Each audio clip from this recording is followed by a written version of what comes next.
Hello everybody. Happy Thursday. How's it going, Gunther?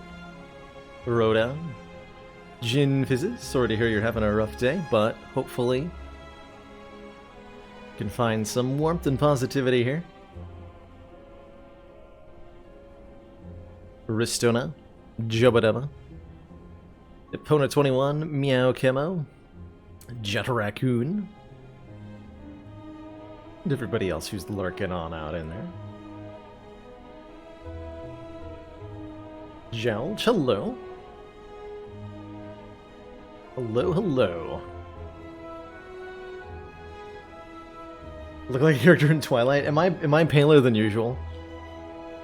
Make the camera settings a little bit. Okay, I'm a little paler than usual. My webcam has this nasty habit of not resetting properly when the system reboots. I have to manually tweak some work, stuff. Commander. This council is pleased to see our continued support of this project has been worthwhile. The Master Toaster, thank you so much for those 2 months of Twitch Prime support. Greatly appreciate that continued council funding. And in return, enjoy the renewed smug sense of superiority. What even is white balance, really? Even the simplest looks at American history, I think, would indicate that we, as a society, have no clue what white balance means.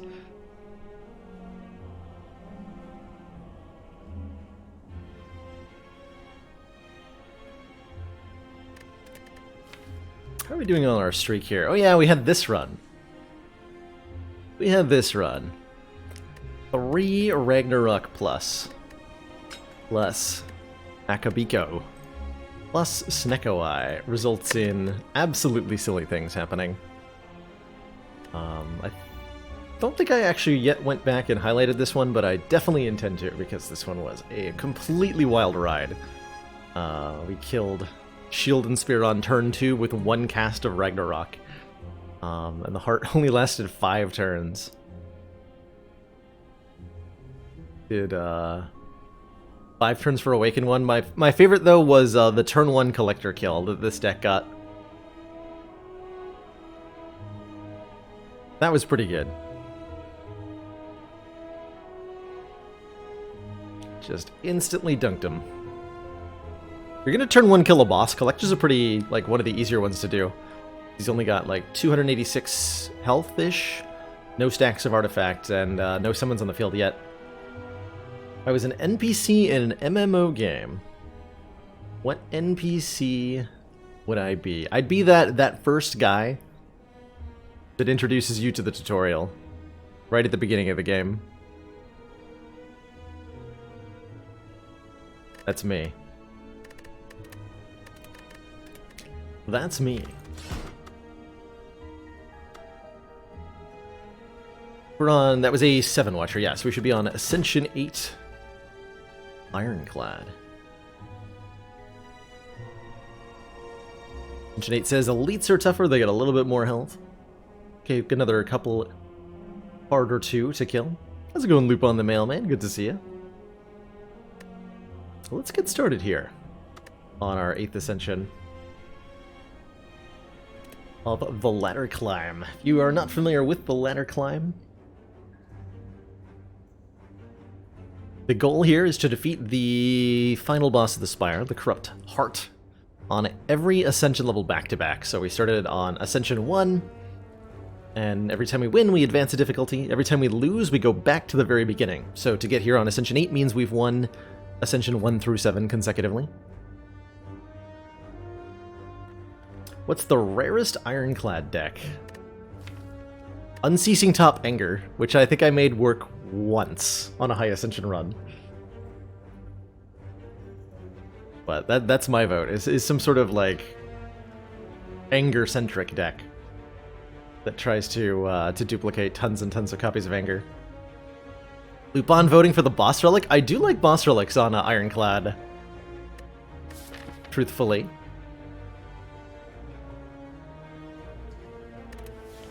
And I don't really like curse downsides. I think 250 gold going into a shop, even at the cost of a curse, is fine, but just for you, Lupin. I'll take the ectoplasm. This gives us an energy at the start of our turn, but prevents us from gaining any gold for our entire run, and that's a bit of a shame, because gold is good, and I like it. But what's not a bit of a shame is that the Ironclad absolutely clobbers everybody when you give him 4 energy.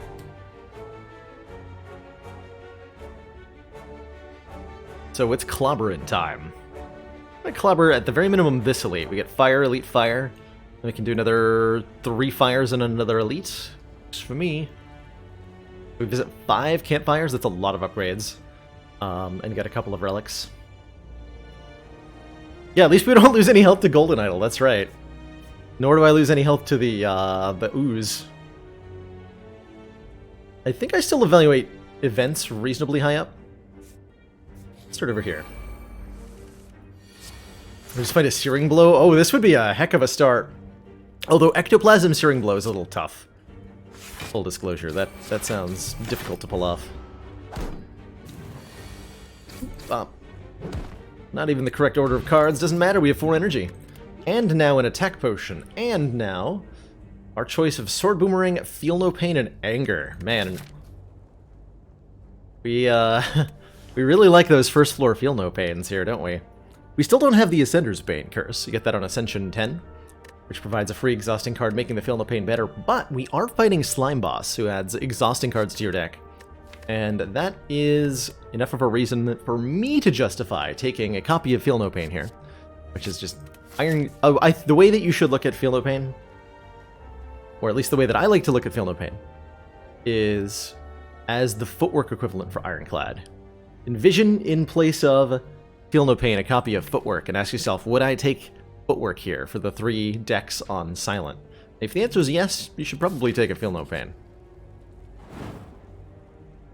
We get a card removal. That's really lucky. We're very limited in how many of these we're going to get. I'm not going to pass up any opportunities to remove strikes from this deck, because they're going to be with us for the long run. For you lies an elaborate shrine to an ancient spirit. I'm not going to pray at this shrine. I'm going to ignore it. Stinky shrine, be gone. Be gone, stinky shrine. I have no need of your handouts today. Or promises of riches that you'll never deliver on, even.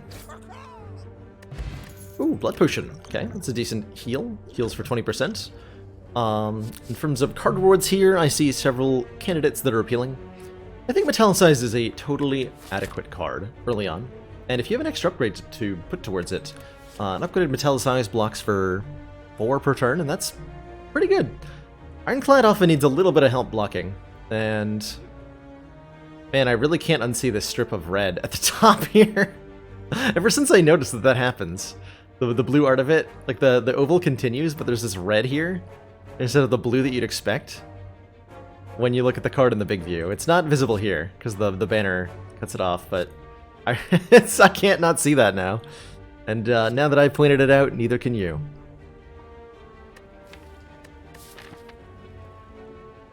So I think Metallicize is fine. I think Twin Strike's a pretty good... Is it the same on the beta art? Ooh, I don't know. Don't know. And I've already picked the card, unfortunately.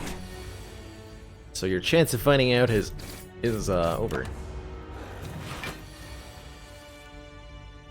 This is a kill, right? Yeah. Didn't have to do the math. That was just lots of damage.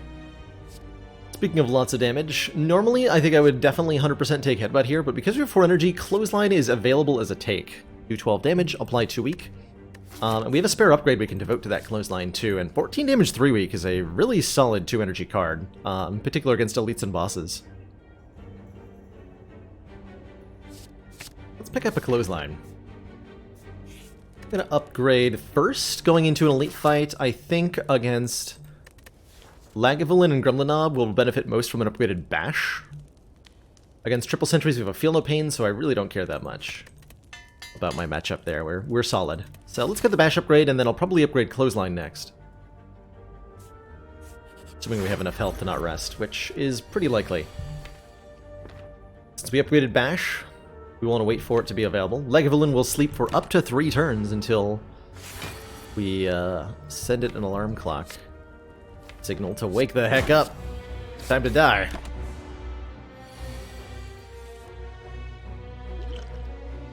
Contemplating this attack potion here, I think I will use it. Has a chance to mitigate damage by pulling a card that weakens, like Uppercut here. Perfect. Block where we can. Try to mitigate the hit point loss. I think that was pretty smooth. It cost us 1 potion, but we lost like less than 20 health. Nunchucks gives us an additional energy every 10th attack we play. That's mostly what we're doing right now, is playing attacks. So this will pitch in additional energy, and as long as I continue to recruit expensive cards, which Ironclad has no difficulty doing, then we can continue to use the additional energy output. Speaking of attacks, there's nothing but attacks offered here. Which one, if any, do I wish to acquire? Sword Boomerang's good with strength. We don't have any of that. Thunderclap's nice way to apply more weaken. For cheaper than Bash, but we upgraded our Bash, so I don't really care. And Wild Strike puts a wound into the drop pile, which I'm not a huge fan of usually.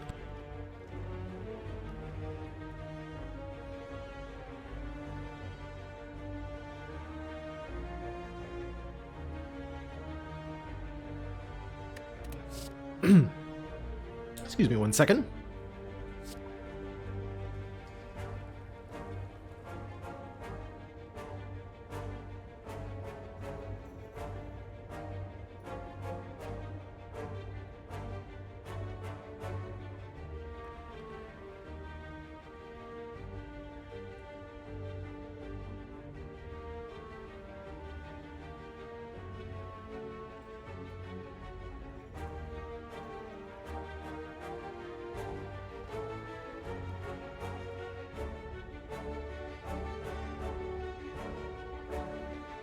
Honk?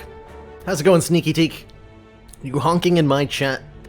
In my, absence? Are you honking away?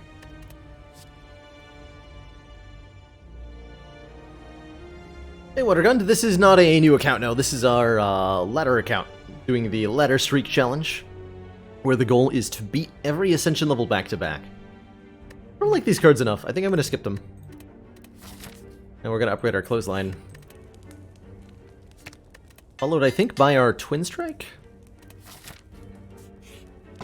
Ooh, Oddly Smoothstone gives us 1 point of Dexterity, meaning all of our block cards block for 1 more.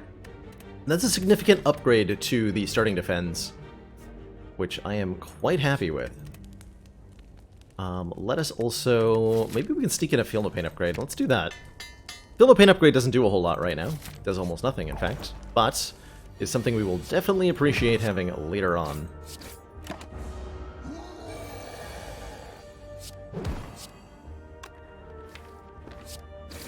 Gremlinob is usually just a game of how much damage can you do and how quickly can you do it. You can do it plenty quickly. The Gremlinob perishes, we get ourselves 7 max health in the form of the Strawberry, putting us to a whopping 87 already. As well as a Swift Potion. How to make the game as fast as I've got it. The main thing you want, NDM, is Fast Mode enabled here in the options. That will accelerate the card drawing, most animations, and a slew of other things. If you want to further tweak your speed upwards, you can set max frame rate to 240 and disable VSync. And on faster systems, that'll let you go even dippier. Because I have an Oddly Smoothstone, a second wind seems... Or not because I have an Oddly Smoothstone. Well, partially because of the Oddly Smoothstone, but I meant to say because I have a Feel No Pain, a second wind to exhaust non-attack cards feels pretty good, although oftentimes it won't do much of anything at all.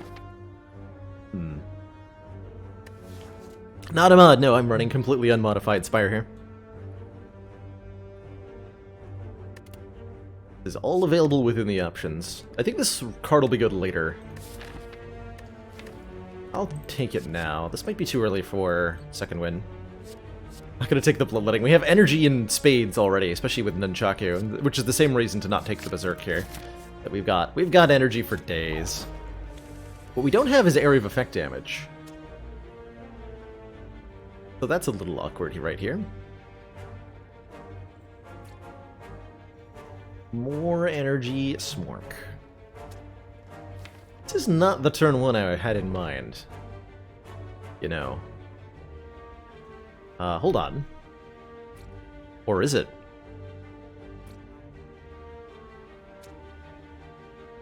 I can get 2 kills here, right? If I play 3 attacks, we'll get a nunchuck proc, and I'll get 1 more energy. So I have 5 energy to work with. The draw pile. Bunch of block cards. Block cards are nice. I'm willing to use a Swift Potion here. Cool, so second wind is one energy to block 12 damage. So I'm going to play Bash Strike on this nerd. And then when I play the next attack, I get 2 energy back. Wind Strike you. Block the second wind here. Take 4.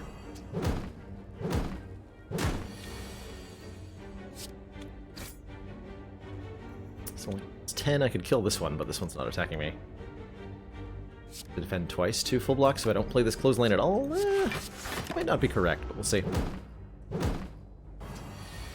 Yeah, always, right, Sneaky? Always feels good to drop a few of these things quickly. Be 7 plus 6. Okay, so this kills. Block.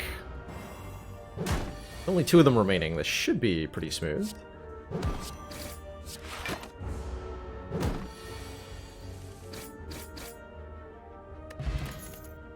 There's that Searing Blow. It's a little late, though. We've already gotten all of our upgrades to sacked.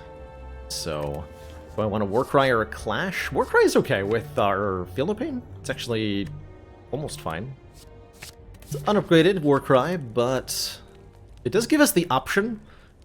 Kind of interesting. Adding an unupgraded Warcry gives us the option to have a +1 card draw upgrade in the deck. So even if we're in a situation where we have upgrades to spare and we need more card draw, it's kind of okay. Maybe I even upgrade that Warcry. Go with Twin Strike first, and then if we don't get a good card, I think I'll take 1 more fight rather than a question mark here. God, these guys. Uh-oh. Oh no! I immediately regret this decision. Yikes!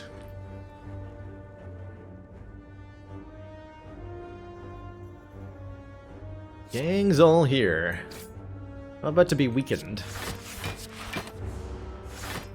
No! Have a Nunchuck proc ready though. So definitely KO at least one of them here. Possibly 2. 10 plus 4, 3 energy. I have only 2 left. 14. Kill you with that either. I don't think I have a rep to get a easy kill here on anybody.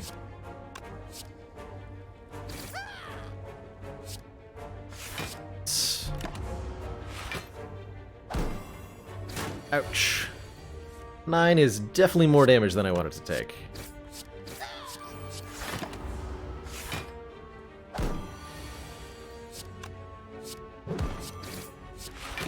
But consistently, the 4 energy a turn is making it so that our raw power, even though we're not matched up well here, our raw power is enough that we're winning.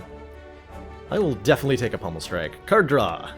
Card draw's good. So is damage. And now we have a better upgrade. The Pummel Strike is a better upgrade than the Warcry is, so let's upgrade Pummel Strike. I think with a Blood Potion, we'll be okay without Arrest here. How's it going, Morion? Good day to you. Good day indeed. I'm gonna avoid playing the Strike here, so that we keep our Nunchuck proc. Or a perhaps more relevant turn.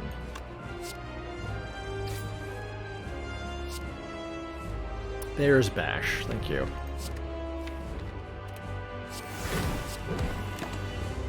A little bit worried we wouldn't find it in time.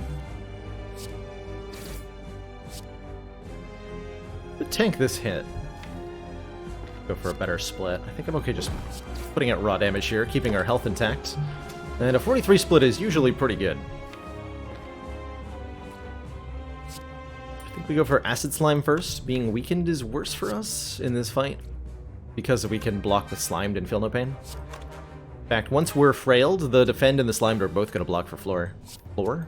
Floor. Take one of them out of the deck. Good, very good.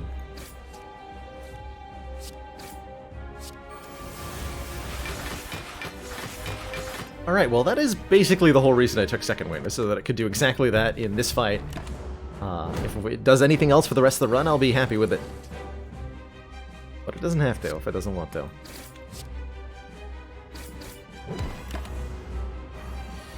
With Weekend gone, this should be a very easy kill. Cool. Smooth as butter. 105 gold.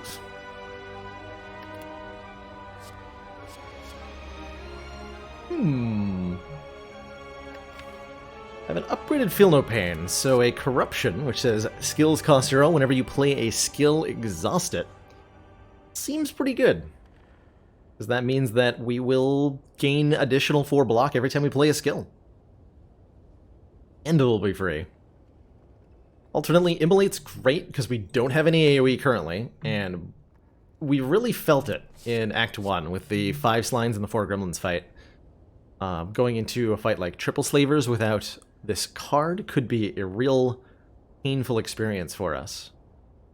But we're about to get an extra boss relic. In fact, our damage output in general could use some help. Remember, we will be watching. Mother Cespria pitching another $10 at the stream. Thank you so much for that generous donation. Always having a good time watching your stream. Keep on pushing that dang ladder, and thank you for sharing your insight. You are so welcome. Thank you so much for the generosity and for the stream support. Brutality, I think, is good. The additional card draw will allow us to spend our energy a little bit better, allow us to cycle the deck a bit more aggressively, and does also make Second Wind better, because the more cards that you're drawing, the better that Second Wind and any other thing that says do stuff to other things that are in your hand become. The more card draw you have, in fact, as a general rule, the more card draw you have, the more powerful combo quote-unquote cards become, because you're more likely to draw them with the other things that they need to go with. I'm gonna take the Corruption, though, because Corruption, very good, and boy howdy am I happy to see... And a Runic Cube, if we had taken the Brutality, Runic Cube could have been really cute. But one of the greatest loves in life is the pairing between Ectoplasm and Pandora's Box. Excellent the downside work, of Ectoplasm, the big thing I find myself missing. Continued support of this project has been worthwhile. When I take an Ectoplasm, is the ability to remove cards at shops. With 99 gold, unless you get an event that lets you explicitly remove a card, Ectoplasm will mean that you only get to remove one of your strikes, and so your average run has either 3 or 4 strikes for the entire run. But with with Pandora's Box, we transform them all into different cards that are better than Strikes and Defends. Given that we just got Corruption Feel No Pain, I really don't need my Defends quite so much anymore. I will take any skill card. Any skill card. Give me that. Shrug it off. Entrench feels good. We got Inflame, Demon Form, Heavy Blade, Reaper, and a Twin Strike. This feels pretty good. This feels really good. So we just gained tons of ways to gain strength, and ways to heavily utilize that strength as well. And then ways to, like, regardless of how much block we do or don't have, Reaper can get us our health back, so that also makes up for our lack of Burning Blood. I feel like we are in an incredibly strong position now. We're also, you can actually, like, if we were to start the champ combat right now, we would win it. So I'm not worried about our Act Boss in the slightest. Am I strong enough to fight Burning Elites? We need a couple of upgrades where I feel particularly confident about Elites in this act. I might go, like, this way, maybe. Maybe we'll visit our one shot for the run. Maybe we'll get that. Is there anything I'd like to remove? Like maybe the fire breathing? We are definitely short on skills. We have 1, 2, 3, and this one doesn't really count. 4 skills in our 16 card deck. So we want to be in fights that that drop skill cards for us to take. Ideally skill cards that block. They don't have to be. But ideally skill cards that block.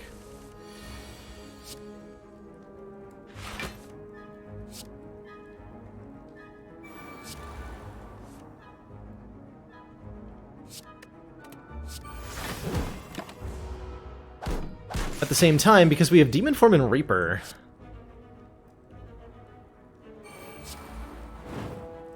we can kind of just get our health back in most situations. Well, in some situations. Can't block very well, though. Slight issue. We can get some of our health back. It's doing too much damage.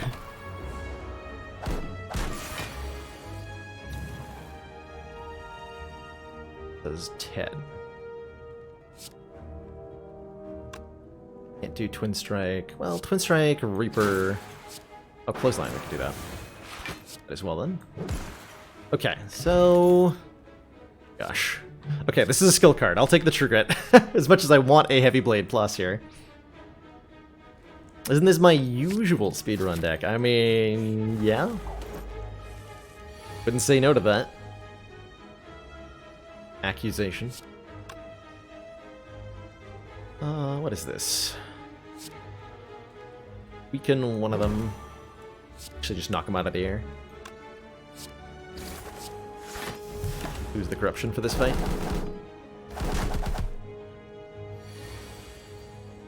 Hey, that's not fair. You can't keep attacking me.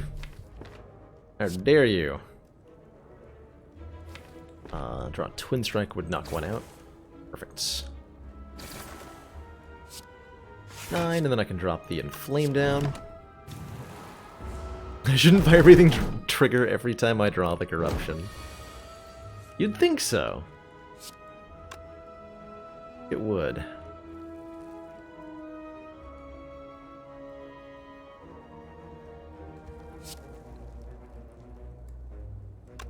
Bash Reaper? Oh, I take so much damage if I do that. Gotta be Reaper's Second Wind. Yeah, that's better. Reaper's Second Wind.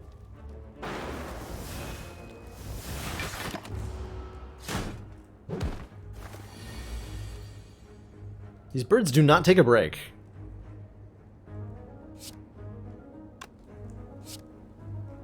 KO you.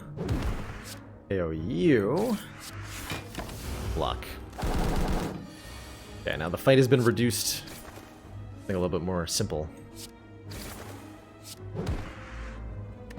Good stuff. Hey, Dark Embrace. Whenever a card is exhausted, draw 1 card. And it's even upgraded for us.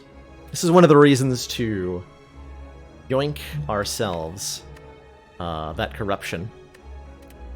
Is for the synergy with the now uncommon Dark Embrace. Imagine a world where birds would take 4 hits to knock out. I can't imagine something that cruel, Sneaky Tiki. It would actually, I think, be impossible to get through Act 2 in such a world. Now all we need is literally any skills. Ooh, 85 gold. Trade all of our money for a relic. Or get a card removal later. Give me a relic, please. Ooh, that relic was worth it. Pocket Watch. 85 gold Pocket Watch. One of the best relics in the game. When we play 3 or less cards during our turn, draw 3 additional cards at the start of our next turn. They're, well, oh my gosh. Oh, that's going to be so silly. Maximum silliness has just been achieved. Pretty much. So we go 1, 2, 3. Stop playing cards. I draw 8 cards this turn with Pocket Watch. 1, 2, 3.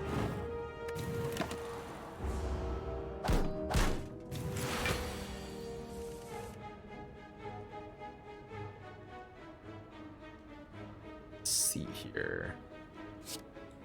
Might hit Reaper. I'd be sad if it did. Cool, it did not. Ooh.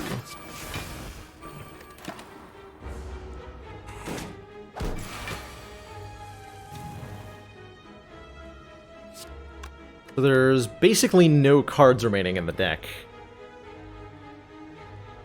That, like, every card in our deck is currently in our hand. Means I could do some very silly things. We will be exhausting Fire Breathing here. I'm looking to get a decent Reaper off. Probably just bash Reaper. Block is this. This is our last opportunity to block at all. 14. Ideally, I'm killing the Fungi Beast this turn.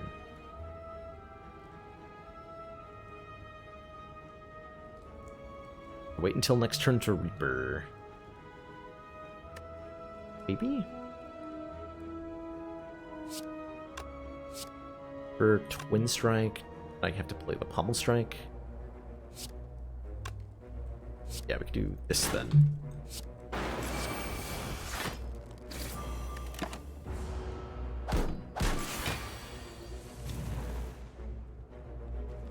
Do I quite kill here? If I... 13 times 2. 48. 19. 24. Yes. Math! Another upgraded Pommel Strike. If we get a Sundial, we're actually going to go infinite. I will take another Pommel Strike for the additional card draw. Because I need more card draw. That is definitely what I need. What I need right now, I think, is an upgrade to Demon Form. Sentinel is pretty good there, yeah. She didn't think that through quite enough, did I? I got very excited about the additional card draw. We'll pick up a Sentinel if we see another one.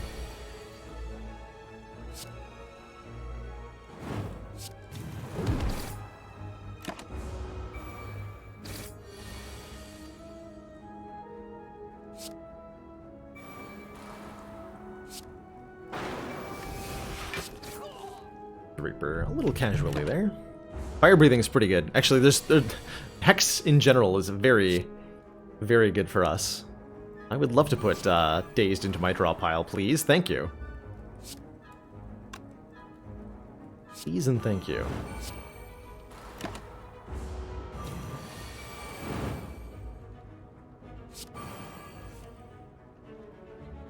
And thank you.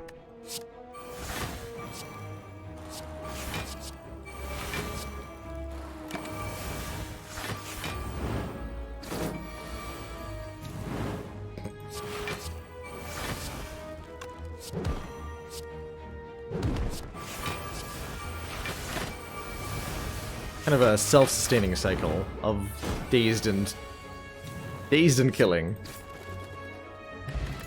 Duplication Potion. Play our next card twice. There's the Sentinel. There's the Sentinel. Gain 5 block. If this card gets exhausted, gain 2 energy. Happy to take that. Fight some elites. It's the triple slavers we were a little bit worried about a while ago. How do I feel about them right now? What if there was a safe route to full heal in that last fight? There might have been. Maybe? Kinda hard. Yeah, I don't know. We're having a hard time being safe doing anything until we get like a barricade.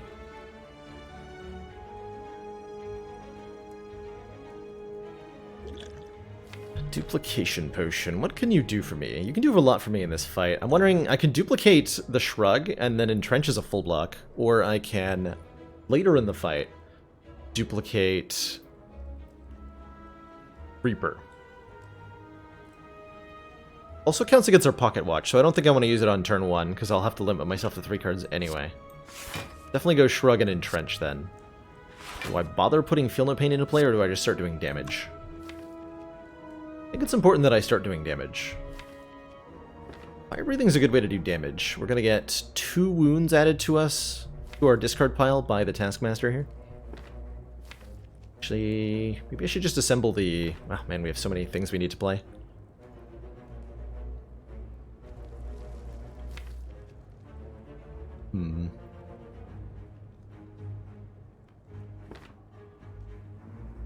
So I'm taking like 16 damage here.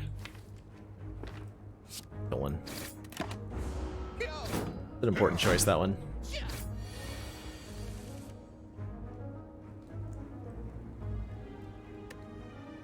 So bash. If I gain 2 strength, then bash pommel strike would be 12 plus 18, 30 damage. Not enough to KO. I have corruption sentinel. Oh, I should pop off here.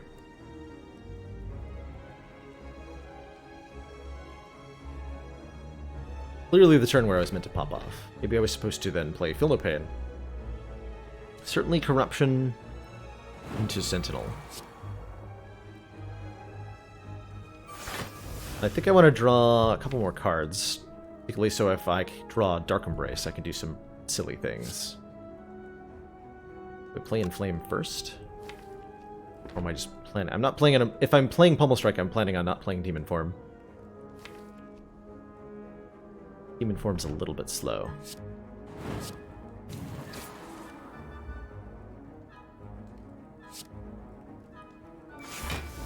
Rip Reaper, oof. Bit of a rough one. Hard not to feel like that didn't go perfectly. Okay, here's our Dark Embrace. Draw a card whenever we exhaust a card. Not a whole lot of cards left to draw or exhaust, though. A little bit worrisome. Do I put Fire Breathing in play? I think I do. We have 4 wounds in the draw pile. We just try to draw them.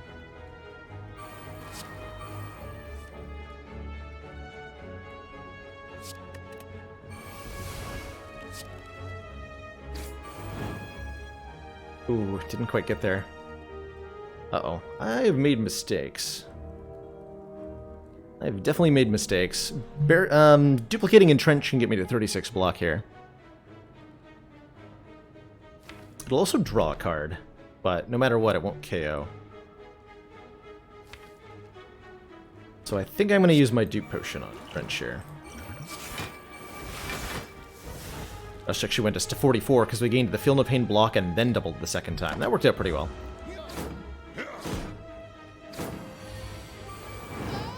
That worked out pretty well.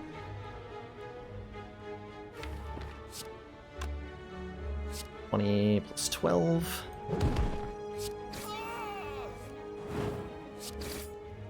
Let's KO this guy. Okay, that went a little painfully, but we got through it. And now we have an Orichalcum, which will help with our low block situation. If we end our turn without any block, we'll gain 6. Second, Feel No Pain is great, although again, we still are lacking the raw. Oh god, we have to fight another elite? It's not going to be triple slavers. I think we'll be okay. Gonna take a second Feel No Pain for sure. And we're gonna get like a Dead Branch.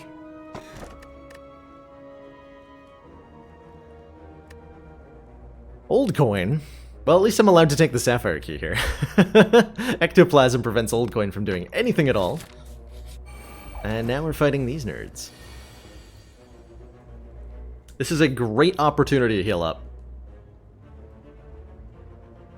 Slash potentially die. Our Reaper can do a lot of healing here. Put the Fat Gremlin first if we can.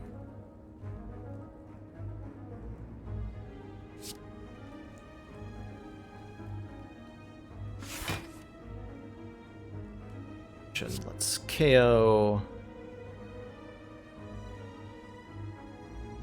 Only 1 damage.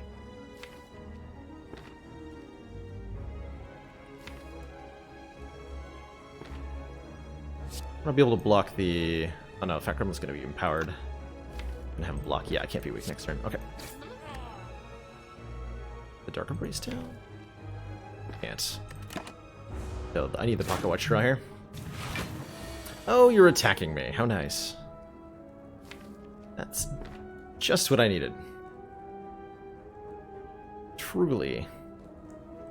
You have made the perfect maneuver. Fallen right into my trap.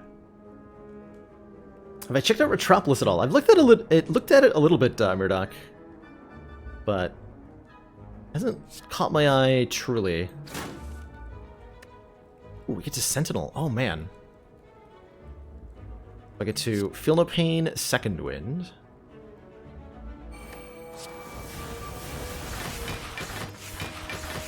That's a lot of block. That is a lot of block.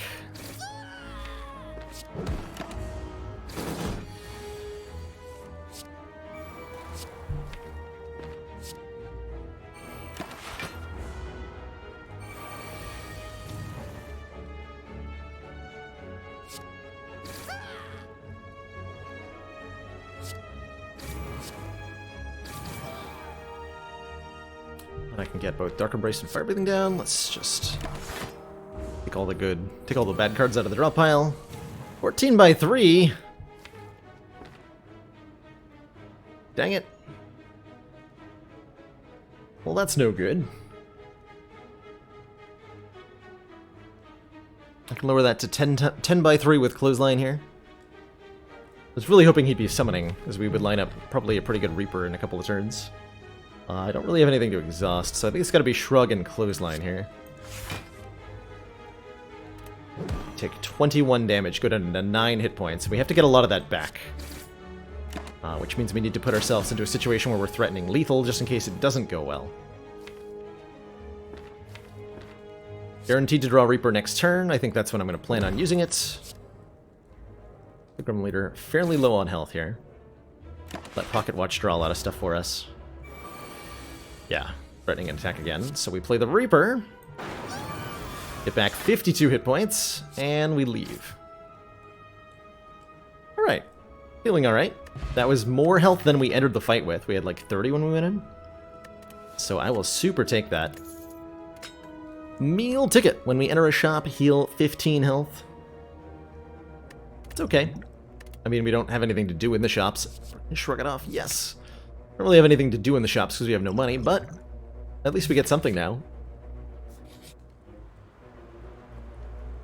Oh, hey. I figured out how we survive. Oh, this is filthy. Oh, this is really filthy. Absolutely. As you continue your ascent, thick black smoke begins to billow out of the ground and walls around you, coalescing into 3 massed forms. Start to speak. Another puppet of Niao, I think. Agreed. She always makes the funnest toys. You noticed an oversized grin as the third one addresses you. Ignore the others. Would you like to be OP as heck? Yes, I would, spooky ghosts. Yes, I would. We get 5 copies at the cost of half of our max health. We get 5 copies of this card, Apparition, which says, you are invincible. That's what the text actually says here. So this card exhausts like crazy, and you know what? That's truthfully something we want. And then it gives us 1 turn of reducing all incoming damage to 1. Which we're not going to have a problem with. Now I especially want to upgrade our Corruption, because Corruption and Apparitions go together beautifully.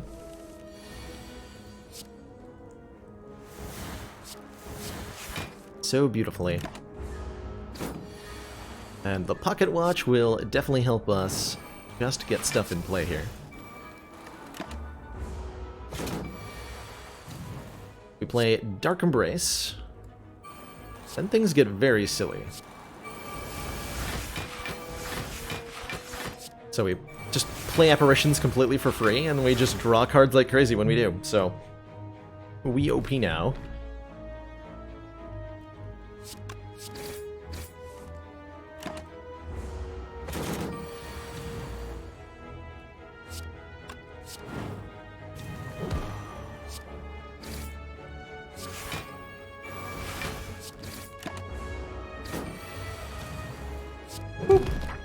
Alright, good fight, Book of Stabbing. Wing Boots! We can ignore paths when choosing the next room to travel to up to 3 times. Body Slam Plus says, do damage equal to your block. And I will super take that, because we can do degenerate things with that. We can do very degenerate things with that. Body Slam is going to be a way for us to deal 500 plus damage in one turn sometimes.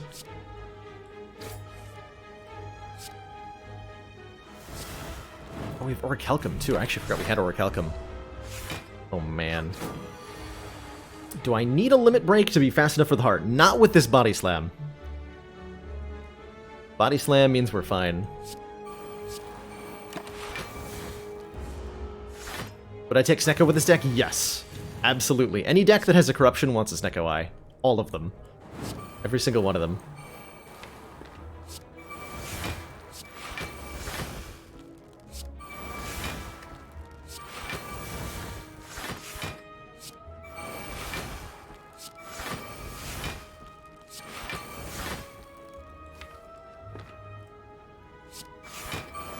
Go to 100 blocks, second wind draws more cards.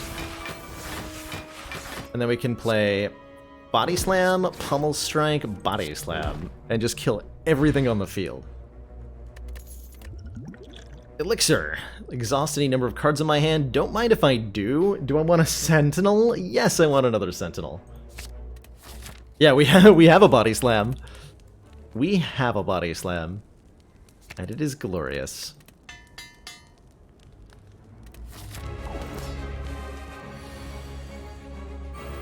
Hey there, Champerino. The Pocket Watch is really instrumental in making this all work, because we can just...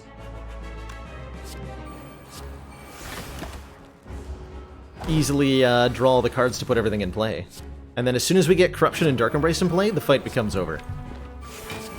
Like, I think I actually win right now.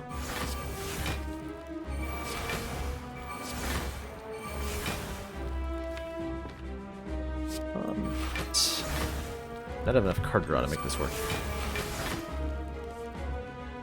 Maybe. Let's try.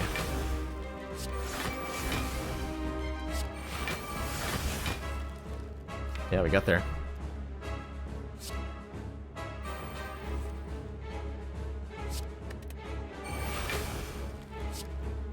Bash. Body Slam. Pummel Strike. Body Slam. Pummel Strike. Pummel Strike. He's dead. GG, champ. That was what, turn 3? GG.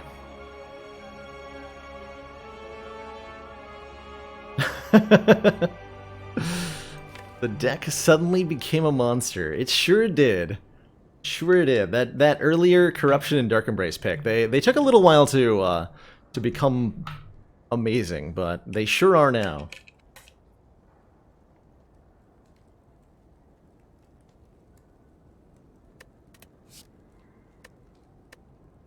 Do I want a demon form?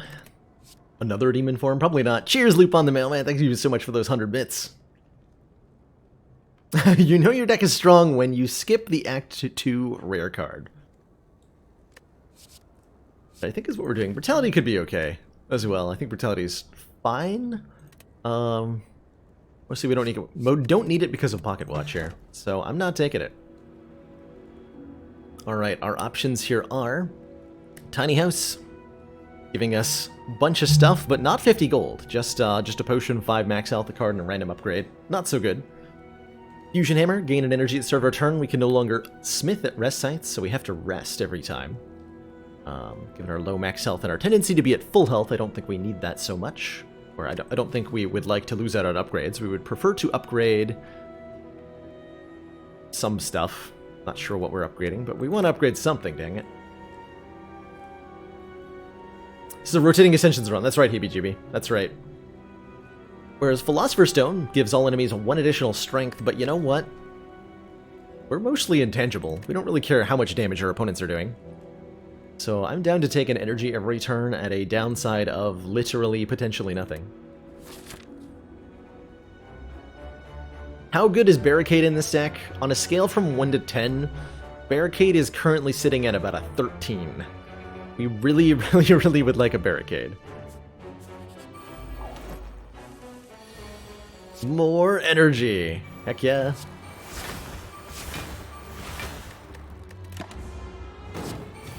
All of the energy in the world. Alright, we're just gonna let the Pocket Watch do its thing here. Try to, anyway.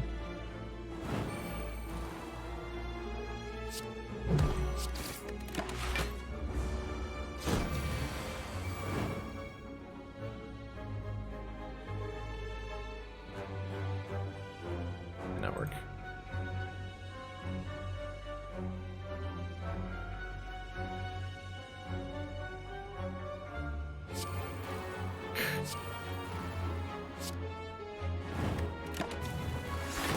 All the powers.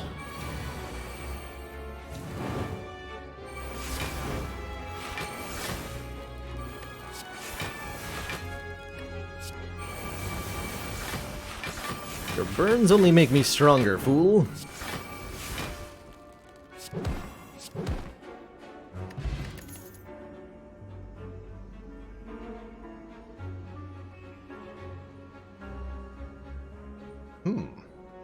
I like these. Second Entrench is curious. Could let us get really degenerate. Who's our boss, by the way? Are we fighting Time Eater? We're not fighting Time Eater, but we are fighting Awakened One. So we can't have one really, really, really insane turn and just win, because you need to kill Awakened One twice on different turns. I'm going to take the Entrench anyway. And we're going to hope for a barricade, maybe, I guess? But a loose brick. Find a folded note and a card inside. It reads, "The heart awaits." This is your handwriting. We can store a card here. Boy, can we ever. There's a dropkick. Dropkick's okay, currently. Don't think it's anything special.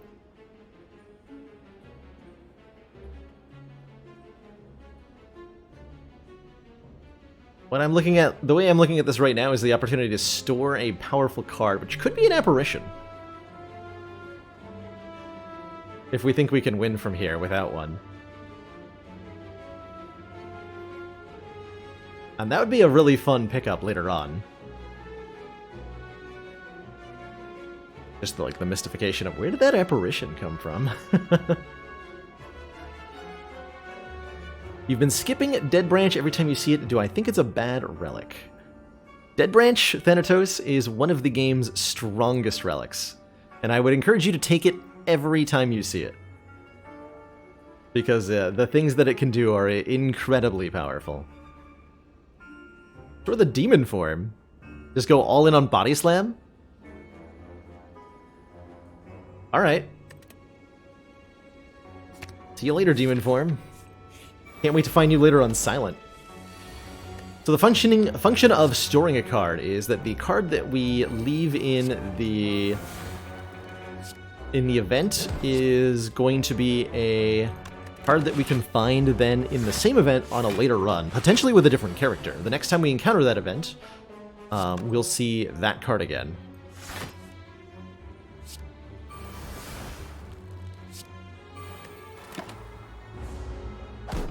That event can't show up above Ascension 15, though. But it can result in some really hilarious stuff happening along the way to getting there. Just gonna... You know what? We'll allow the deck to go fully silly next turn. Yeah, Body Slam will only work on the turn that we generate lots of block. If we don't have our barricade. Or a barricade in play.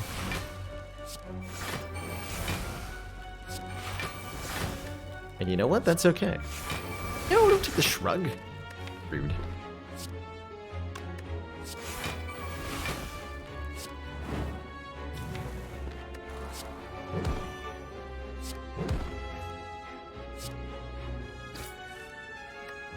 Go. Body Slam.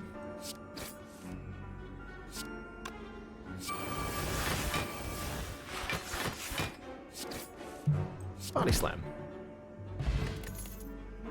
More Crime Plus, more card draw, more Exhaustic, more Yes. A path towards the Burning Elite so that we can go to Act 4 here.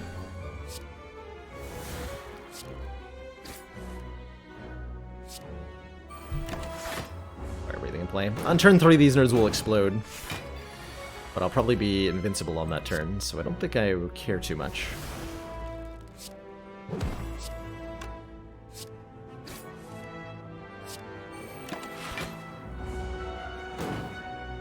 Have I taken a single point of damage after getting apparitions? Did Champ do a damage to me? Or did we perfect Champ? I don't remember.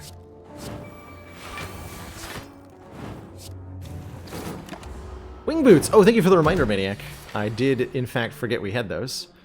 So we can jump around a bit and fight extra elites. Oh, boy. So I can go, let's see, 1 jump, 2 jump, 3 jump. We can fight how many elites? 1, 2, 3, 4, 5, 6 elites this act.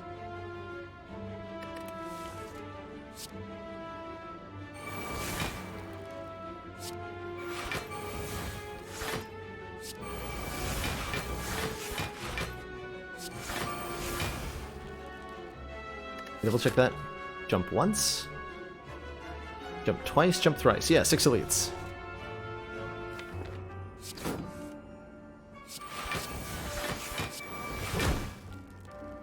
Get booped. Ancient Pot's kind of nice. Not sure about those. Unupgraded Warcry is just like tangentially good sometimes.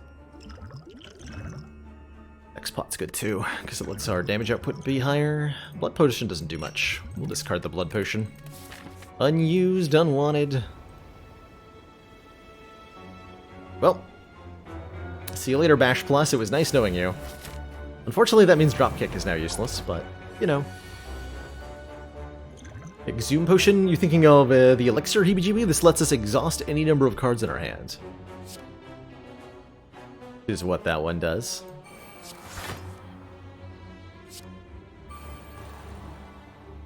To play more cards. I need to play that card in particular. This is a +5 strength Reptomancer, by the way. I'd like to highlight that. This is a +5 strength Reptomancer.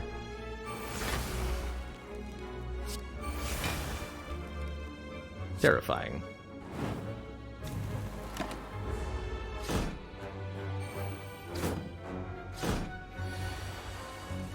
For normal plus the Philosopher's Stone.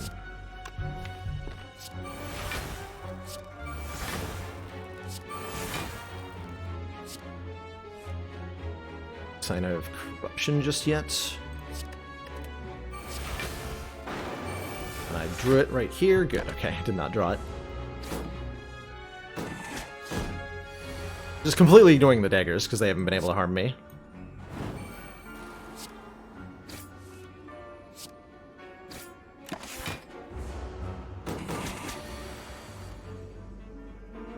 Perfect.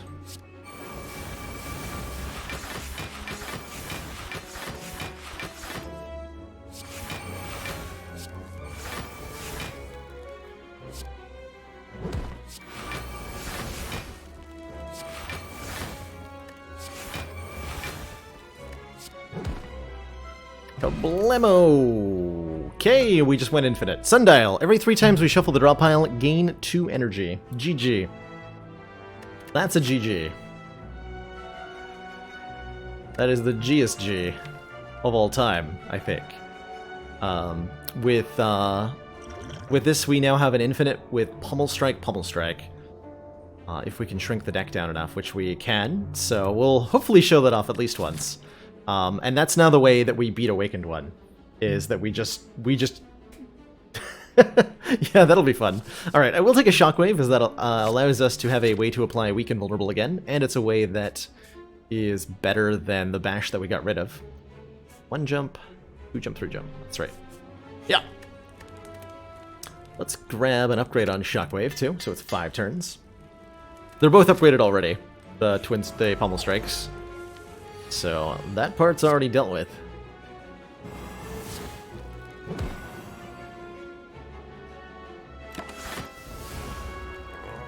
Forward.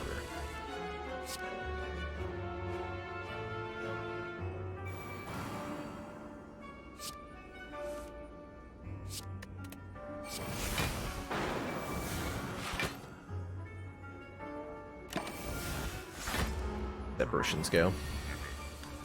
Be okay against Giant Head.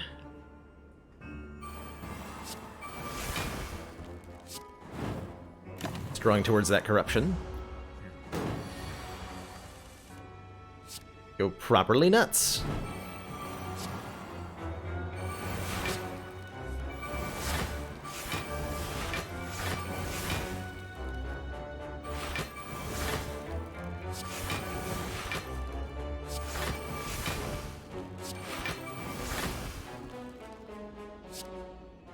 Boop. Gambling chip lets us discard any number of cards and then draw that many again. Start of each combat. Blessing of the Forge could be used to upgrade apparitions to keep them if we ever find ourselves in a situation where we need to. Could be useful against the heart. But I still think I prefer the elixir for so many reasons.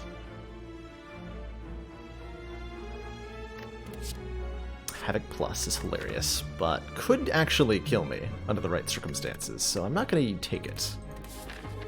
Is exhausting the wrong card could be disastrous. Could get rid of the Dex pot for the blessing. We have an infinite, we don't really care about the Dex potion, do we? Is that true? Currently don't have a way to block as part of the infinite, so against the hearts, we're a little bit concerned.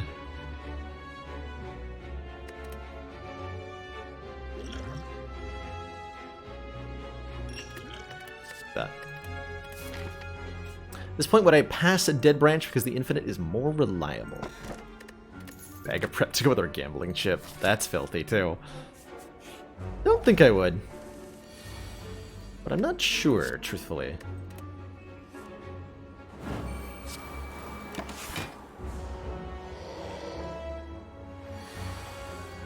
Right, Nemesis.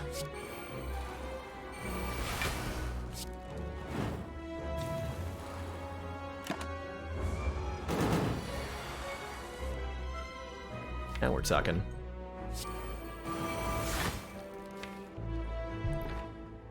Crazy here. So, apparitions I can't keep.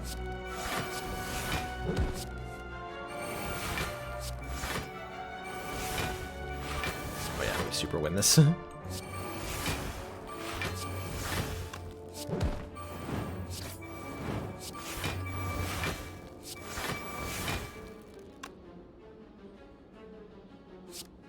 Bonk. Du Voodoo! For every curse in our deck, gain a strength at the start of each combat. We don't have any curses, but we do have another Trungadon. So that's exciting. Commander, we got another elite. Received the support of another That's basically an elite fight. Give me another relic. Mother Suspria, thank you so much for giving a tier 1 sub to Ulfminator. Thank you so much for that generous gift sub. Ulfminator, welcome to the council. Enjoy the new emotes, the community, and the newfound smug sense of superiority. Welcome aboard.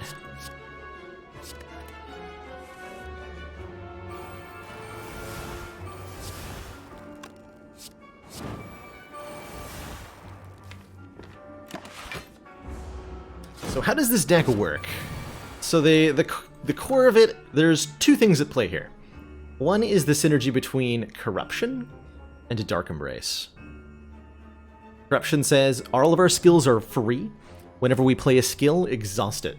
And Dark Embrace says whenever a card is exhausted, draw a card. Most valued supporters. It says continued support of the Serpac, thank you so much for those 9 months. Enjoy that shiny new Watcher energy badge. And thanks for being a part of the stream for as long as you have. So the combination of Dark Embrace and Corruption means that most of our cards are free, and we have tons of card draw. Every time we play one of these free cards, we draw another card. And those two factors at the same time generally let you play every card in the deck at once. As long as they're skill cards. So we can play every skill card, and all of our skill cards block. So that's great. We can get all large amount of block on one turn. Especially with the entrenches multiplying the block. And especially with the Feel No Pain giving us additional block whenever we exhaust a card. So we have this engine for building up like 300 block in just one turn. And the card Body Slam allows us to turn all of that massively generated block into massively generated damage, Plus, we can very consistently draw it because we're drawing every card in the deck on one turn. So we're always getting a huge amount of block and then playing the Body Slam for a massive amount of damage. And it's working really just too well currently. It shouldn't be working this well at all.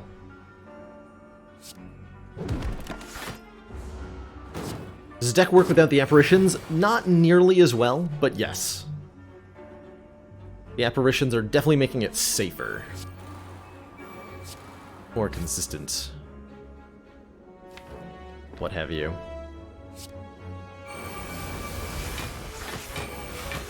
Second Wind is also really helping with this. But they're not required, the apparitions.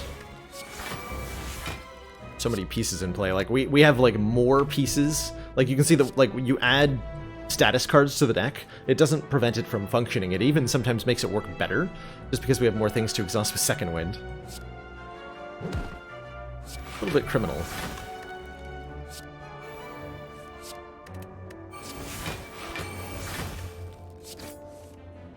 Oh.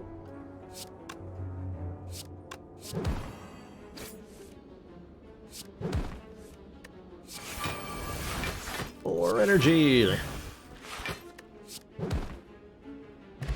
Prayer Wheel. Normal enemies drop an additional card reward. Joke's on them, I'm not fighting any regular enemies for the entire rest of the runs. This relic doesn't do anything. Whereas a Flame Barrier does do something. It's a 2-cost skill, and therefore I'm interested in it. Give me more elites. Please.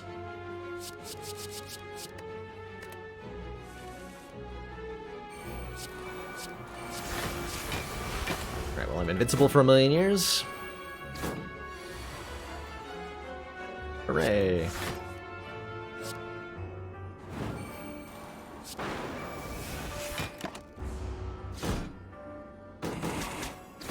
Don't have to worry about the daggers since they'll just suicide attack us ineffectually because we're invincible.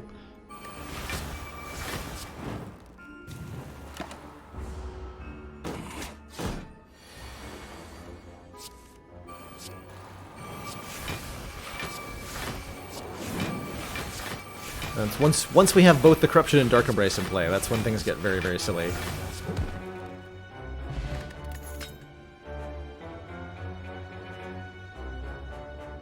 Making the game look easy. I would highly encourage you to take Corruption when you see it, Snugglewump, and try it out. As well as taking Feel No Pain when you see it and giving that a try. These two cards are, I think, a little underrated by especially newer players, as Ironclad's exhaust powerfulness is a little bit harder to intuit and understand than the strength deck and the block deck kind of archetypes, the barricade and the demon form. Sorts of things, but Ironclad has many ways to do silly things, and Juggernaut, what I like to call this combination that we're assembling here is quote-unquote Ironclad Exodia. There are about 4 or 5 distinct cards in Ironclad's pool. Dark Embrace, Corruption, Feel No Pain, Barricade, and Juggernaut. And get, like, any 3 of the 5, and you become near invincible.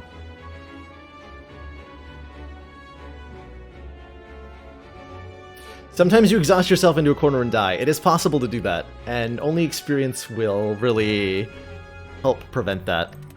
I'm super taking a Juggernaut. Juggernaut says whenever we gain block, deal damage to a random enemy, and that is going to add an additional layer of silliness to this deck that should be really fun to show off. So I'm going to play Dark Embrace, Juggernaut, Feel No Pain. So now when we gain block instances, we do damage. And as it turns out, we are gaining block instances pretty much non-stop. Every time we play a block card, every time we exhaust a card, we gain block. So we've just added a whole bunch of damage output to the already silly nonsense that we were doing.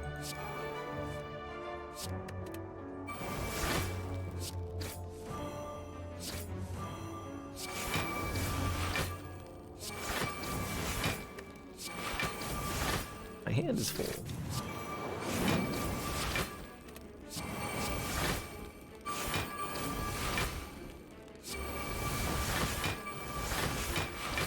Get all that extra damage. 1776, good year. Meat on the bone heals us quite a bit if we're below half. I think a power potion is probably better than Blessing of the Forge, an extra power. Could be an early corruption, could be a second copy of Dark Embrace, could be another Feel No Pain. There's so many powers that we're very, very happy to have.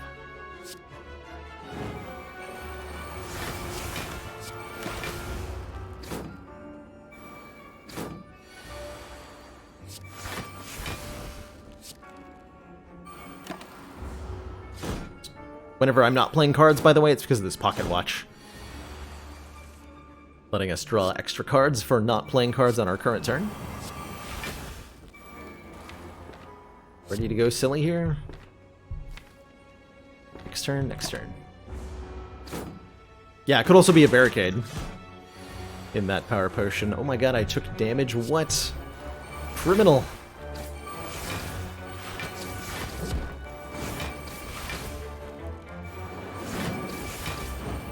Criminal, I tell you.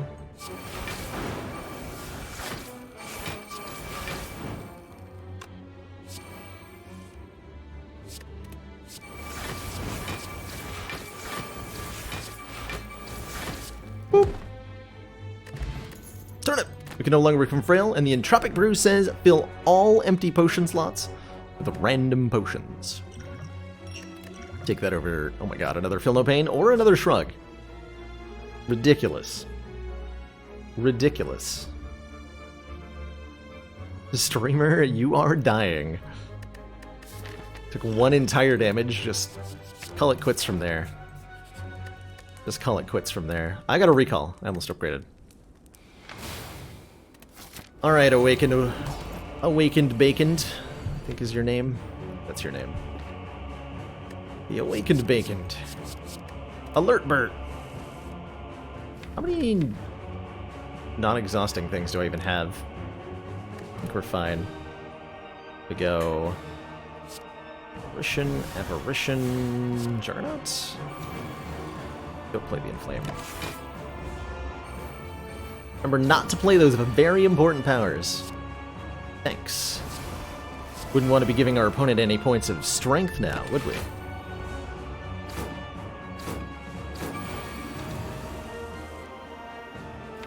No, that would be very illegal.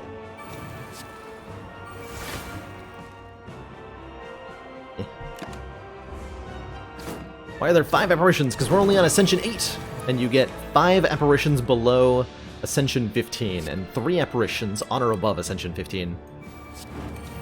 The reason why we're on Ascension 8 and not on any other particular Ascension is that this is a ladder climb challenge that I'm putting upon myself. The goal is to beat every Ascension level consecutively, getting to the heart and winning every time.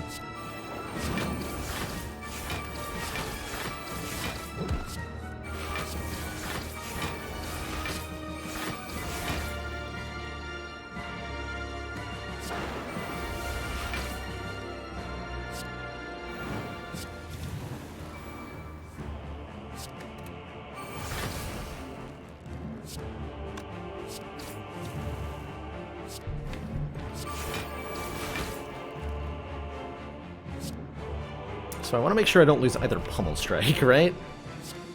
Seems pretty reasonable. Careful with this. 500 block. Boop!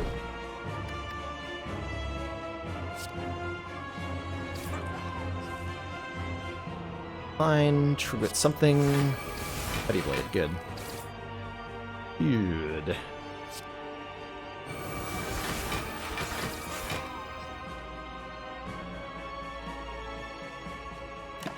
Okay.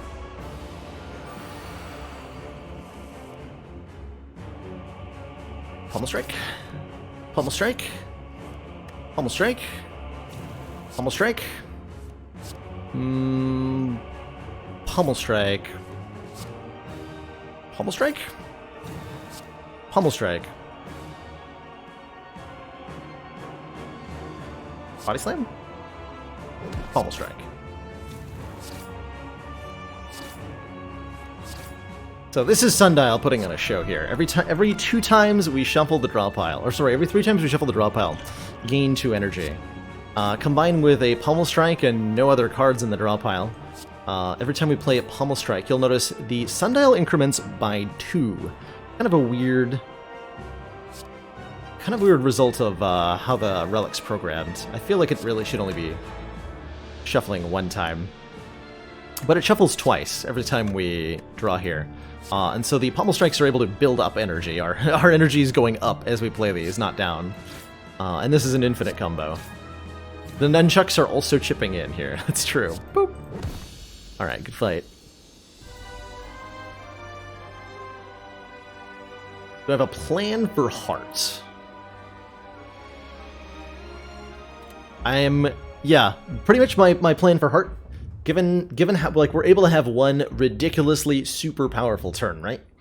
Because of just how strong that turn is, we can kind of stop in the middle once we get all the combos in play and split it into 2 really strong turns, which will work better against Heart. And that's a high score for this low Ascension run, 1777. How did I set up that infinite? Wasn't intentional, truthfully. It was just a result of having 2 Pommel Strikes. They're good card draw cards. And the Corruption allows me to exhaust every skill in the deck, so that the only thing remaining is attacks. And once we're down to attacks, there's just few enough cards that we can ensure that the Pommel Strike 1 is always going to draw Pommel Strike 2, so on and so forth. And we can continue that round infinitely. If I had a significantly larger number of attacks in the deck, it wouldn't work nearly as well. So that's also a result of Corruption, ultimately. The store is great. Lots of nice things. Can't afford them, though. Cannot afford them.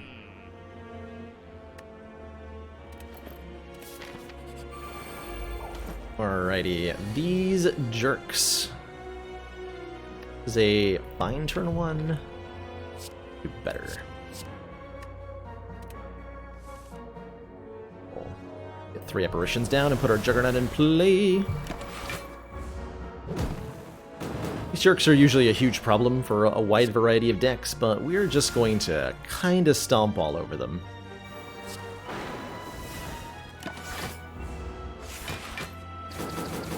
Like super deadly attacks and all that. Not a lick of it is relevant to us.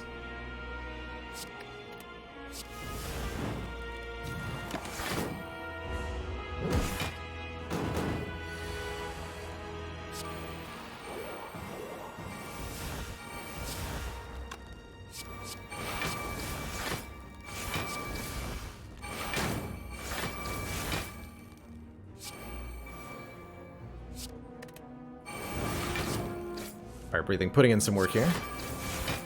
We're gonna have excessive damage anyway, though.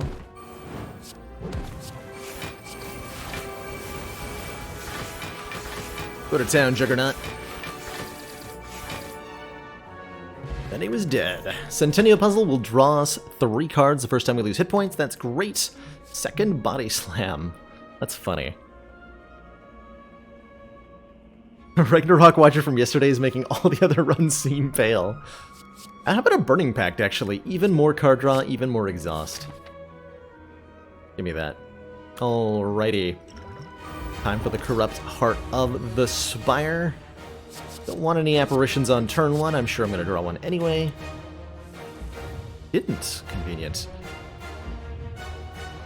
Convenient. Let's get a power in play. An additional Juggernaut. Okay, perfect.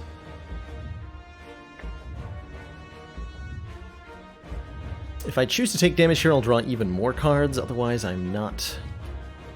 If I don't trigger Pocket Watch, I could actually die next turn. I would really prefer not to.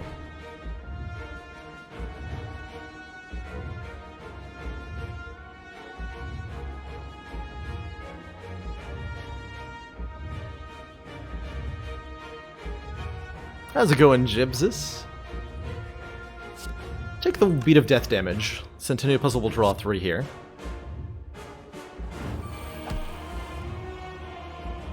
Okay.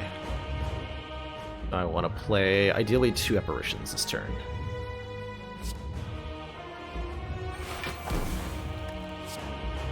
Let's get as much into play as I can.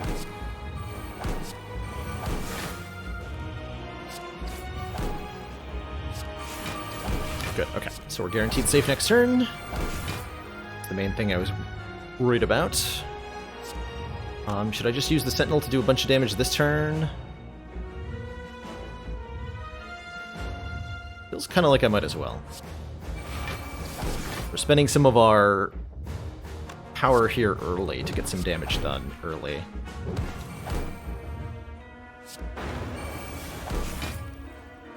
We dealt almost 150 damage on turn 1. We did lose a fair bit of our deck, but that's okay.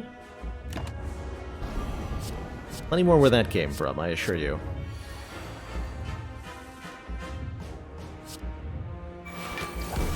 Here's our Dark Embrace. Get this in play now. Pop the Entropic Brew after I use the Elixir.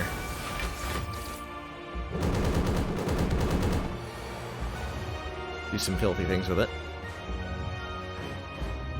Going to take a damage to do 7 is essentially what Juggernaut First is asking me.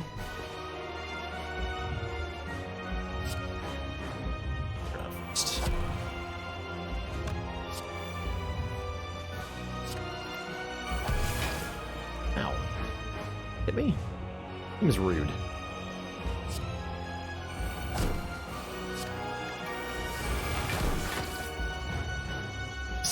Fire breathing could be decent damage output here, too.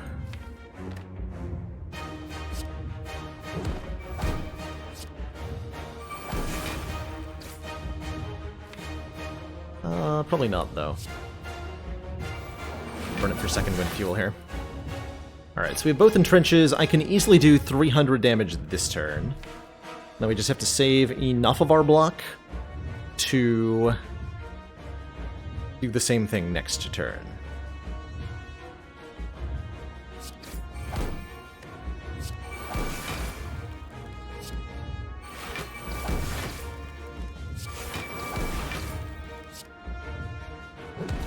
So Body Slam dead. Wow, we put it at exactly 300, so I can do exactly 300 next turn and kill it.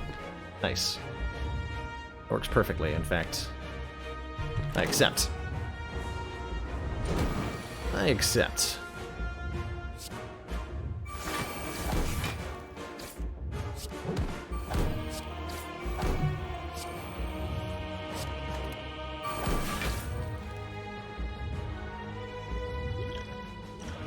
Exhaust these cards.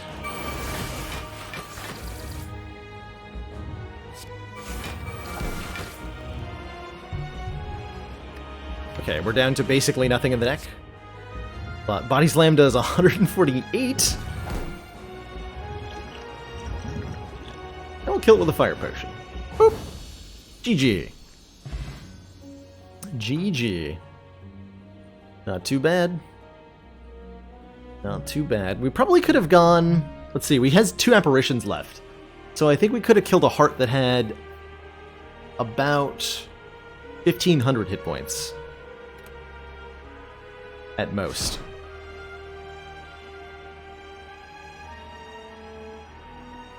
Pretty good run.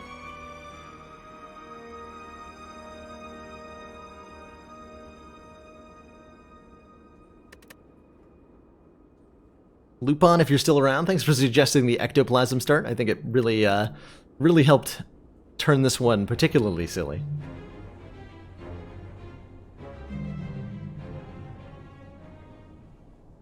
It's been done now. The Spire sleeps. But I shall not even close to yet. As there is so much left to do today. Only the first of hopefully many runs. Upping the Ascension level by 1, we're on Ascension 9, where bosses are tougher. This is where the heart gets an extra 50 hit points, going from 750 to 800. And various other bosses gain a little bit as well. Yeah, closest we came to death was Gremlin Leader, and Gremlin Leader could have killed us. If things had gone sideways in just the right way. think we came down to 9 hit points there. Time for Demon Form Shiv deck, heck yeah. I don't much like the choose a standard colorless card. 7 max health is fine. Rare colorless cards are pretty good. I don't like Curse as a downside, but we do have early shops we could use to get rid of it. And something like a Hand of Greed start could really turn amazing. Looking at our act layout, I really like the back half here. The later an elite is, the better it is, and I see a couple of really good options for late elites, in particular this path. Fire, Elite, Fire, Burning Elite, Fire. All with a pretty reasonable path to prepare us for that. That could even involve one more elite if we wanted it to. Let's take a rare colorless card. See what we get. A Bomb, Thinking Ahead, Secret Technique. We're fighting Slime Boss, right? Yeah, Slime Boss. That's basically the same. Guardian and Slime Boss are the same thing, right? Basically.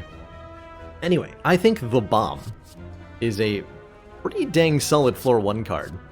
It is a lot of energy for delayed damage, but man does it ever do so much damage.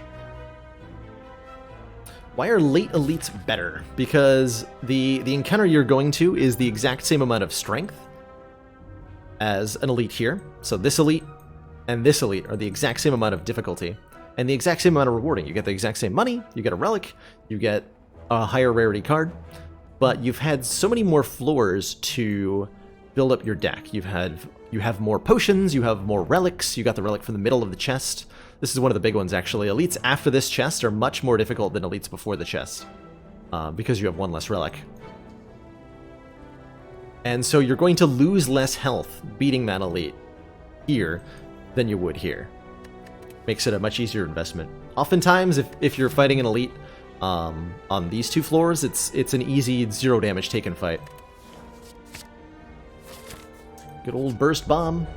Bomb like poison? Not quite. Bomb is something quite special. It is... How would I compare it? Doesn't do anything until 2 turns after you play it.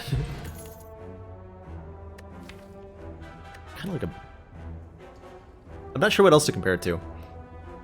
I'm quite okay with a 9th floor masterful, or not a 9th floor, a 2nd floor masterful stab. 0 cost to deal 12 damage is quite strong, could be put into play alongside the bomb. Trying out the corruption, good luck Snugglewump. I think you'll find it a little bit awkward on floor 2. But, good luck to you. I'm gonna upgrade the bomb. And I would like to get rid of my Shame Curse. So let's do that at the store. Or do I carry it around for a little bit longer? Like, deliberately. Go here. We're actually okay managing a Shame for now. Do I want to fight this elite? Better question. Actually, yeah, I would like to fight this elite with the bomb. I think that should be relatively easy. So let's actually remove our curse. There's a choke here. Dagger spray is good AoE. Some nice potions on sale. I think if I didn't have a curse to remove, a dagger spray and a strength potion go very, very well together to getting us ready for elite fights. But I'm just going to take the curse out of the deck. Be on my merry way with 35 gold.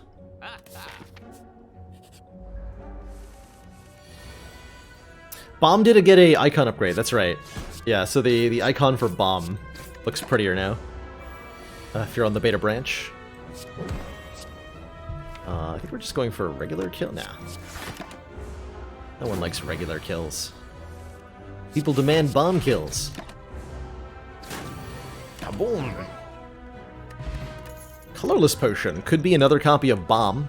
Choose one of the 3 colorless cards to put into your hand this turn. We're offered Well-Laid Plans, Backflip, Bouncing Flask.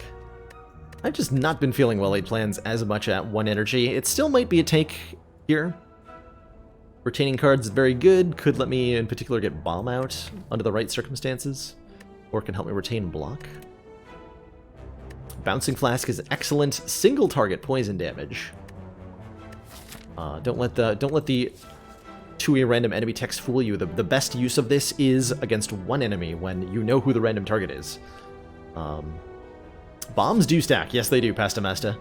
And we had a defect run very recently that utilized that heavily by playing like 2 to 3 copies of the bomb per turn.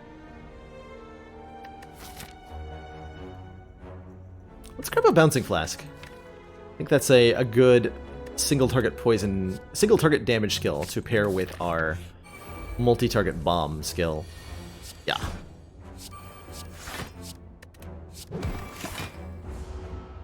Hunt the nerds. What a Predator. Deal 15 damage next turn, draw 2 additional cards. A big beefy attack card. Provides immediate damage where bomb does not. I'm down. I like high cost cards, and we're starting to think about maybe, hey, would a Snecko Eye be pretty good? Would a Snecko Eye be pretty good? Snakebird! Also, I saw that you said hi earlier, and I totally ignored you. Apologies for that. Thank you so much for that raid with a party of 7. Welcome on in. I hope your Hyper Rogue stream was great today.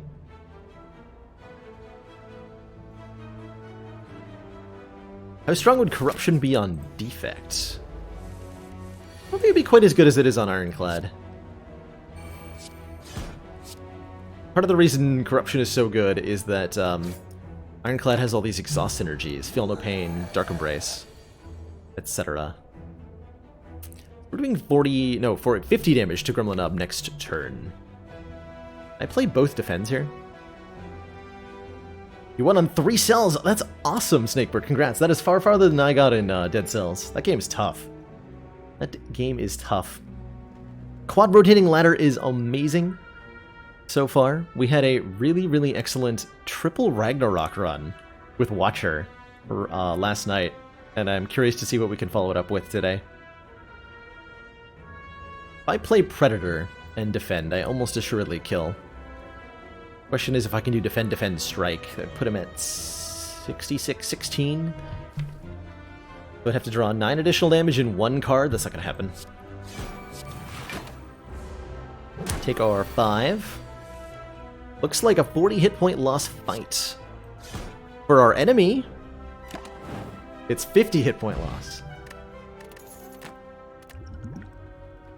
No problem whatsoever. We get ourselves an Ornamental Fan. Every time we play 3 attacks in 1 turn, gain 4 block. We also have the Regen Potion to heal us for a ton. We want a backflip or a dash. Dash is very, very good against Act 1 elites, but we're already very, very good against Act 1 elites. We went into a 6-floor Gremlin Knob and just stomped him. And that might have been our worst matchup of the 3 elites. So I have no issue fighting this Burning Elite. We're gonna get so many relics to sacked. Might really take a dash. Even Ornamental one? Yeah, alright. I'll take a dash. We really, really do want a Snecko Eye at this point. We're almost desperate for one. This fight's pretty easy. These two mushrooms are kind of a test of your damage output. If you can kill them quickly, then you'll find it very free. If you can't, you might struggle a bit. Might struggle a bit.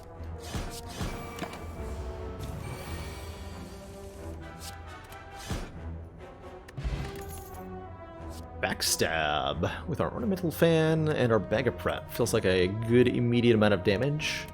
Does reduce our chance of drawing Bomb on turn 1. Do I want a Deadly Poison so we can further stack our poison? Go Backstab. Yeah, immediately useful. Deal 11 damage. Seemed like it was pretty good. Bomb, in theory, good in this fight, but in practice, we just have all of our needs covered already. We just pick these off pretty effortlessly. Always desperate for Snecko Eye. I hear ya.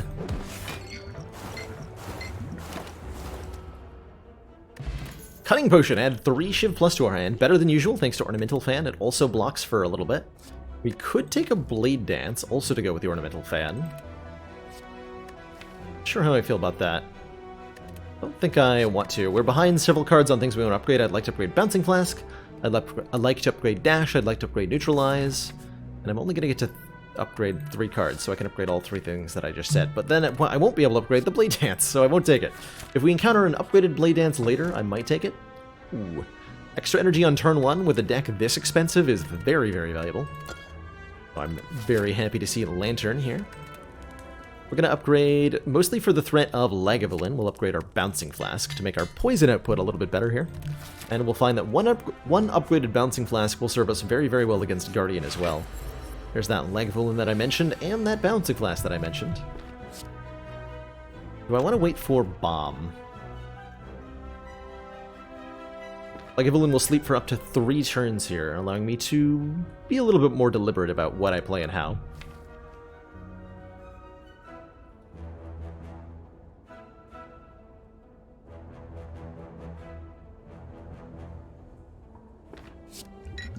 Get that poison started. Or to turn down how powerful this opener is.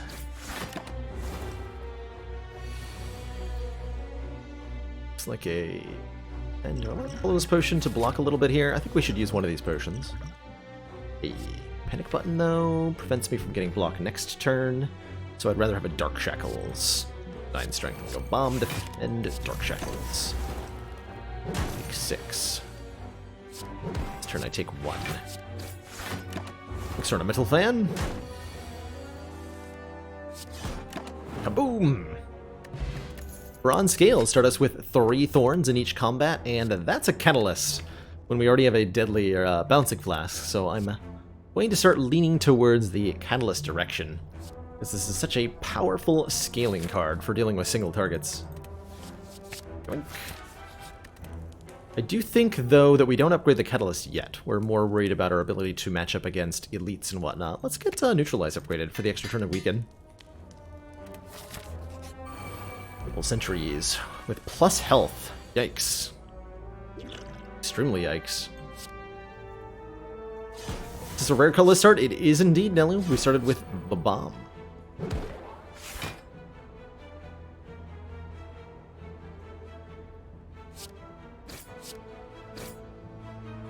Actually KO this sentry immediately.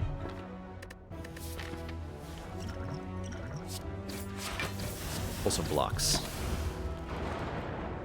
Downside was a curse, which we removed pretty early on. Okay, we didn't draw Bomb until turn 3. A little bit painful. Still gonna play it though. So to survive for 1 more turn here. Easily done.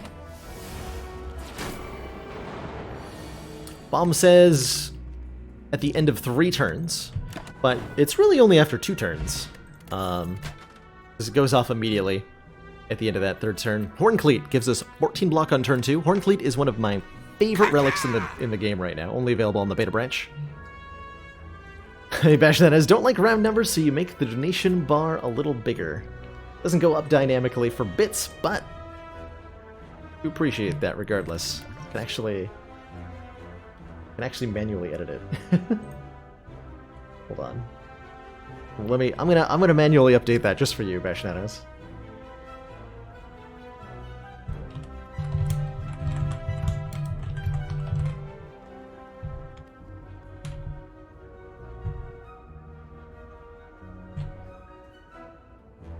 There. Hey, Leg Sweep. I was just thinking I could use another source of weaken and another big block card, and Leg Sweep's great. All of our cards cost either 0 or 2, which is how we want it?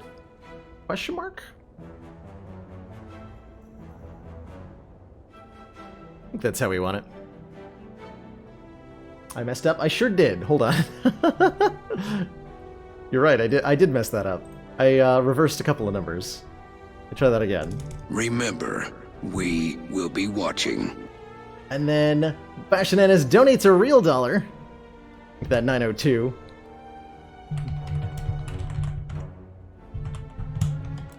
You'd think I'd be able to just increment a number to do this. I can't. I am not sure why. Streamlabs is a little weird at times. There we go. There we go. Bashananas, thank you so much for donating $1 whole and causing my entire donation bar to fill up. Do I take an event or a fight right now? Like, we dominate the fight. Do we need any more cards? Actually, when was the last time we saw a rare card? I bet we got a rare card from this fight, because of the way the offset works. The longer it's been since you last... Like, the specifics of this aren't quite as I'm saying, but ultimately, the longer it's been since you last saw a rare card, the higher your chance to find a rare card in combat rewards. And since we didn't see one in the last couple of fights, let's take another fight, and we should have good odds of getting a rare card here.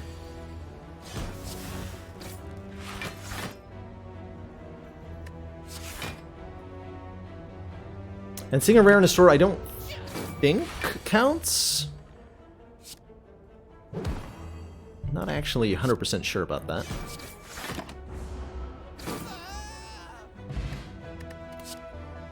These cards aren't rare. 3 commons. Reflex was a common. 2 commons. We did get a Fear Potion, which is nice, and we got 14 gold, which I guess is okay.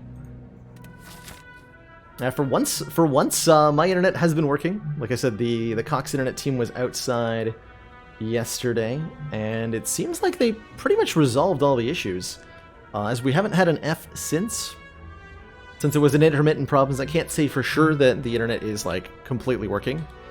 But it's been way stabler, so I'm pretty happy right now.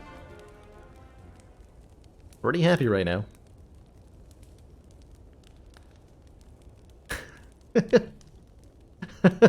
Thank you, chat, for the for the Fs. I'm thinking about upgrading leg sweep for the additional weekend. Could also just take a catalyst upgrade here, and then we win pretty decisively. Let's do that.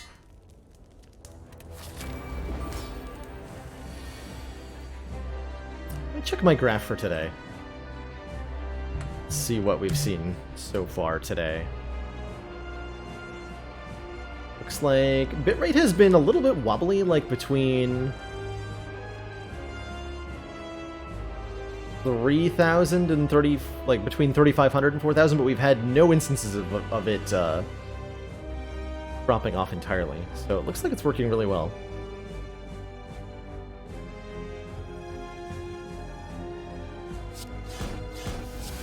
Exactly enough to transform? Perfect.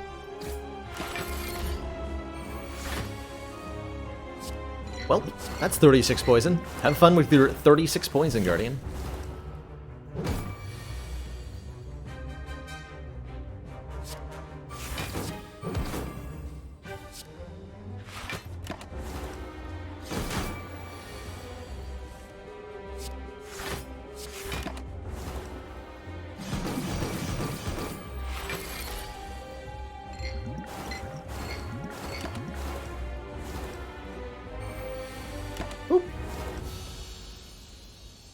One super dead boss, one super good rare card. What do we want between Malaise and Grand Finale, and Corpse Explosion? Grand Finale not really an option here, as we have neither the draw nor the retain to make it functional. But Malaise would let us sap strength from our foes, buying us time. Corpse Explosion is a great way to do area of effect damage. That would fit very, very well in this deck, and it is another way for Catalyst to get its poison started. Oh man, it's gotta be Corpse Explosion, right? Gotta be. We already have lots of weak with Leg Sweep Neutralize Plus. Gotta be. Corpse Explosion Catalyst is such a winning combination, usually. As it's a 2-card combo that just instantly kills an entire fight. Pretty much. So we're already starting to lean a little bit away from the bomb, unfortunately. What is this? These are my boss relics? This is gonna be interesting. So our choices here. Tiny House gives us a potion, some gold, 5 max health, a card, and an upgrade. How can I tell if the card is rare or not? Rare cards have gold border on the top.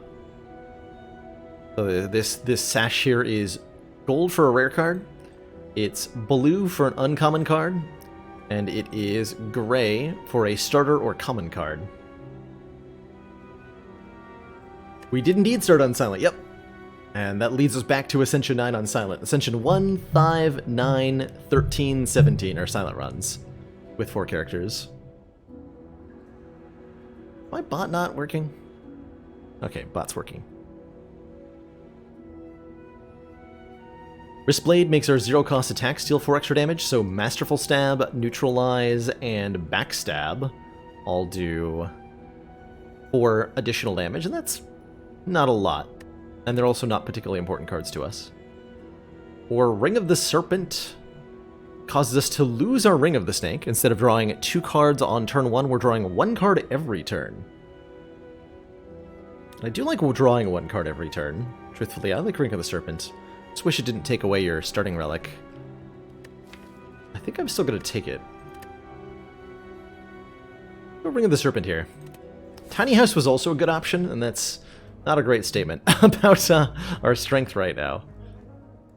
A worrying statement, truthfully. We want to go less elites, more fires to get us through this act. I could go 4 elites, but I don't think we're strong enough to fight 4 elites. Even with our really good cards. So let's go 2 elites up the left-hand side here. We get a late shop to spend all this money in. Should be good.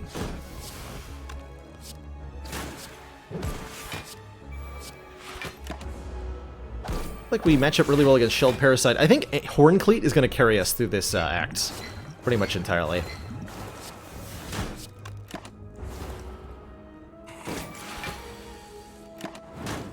Boom. Acro Plus. Draw 4 and discard 1. I'm into that, truthfully. That's such a powerful card draw effect. I like it a lot. Transform a card lets us ditch one of these strikes, turning it into a different card. I think you should always take an opportunity to transform when you get one. It uses the opportunity to turn your worst card into something better. For example, a Piercing Wail. Causes all enemies to lose 6 strength for 1 turn. An excellent, excellent block card. Did I just skip a boss relic? It kind of feels like I did, didn't I? Kind of feels like I did. You know what? Let's apply weak potions so that I can get away with the bomb here. Probably gonna get a potion after this anyway.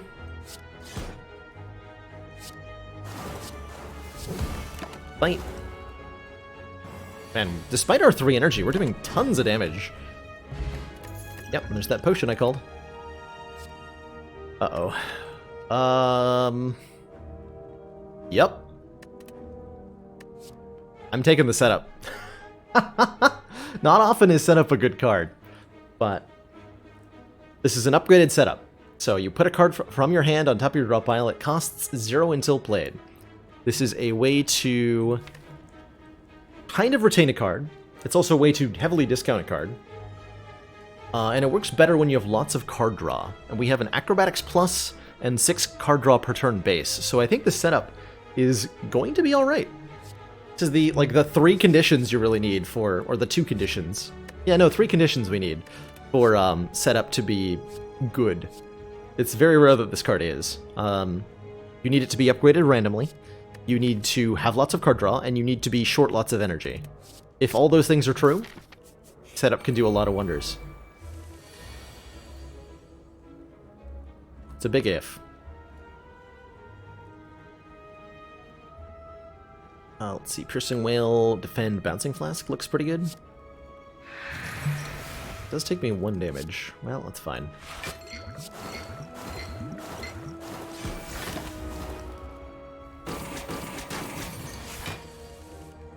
Yeah, if Setup Plus were to draw a card, it would feel a lot better. That's for sure. So much damage. Would changing Tiny House's random upgrade into a targeted one make it too strong? I don't think so. I think Tiny House would need a lot more to be too strong. Do we take an Outmaneuver Plus? Next turn gain 3 energy?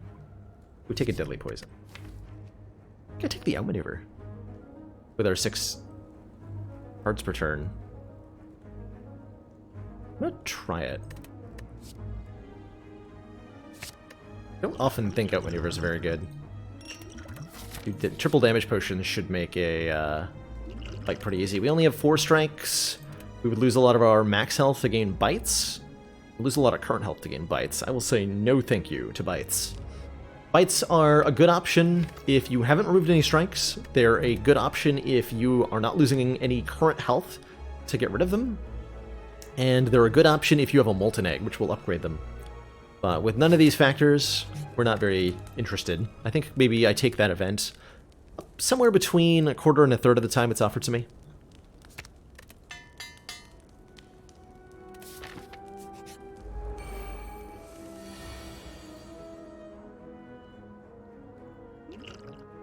Alright, we have a lot. I'm against triple slavers. I'm happy to use all three of these potions right now.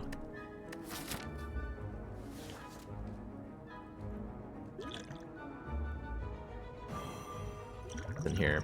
Another dash. Okay, that's plenty for this turn then. Murdered him. Time. I know where you doom stress. Who was it? Oh, I can't remember their username right now. One of our regulars at one point ended up banned for one day because because their cat walked across their keyboard and managed to type something that looked very, very remarkably similar to an ASCII depiction of a penis. So I slammed the ban button because I thought it was some sort of like Joker raid or what have you.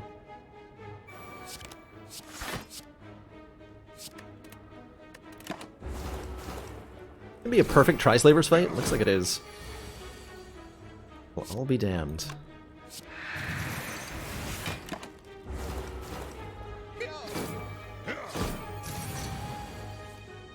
Boom! Bomb is still doing lots of work for us. Like, it's a little bit redundant with Corpse Explosion, but that it's redundant means we get to draw whichever one's comes first and put that one into play. Ceramic Fish, when we add a card to the deck, gain 9 gold. And I think we do now want a Well-Laid Plans to be able to retain stuff, particularly Catalyst. Is going to do wonders. Where did I get Bomb from? It was our starting bonus, Eternal Mage. We chose a rare colorless card start and picked the Bomb. You do also find it in shops. Yep, as a rare colorless card, you can get it in shops. And I think in Act 1 in particular, Bomb is a pretty good take. Also really good against Collector. We're not fighting Collector, we're fighting Champ. But if you're fighting Collector, it can be a good take in Act 2 as well. Maw Bank. When we climb a floor, gain 12 gold. We're really imminently about to run into a shop with 400 gold. I'll take the Sapphire Key instead. Because that is one of the worst Maw Banks that we could have possibly gotten. So, no thanks. Turn 1 bomb against Book of Stabbing. Hard to complain about.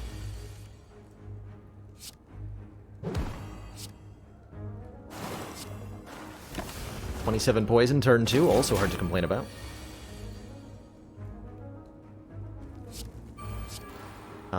Do we actually just win? Actually just win. So we take a little bit here. We'll play both defense.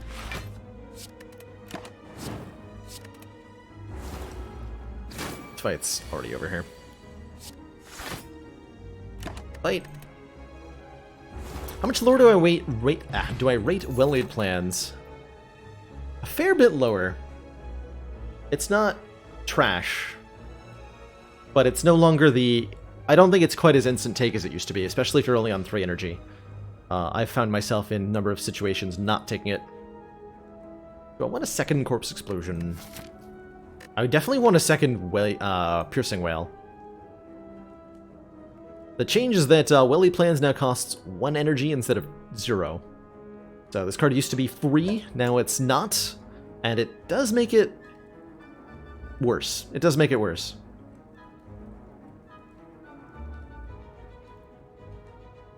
Yeah, probably a good change. That's a good way of looking at it.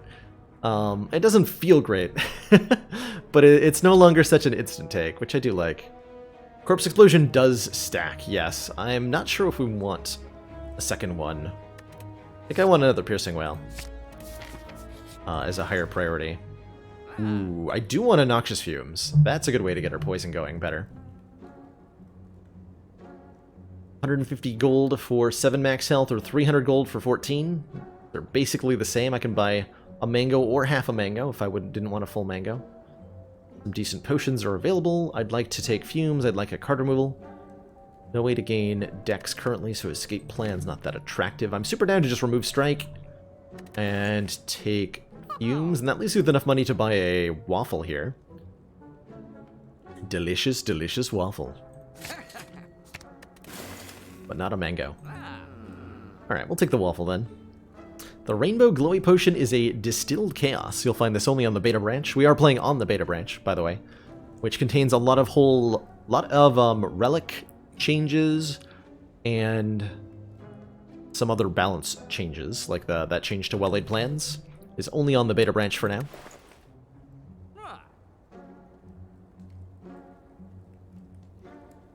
Delicious. Nom nom nom. Delicious, delicious waffle. The current health is nice, but probably not relevant. Though it likely means going into Act 3 with more health. A little bit more. And we don't want anything else here. Although Power Potion's nice, we are not in need of the immediate power that a potion would provide.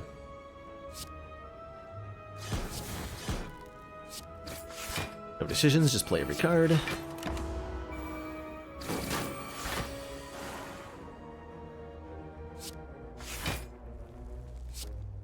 Die next turn, so I can play strike on you.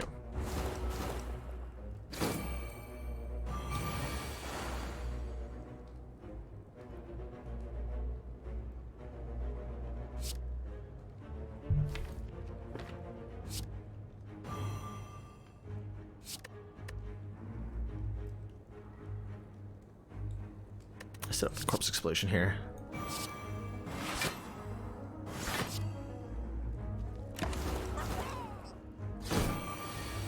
Okay, turn to a drawn piercing whale. We get to play this for free.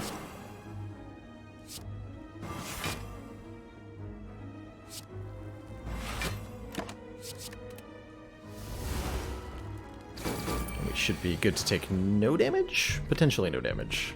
Close to no damage. It was 51. Well, it wasn't free damage. It was damage that I had to pay 2 energy to deal. And that's why I didn't do it. Well, it looks like we might lose that health anyway here. Close to it.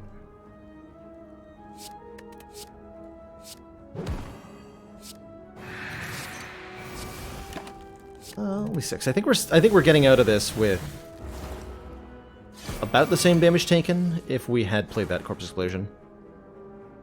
A little bit more damage taken than if we had played it.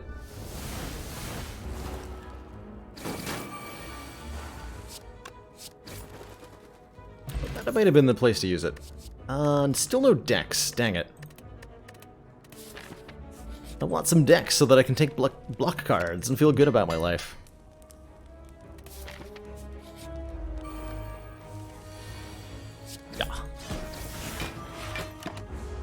Okay, Stecco makes our cards random cost, and honestly, I'm fine with that. Especially when we're drawing 6 of them per turn. Let's get plans. Plans is good.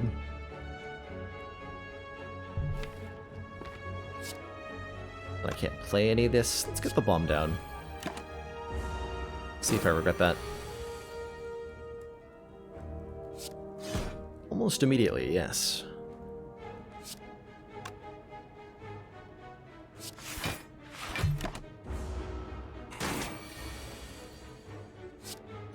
Bomb's going off, so we should have a kill.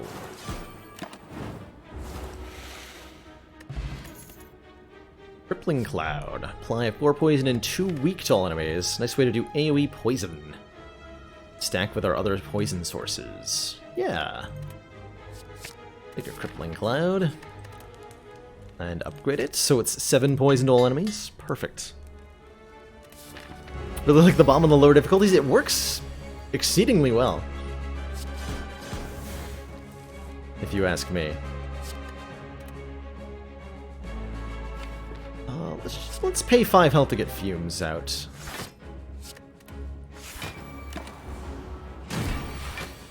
We have a ton of expensive cards for 3 energy. It's a little bit absurd. But boy, do I love it. Let's get the poison going. Our plan for Champ here is to Catalyst him, pretty much. So shall I.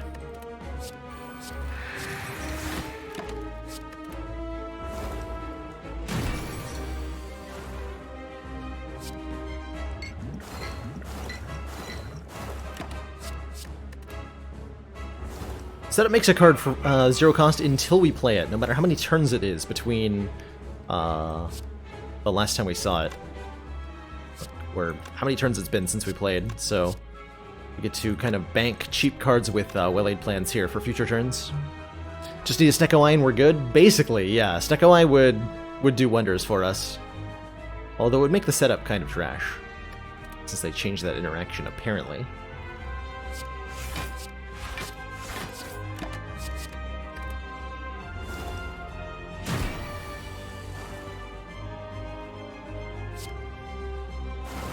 Alright, so if I triple your poison now, be 120. No, I don't want to do that yet. Put up the bomb. Put the catalyst this turn. 6 energy, so I can do all the things that I want to do. Champ is very rip.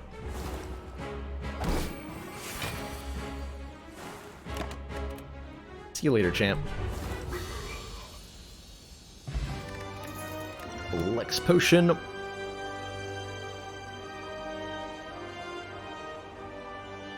Oh, I like these. Oh, I like these. Yeah, Snecko Eye now, please. So our options are Nightmare, choose a card, next turn add 3 copies of that card into our hand. Lets us make duplications of Catalyst, or duplications of Piercing Wail, or duplications of Setup. Can have 4 Setup plus, and then use them on each other to daisy chain setups for like 3 to 4 turns. Bullet Time makes all 5 cards in our hand free, or all 5 other cards with Ring of the Sake. So we can play a really expensive hand. Although that makes like 3 energy generating cards. So depending on what I get here as a relic, will depend on which one of these 2 I want more.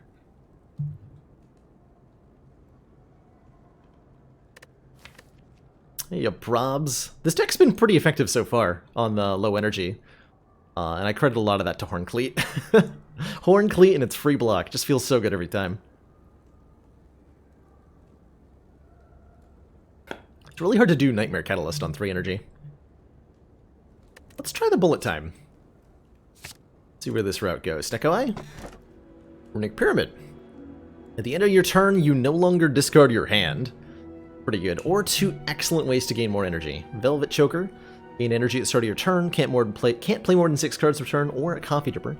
Gain energy at the start of your turn, we can no longer rest at rest sites.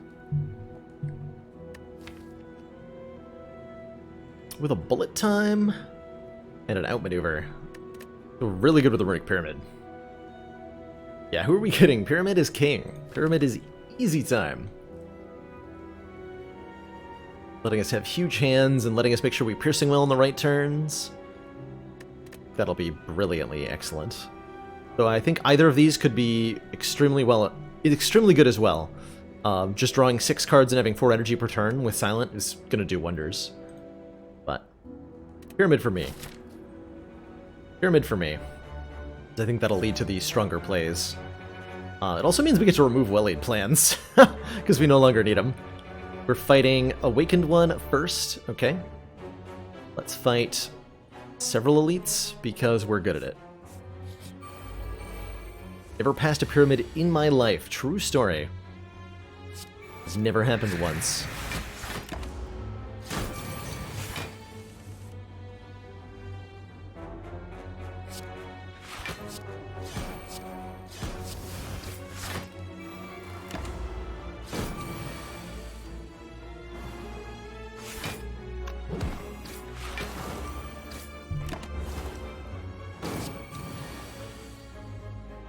Yeah.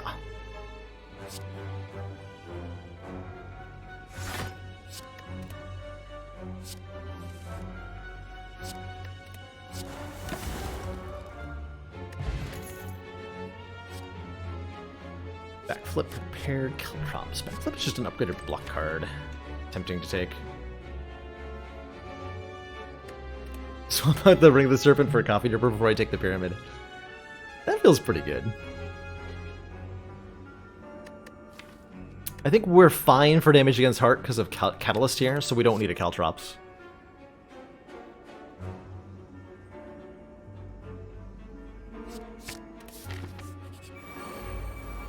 Corpse Explosion Catalyst is not 27 damage to all enemies, no. It's 27 damage to the one enemy targeted, and if that enemy dies, then we deal that enemy's max health and damage to all enemies. Hopefully we draw a Corpse Explosion right here. Nice. So it can be more than 27 to all. In this case, 59.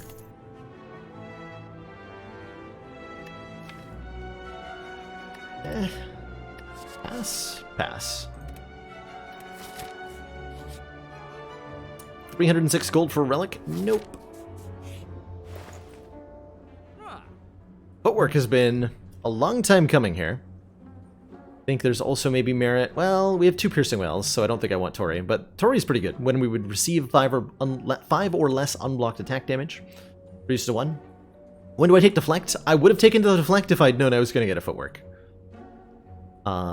Some combination of having card draw and having Dexterity makes me want Deflect. I would also have taken it if it was an upgraded Deflect. We found our Dex finally. Super gonna take that. Choice between Happy Flower and card removal is not necessarily an easy one. But I think I'm gonna go with the card removal. Want our hand to not be clogged by junk. And the easiest way to do that is to remove weaker cards. Oh, Well-Laid Plans is also a thing. Right. Can remove that. Maybe later. Another bullet time. I want that. I do want a dodge and roll. If I can find it here. We're offered the second bullet time. I'm gonna take it. And I'll take the dodge and roll. Okay, so we have 2 bullet times as our energy generation. Isn't that curious? I could make the second bullet time free, that's true. Incredible, isn't it?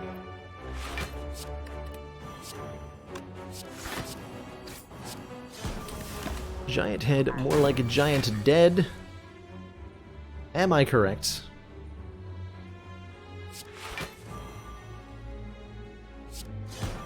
Science point to yes. Let's clear more room in hand. We have a really good bullet time hand lined up here. I can make the other bullet time free. Incredible. I can even set it up. Though I don't want to.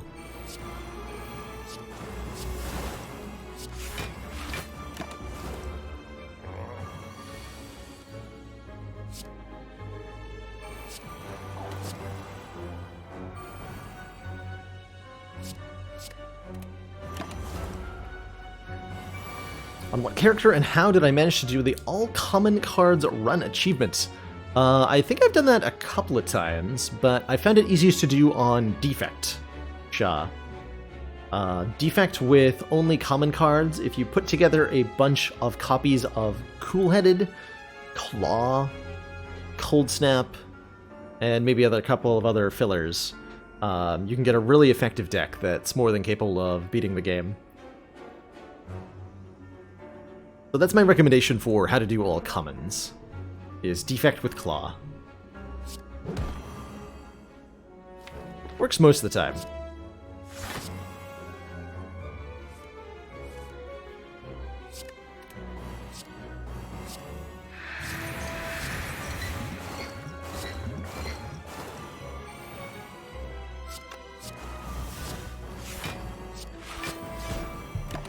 Draw casually 8 cards here.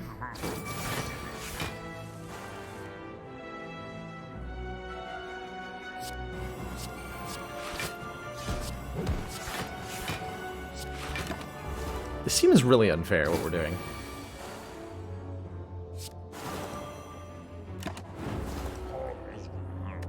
Have I ever done a common sense A20 run? I have not, no. Bunai will give us 1 dex if we play 3 attacks. I'll take one more backflip plus here. Just one more.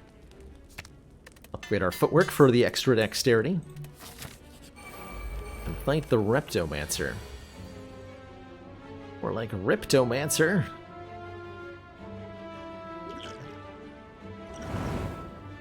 Just gonna go ahead and do that.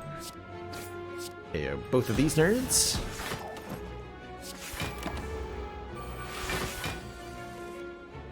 Beautiful, beautiful piercing whale. Let's do corpses.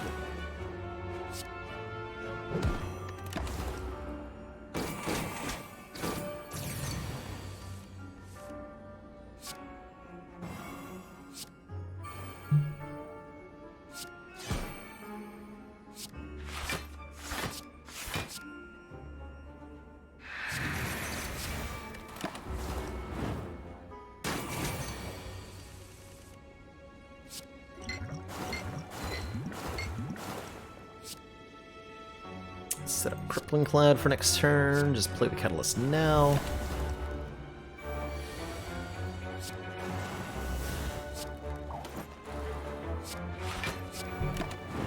Deck has so much energy, considering that it's a only on 3 actual energy. Peace Pipe lets me now remove cards from the deck at rest sites, which I would really like to do. I think rather than upgrading from here, I'm quite happy to toke the 2 remaining strikes and the well-aid plans. Do we want a Sucker Punch? Maybe. I would an all-common A20 would be possible. It would be really difficult, but it would definitely be possible.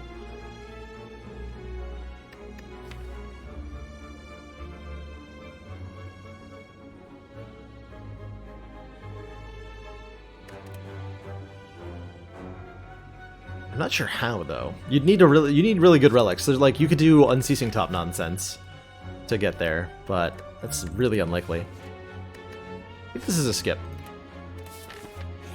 Yeah, you'd have to be carried by relics, of course, because your cards are very, very limited. There's no deck of just common cards, I don't think, that would be able to win on its own without relic help. I don't think so. Transient. My friend, hello. Transient sticks only around for 5 turns. At the end of those 5 turns, it fades away. A big jerk. And during those 5 turns, anytime we deal damage to Transient, it'll reduce its damage by that much. Is there an infinite? Is there an all-common infinite? I guess with a dropkick... No, dropkick's uncommon, right? How would you do an infinite with common cards?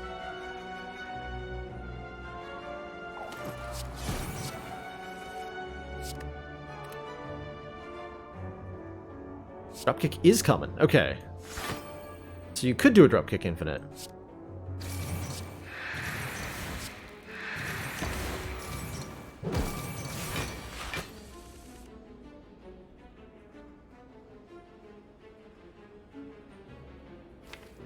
Bullet time, hello? I mean, we can put him to 60 poison, so he won't hurt me this turn. No chance that we kill Transient, but I don't think we had really a chance anyway.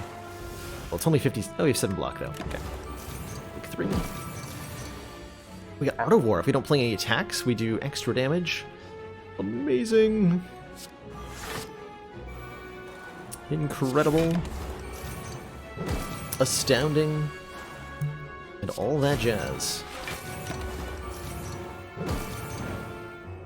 Do I enjoy card games outside of Spire, such as Magic? STS is a special interest. I have enjoyed Dominion. Got a box set of Dominion just off camera, actually.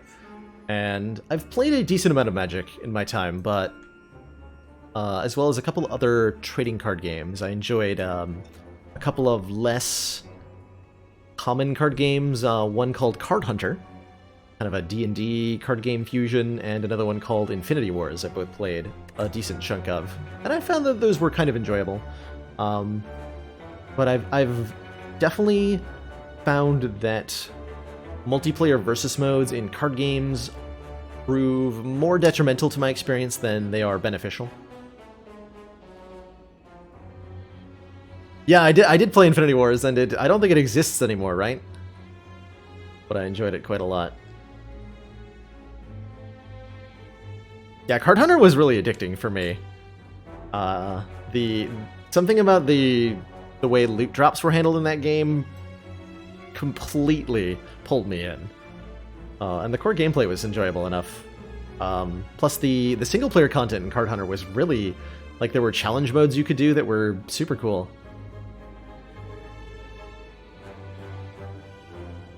But I find particular joy in Spire as a single-player experience that is really challenging, really replayable, and super deep as an experience. How do I feel about this Blessing of the Forge when I have 10-card hands, usually? Mostly unupgraded defends, everything else is pretty relevantly upgraded. Alright, we're not going to take it then. We'll keep the current ones. Energy Potion is basically I didn't draw bullet time insurance. Android Netrunner. I've had a couple chances to play tabletop Netrunner, and have not found it to my liking too much. But I've heard good things from the friend who tried to get me into it about Netrunner. Just use this to clear the hand, just use this to clear the hands.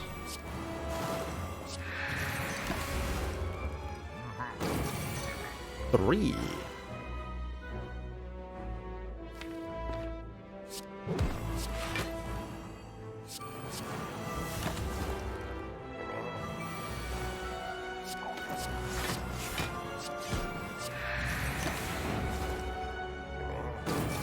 Bad poison go.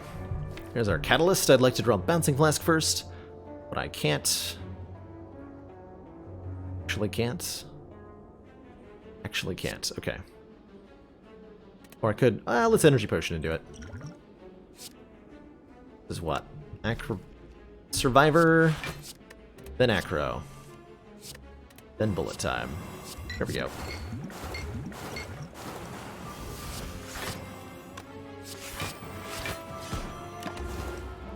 There we go. How about Gloomhaven? I've tried both the board game version of Gloomhaven and the digital version of Gloomhaven. We had a bounty to do related to Gloomhaven several months ago. The digital version is a little bit rough under the hood still, but looks like it has a lot of promise. The physical version of Gloomhaven is super enjoyable, and if you're looking for a cooperative board game experience, then you might find Gloomhaven a really good one. For like player versus players, collectively players versus a simulated GM or DM. It's very highly rated, and I do recommend Gloomhaven. Have I ever played Yu-Gi-Oh? I have not played Yu-Gi-Oh, but I have played the Yu-Gi-Oh character mod for Slay the Spire, so I feel like that makes me an expert on Yu-Gi-Oh. We have enough decks that I want another dodger roll. No. I do not. I do not.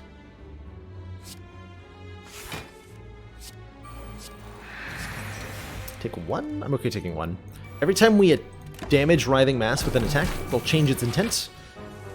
This intent in particular will put a curse into our deck, so this is the one to avoid out of all of them. Do not want.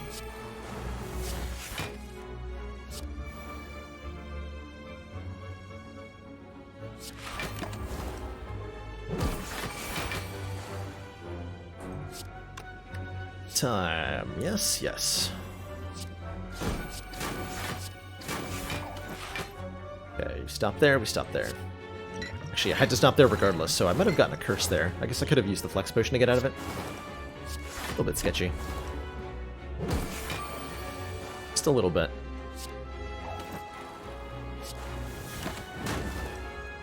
And dead. I did not play this War of Mine, but I watched a couple people play it.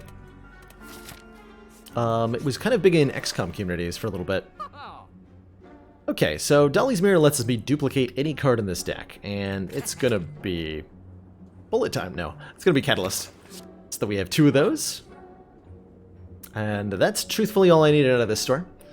We will have enough money to remove a card in the Act 4 shop, because we're 6 gold short, and you get a minimum of 10 gold from a hallway fight. Arkham Horror. I've played that. What other, like, cooperative... if anybody's played Descent, I really enjoyed Descent a lot. It's similar to Gloomhaven in terms of the theming, except instead of the monsters all being controlled by a set of rules laid out in the book, the monsters in Descent are controlled by a player GM who's playing an adversarial role to the party of adventurers. And I have very much enjoyed playing as the adversarial GM. Makes for a really challenging matchup. Well, sometimes it's fun being on the side. Like, I personally enjoy playing on the side that's expected to lose. I take it as a personal challenge. I enjoy quite a bit.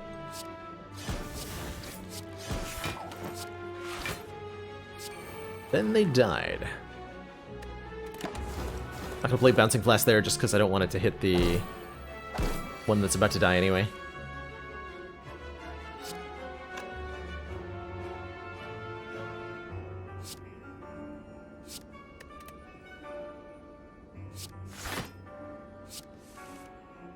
There we go. And 1 energy. 42, okay.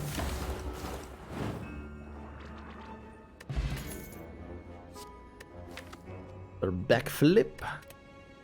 Maybe. Maybe another backflip. Yes, another backflip. 1 more backflip. Rather be taking dodge roll pluses, but that these backflips have all been upgraded is pretty exciting. Did we get any tokes at all? I think we found the peace pipe here, didn't we? There's no fires along our route. Twilight Imperium! I love Twilight Imperium! I've only played like 3 complete games of Twilight Imperium. But the times that I have been super, super enjoyable.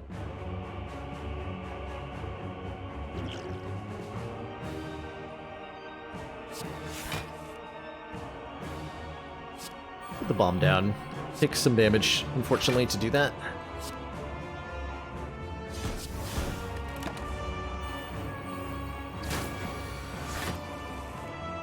That's okay. The lack of a piercing whale here is a little bit problematic, huh? A little bit.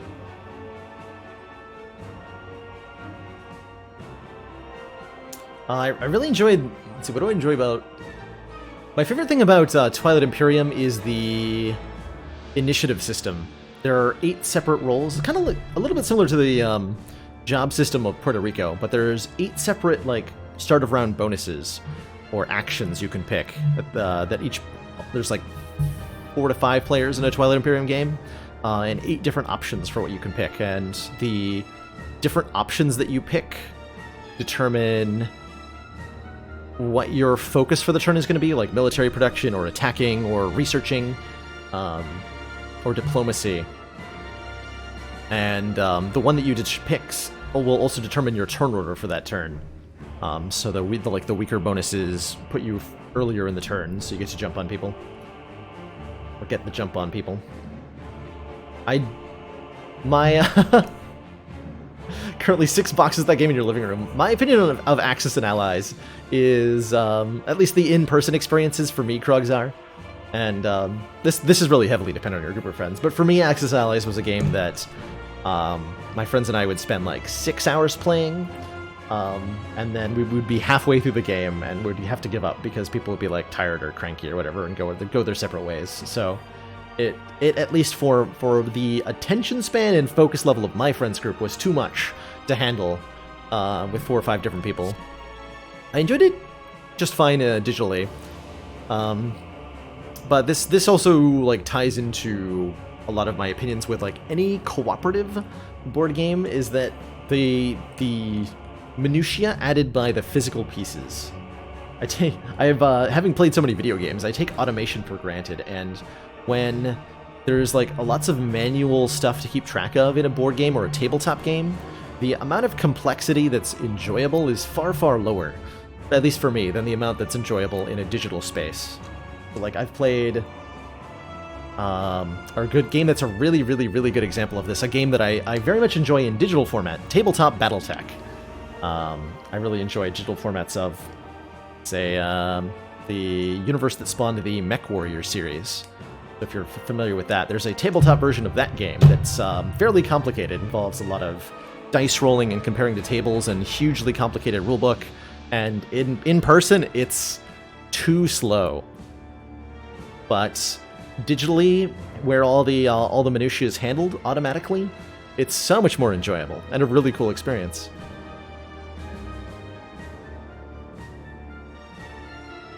And that's not necessarily an opinion everybody will share. Like, some people don't have that, like, don't have the experience of that downside whatsoever. And more power to them, I say. More power to them. Are we keeping this bouncing flask around? We are. Okay, we're taking more damage than I'd like. Let's set up the bouncing flask.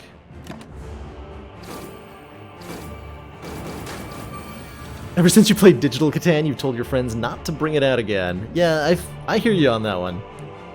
Hear you on that one.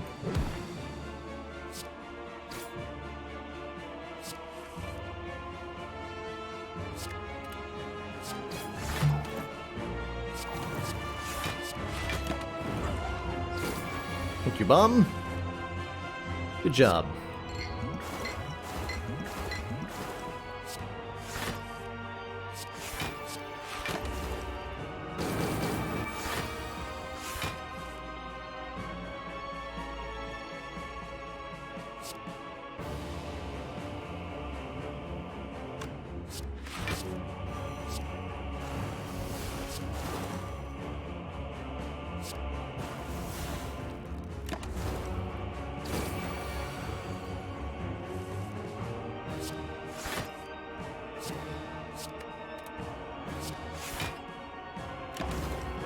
Looking pretty good. We're gonna do Fumes and Piercing Will on this turn, so that Awakened One doesn't get to transfer any strength over.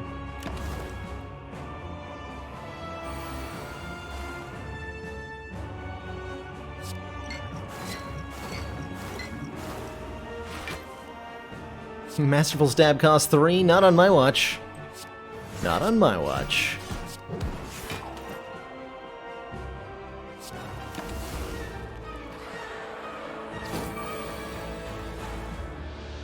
See, really enjoying this convo about board games and such. I haven't gotten to every of the comments here. Roads and Boats. Beautiful game that's difficult to master. Haven't heard of that one, Krugzar. 1940 editions of Axis and Allies take about a weekend to play. Oh yeah, if you combine all the boards. We've always wanted to, the group of friends I had always wanted to do that, but never managed to. Never managed to.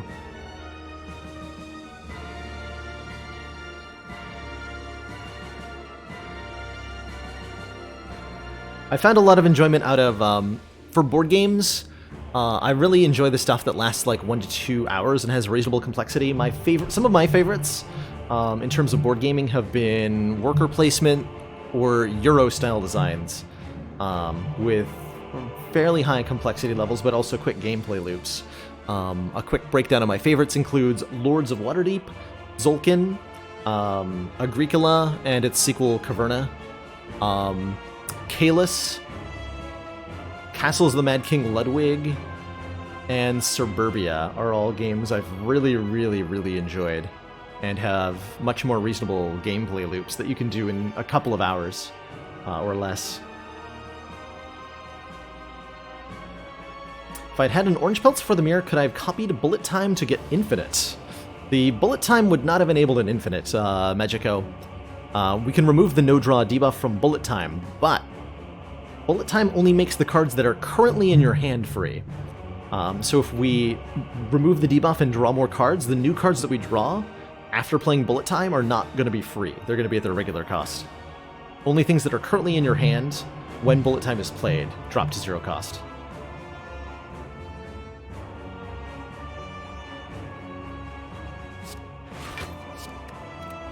Feels like being lied to, but 'tis how it works.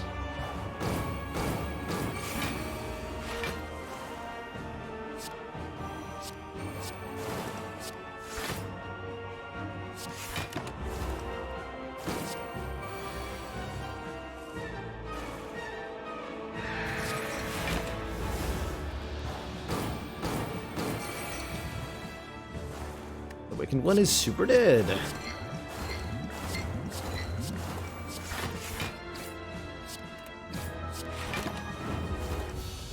GG. GG. Terraforming Mars I've heard a lot of good things about, but I've never played. Drive the Kalos box with King Phil giving me the eye. I don't actually own a copy of Kalos myself, unfortunately. Though I don't have any Kalos box.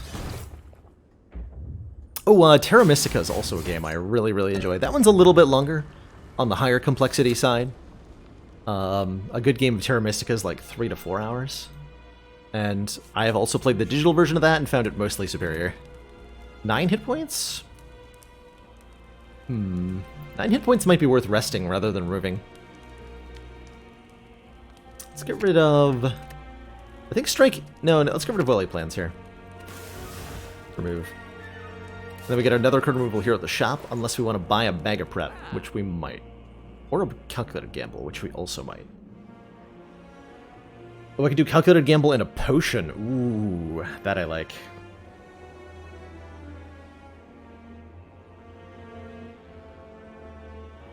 Do I think STS should get something like an Exodion, an unconditional win? I think there's tons of different ways to win in Spire.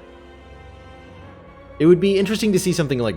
There's a couple mod characters that do this. They bypass the normal fight mechanics. They don't require you to do damage. They just say, here's the thing that, like, wins the fight. And I think for the most part, Spire is quite good where it is, in terms of, like, requiring you to kill the enemies by reducing them to 0 health.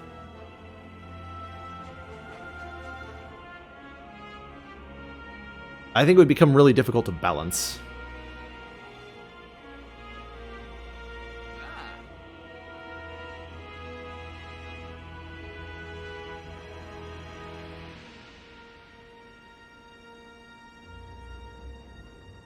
Lupon, you play tons of board games. What are some of the ones that you've been enjoying lately on the board gaming side of things?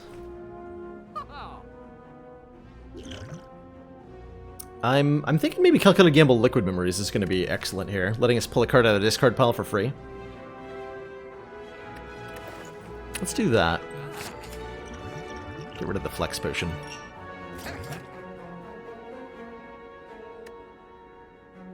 Have I played Pokemon board games? Back when I was in elementary school, Pokemon the board game. There was one Pokemon board game back in like 1999, and I played the crap out of that in elementary school. That is the only Pokemon board game I've ever played, and as far as I'm concerned, it's the only one that exists. This is not the turn one I was looking for.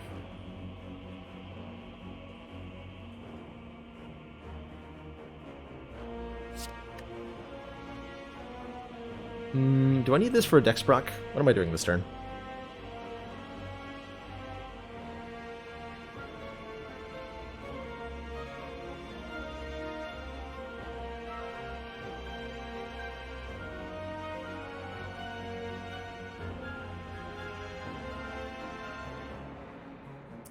It and the Raiders of the Lost Ark board games until they broke. Nice. Matt Warbuckle, that's how you know you loved something as a child, is you were willing to use it until it was gone. This is an awkward turn. I have 3 energy. Might be our Dex Potion fight.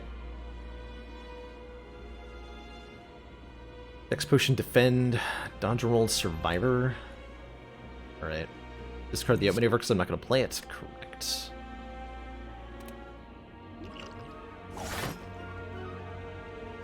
Alright.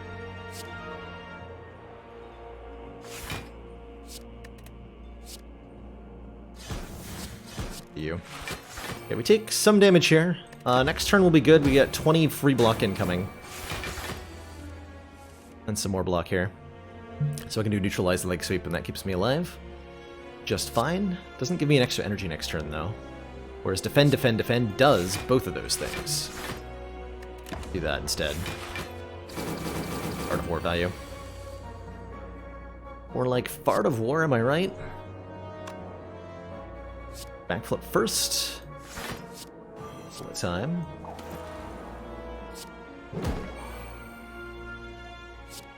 Bouncing Flask.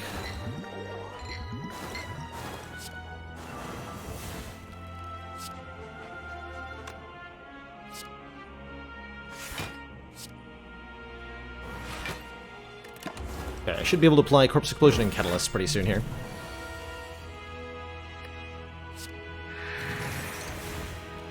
There's the Catalyst. There's the Corpse Explosion. And I should be able to play those all. This works. 125, that should be enough, yeah.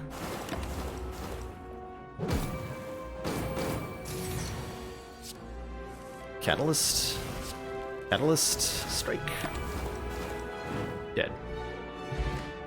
The Specimen. When an enemy dies, transfer any poison it had to a random enemy.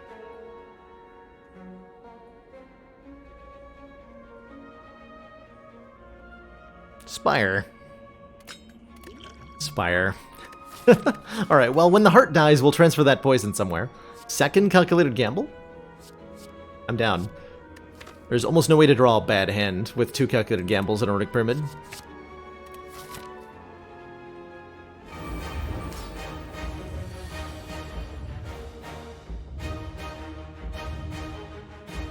This is looking good. We got Footwork and Acrobatics on turn 1. Every time we play a card against Heart, we're going to take a damage. And that's okay. We got turn 1, the Bomb. Not going to play the Neutralize because I want to get an extra energy with Art of War here next turn.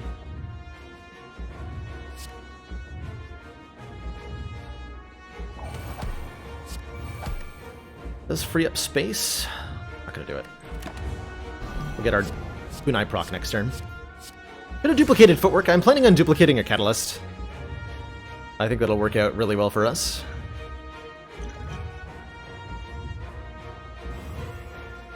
Also have Liquid Memories to return any one card, aka the Bomb, to our hand. So we get the Kunai proc first.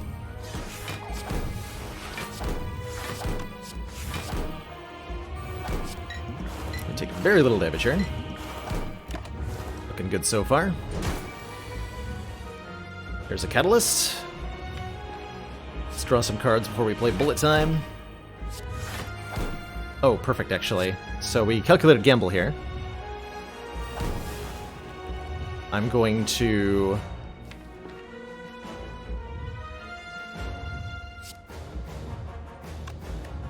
backflip.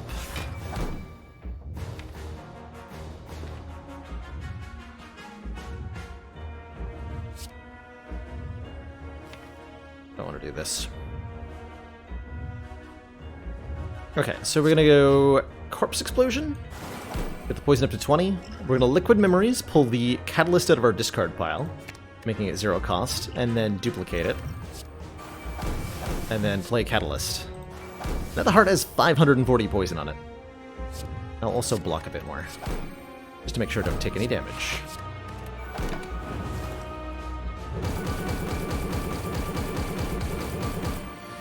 And then I end turn twice. And I win. GG!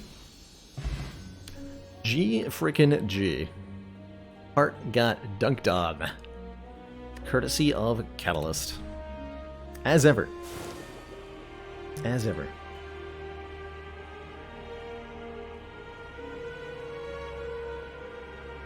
I like that emote, Mystic Mouse. 11 out of 10. You're headed to bed. See you later, Krogzar. GG. Alright, that's halfway up the ladder. We're up to Ascension 10.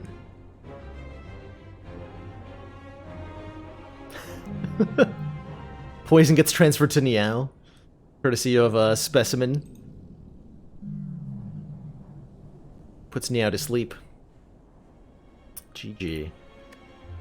GG.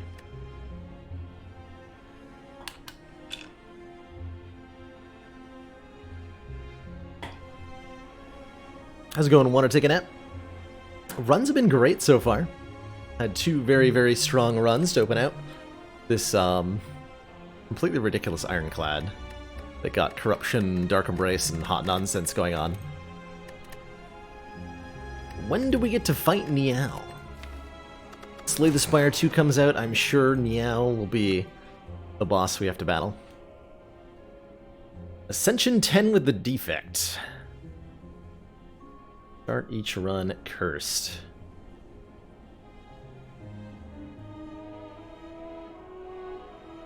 Commander, one of our most valued supporters, says continued Marco support Brain. of the XCOM project. Thank you so much for those 7 months of Tier 1 support. Greatly appreciate the continued council funding.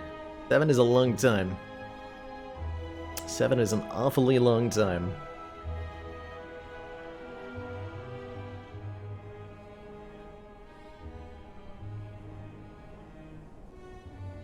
So on Ascension 10, we start with Ascender's Bane in our starting deck. This is when this card comes into play. It's an unplayable curse that cannot be removed from our deck, but it's ethereal, so when we draw it the first time, or if it's in our hand at the end of our turn, more accurately, it'll exhaust, so we won't draw it again in that combat. 250 bits! Cheers, Lupin! Thank you so much for those generous internet points. I can appreciate that, and as always, that does count towards the bar up at the top, putting us just a little bit closer to another month of full-time streaming. Enjoy the rest of your evening. Thanks for dropping by, Lupin, and I hope to see you around soon. Playable Shopkeeper would definitely be something I would want in Spire 2. Colorless card, 3 random potions, not my favorite, although we do have potion slots for them, so I think potions could be a good start here. Or we can take a boss relic on defect. I like boss relic on defect. I like boss relic on defect a whole lot. Take it. First key gives us a 4th energy. Whenever we open a non-boss chest, get a curse. We can take a curse here, fight this elite. Go to the shop. Although I'm going to go this way, so maybe we just don't open the first chest. A10 is when Ascender's Bane comes in, that is correct. I think with 4 energy, we can probably fight 3 elites this act. Get ourselves a whole bunch of relics. Ever sends us a whole bunch of a good time.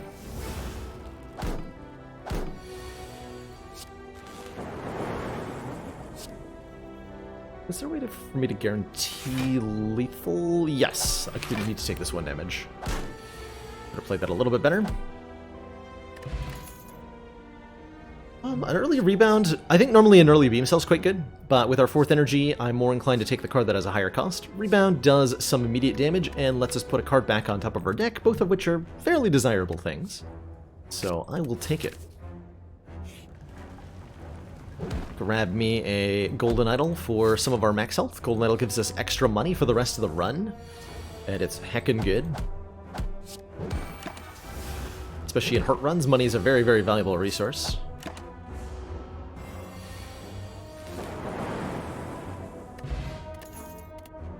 Second rebound, or recursion, or compile driver. Compile driver is not nearly as good when you don't have a starting orb, as if you draw this in your opening hand without any orb generation, it's just 7 damage.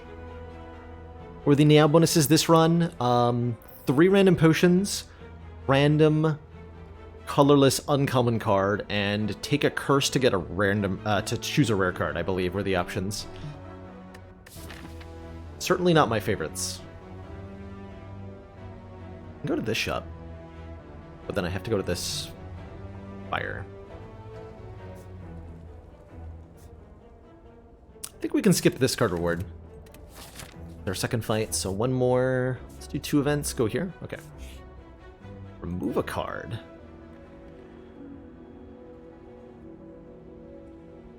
I'm gonna get rid of dual cast because I have no starting orb.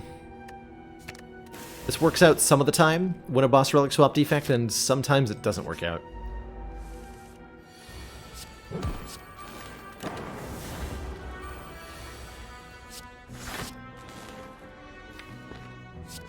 think with 4 energy I can play the double defense on this turn and have it go reasonably well. Yeah. Take nothing here.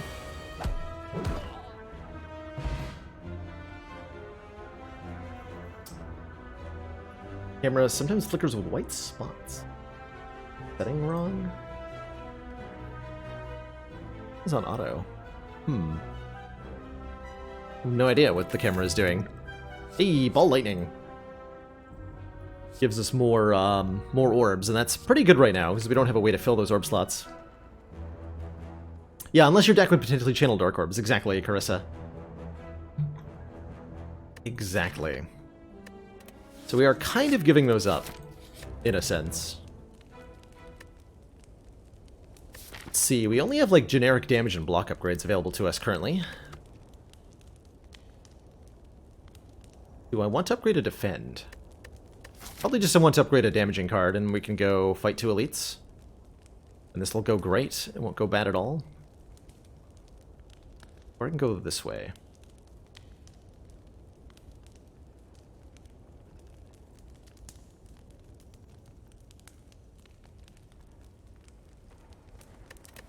Like the extra elite. Upgrade our ball lightning. We want to upgrade our best card so that rebound is a better target to hit. Upgrade ourselves an acid slime. Ouch. I think that's worth using a potion on. It's unfortunate. I wanted to use that potion in the elite fight. But you're not going to get a much better swift potion than that, quite frankly.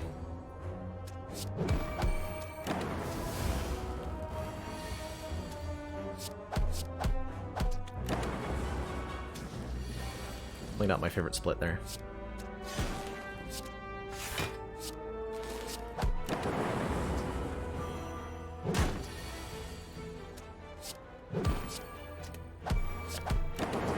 Losing more health than I would have liked, and our potion. Maybe we get another potion, though? No. We do ever get a leap or a sweeping beam, both of which are excellent. We're fighting Guardian. Okay, we'll take the better block card. That'll help us a lot against a Lagavulin, it'll help us a lot against triple sentries going into this elite fight. And so I think it'll be alright.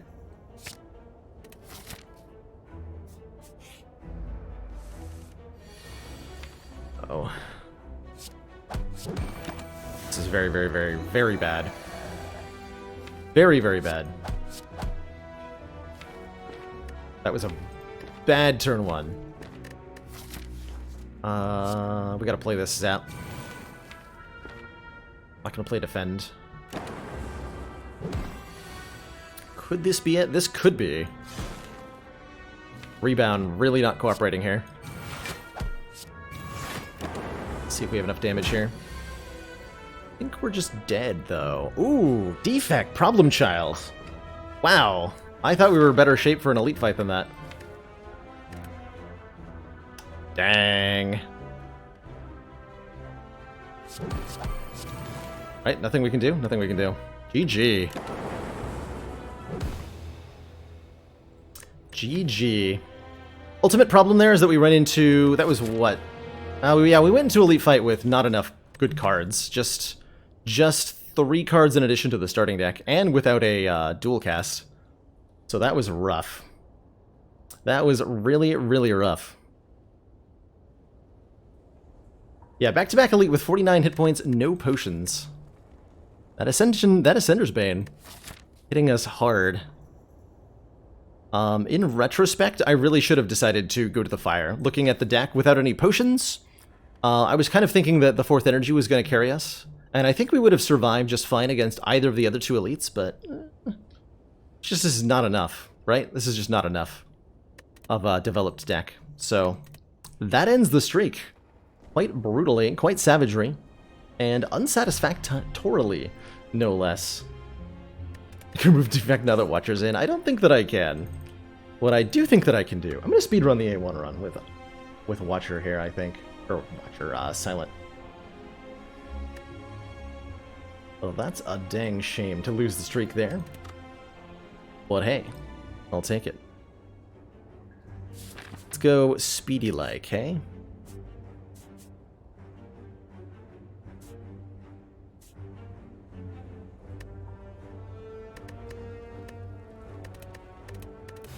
Go speedy-like. Yep, starting with Ascension 1 for equal runs with all four characters. That's right. She didn't even mean to click on that. I wanted the snipe. You know what? Alright. Go ambitious. Sure, it'll be fine.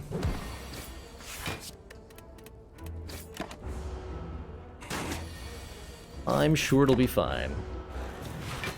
Yeah, now I'm definitely reminding you why Act 1 elites are to be respected, built around, and accounted for. It was a really, like, harsh reminder of what Spire can be sometimes. Got knob clobbered, as it were. Okay, force elite. Well, not force elite, but I know what I mean.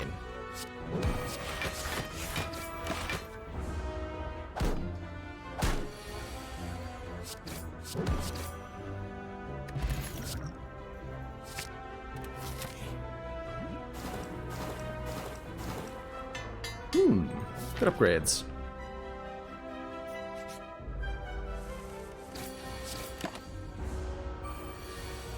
Do I rotate who I start the climb with? I do not. So the current intent is to start with Silent all the time, which lines up Ironclad as the Ascension 20 run, because I'm most confident in beating the highest difficulty with Ironclad, and I think the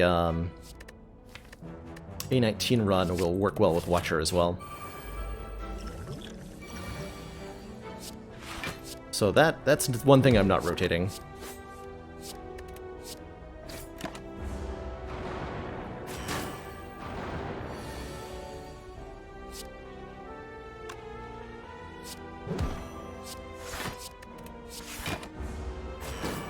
It's helping with the Thorns Potion, helping a little bit out with the chip damage here. Quite nice. Sucker Punch next turn. Dagger Throw next turn. Perfect.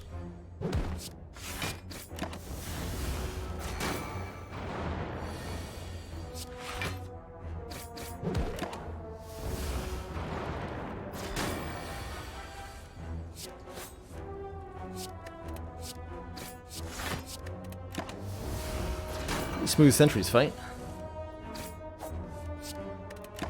Without them doing the full 10 damage, they're pretty wimpy.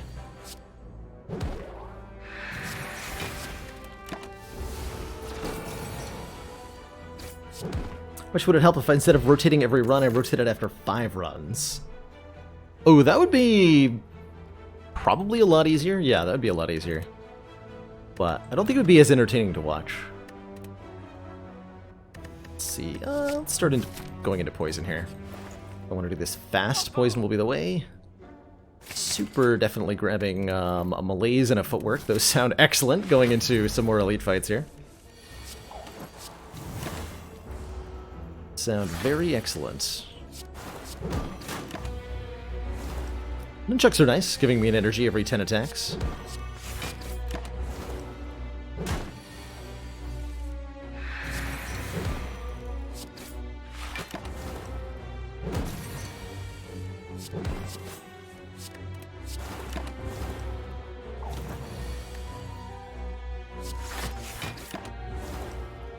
How's it going, John the Dragon? Hello, hello.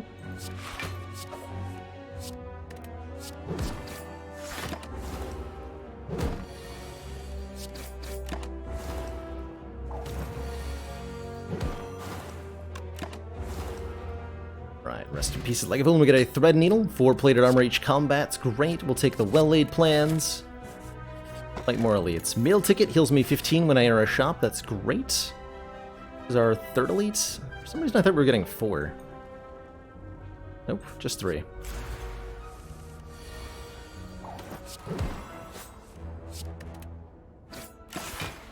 And Chuck's at 8 here.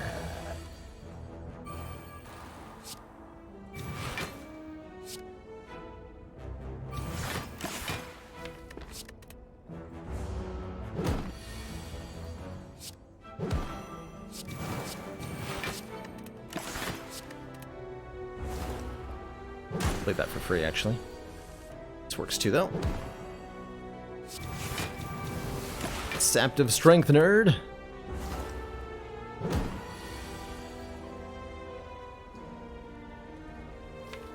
We're not doing that much damage.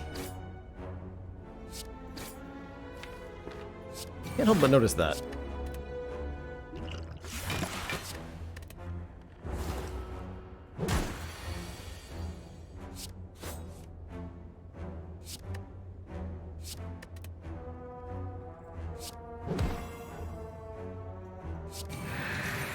That incoming damage a little bit.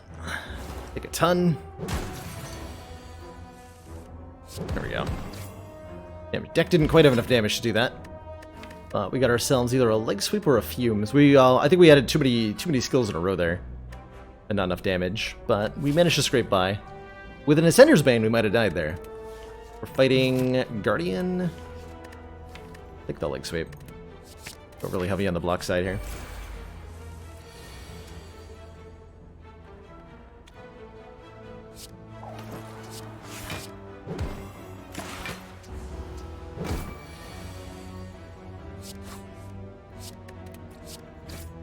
Defect definitely got too ambitious on that last run. Thought I could handle it. Could not.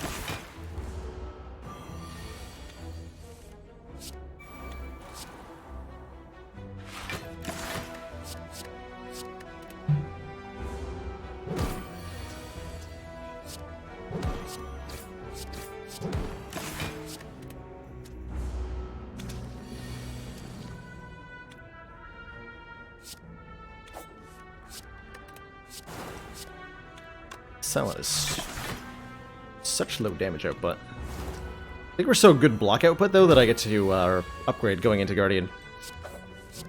Will help things a little bit here.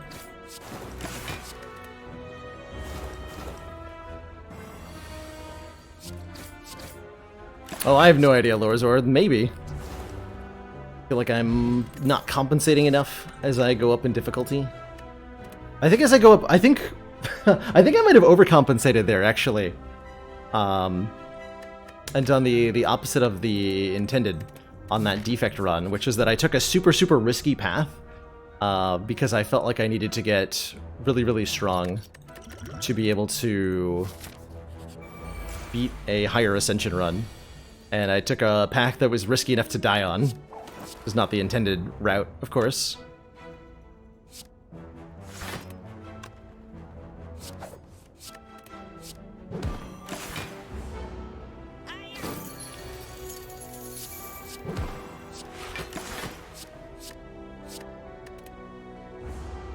Good potions here, by the way.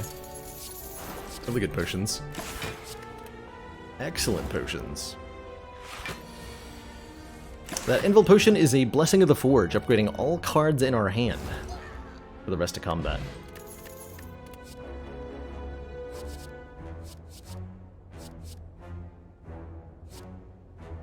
Yeah, basically, Carissa. How would we have done against Triple Centuries? Well, mostly I think I was misevaluating my ability to kill an elite without losing too much health.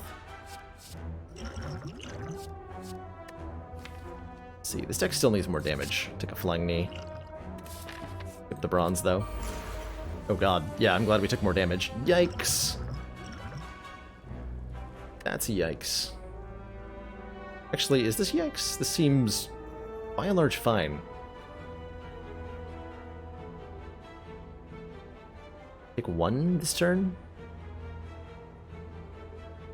Actually, if I footwork, defend, survivor, I take literally no damage, and I do a whole bunch of damage. Works too. Oh, the bronze scale is going to go to work here.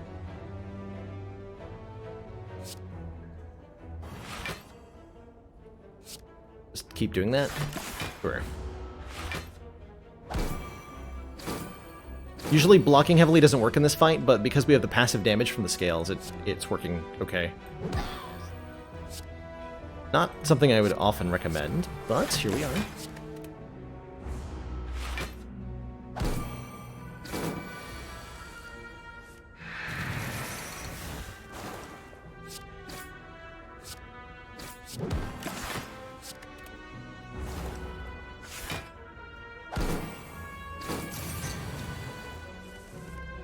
And yeah, there's no wizards, so there's no time pressure. Not too bad. Choke, expertise, concentrate. Skip? Skip. Yeah, skip all these.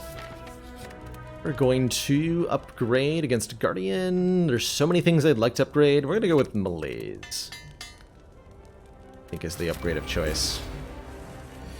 I just have to make sure that I KO Guardian, or not KO, but it's Blessing of the Forge here. Get the Deadly Poison upgraded, get the Footwork upgraded. And then we definitely win the fight from here.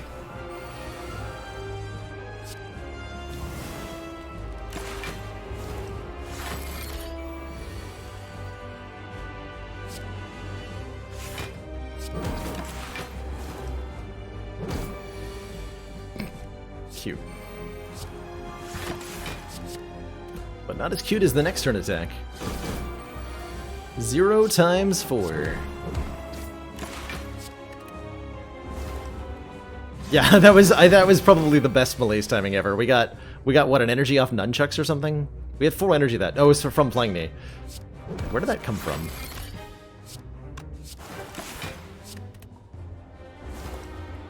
Like we're passively blocking with Thread Needle on most turns.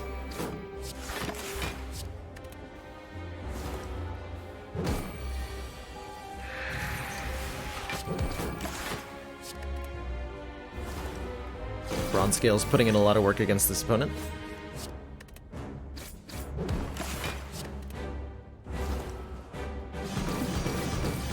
But we could have, if I draw Neutralize and gotten an energy off of Nunchucks, we could have gotten one more minus strength on Guardian for the true ideal dream scenario.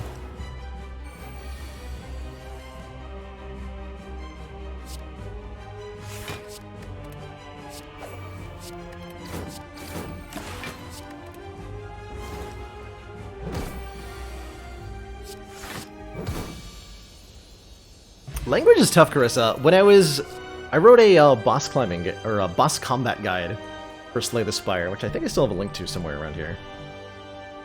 Anyway, when I was writing the guide, I had to constantly go back and edit my sentences, because I found that as I was writing about the various enemies of the Spire, I found that I was constantly referring to them with gendered pronouns, where no basis for that was given in the game.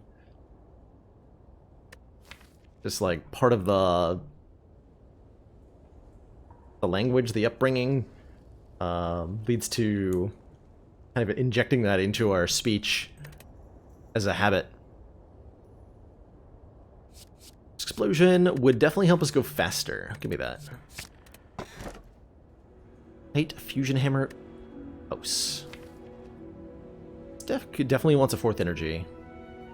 Several things we would like to upgrade, but we don't need anything upgraded per se. Sure, I'll take the Fusion Hammer. Like the other good option is Tiny House. I'm not going to take the Hovering Kite, although we have a Dagger Throw. Could have taken the Hovering Kite and been like okay with it, but only okay with it. Not thrilled with it. Not super duper excited about it. Just okay with it.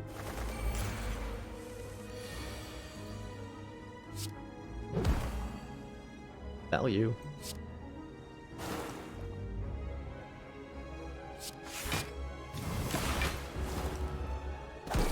Put him down, Bronze Scales. Guardian is an angry onion. Exactly. More poison, please. That acro would have been sweet if we'd taken the hovering kite. Apparitions, I'll pass. Apparitions are too slow. Double attack potions, maximum smork.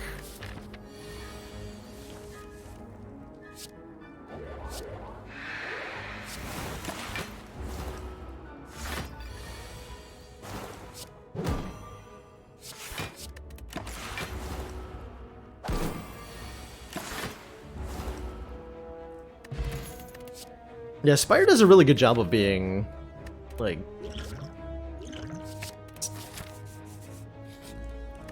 a super safe game in so many ways. Really cool. I'm gonna grab my recall here because there's nothing to do. Just gonna go ahead and recall.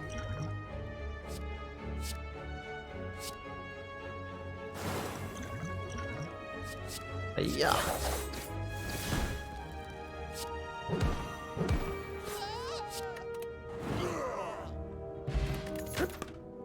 Afterimage? Afterimage doesn't really want an upgrade, and we spam cards like crazy. I'll take it. I'll take it.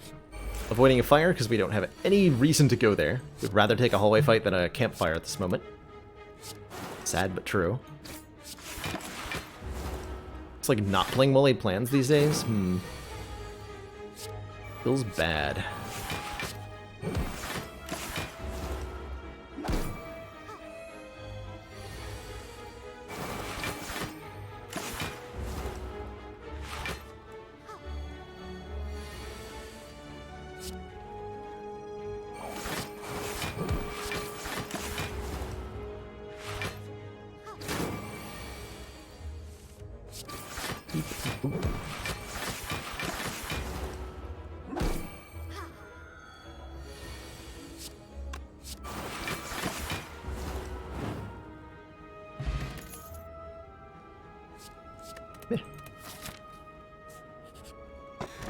Incense Burner gives us intangible every 6 turns. Sure, sure.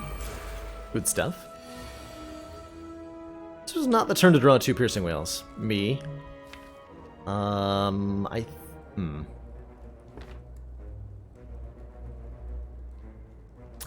think in order to win this fight, I need to put lots of poison on Grim Leader, so I'm gonna do that. Doesn't mean we guaranteed get attacked next turn, but let's see how it goes. Yeah, I figured we might be able to do that.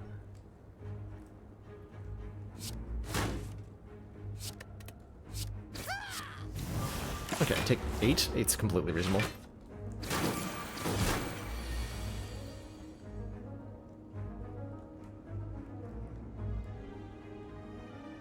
Oh, no worries. I think it's a completely appropriate line of conversation for the channel, Carissa.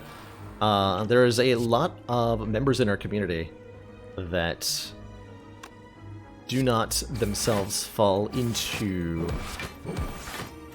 either of the 2, like, traditional, quote-unquote, binary genders. And so, discussion around and awareness of that, I think, is a really good thing to talk about and discuss.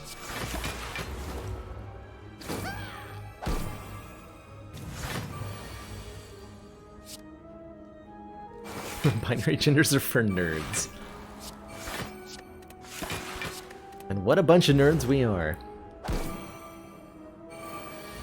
Hey, Incense Burner. Good job, you. You did it.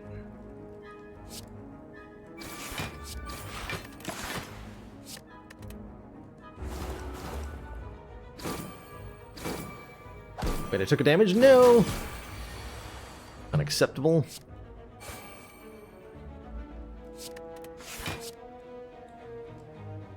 E4 to you.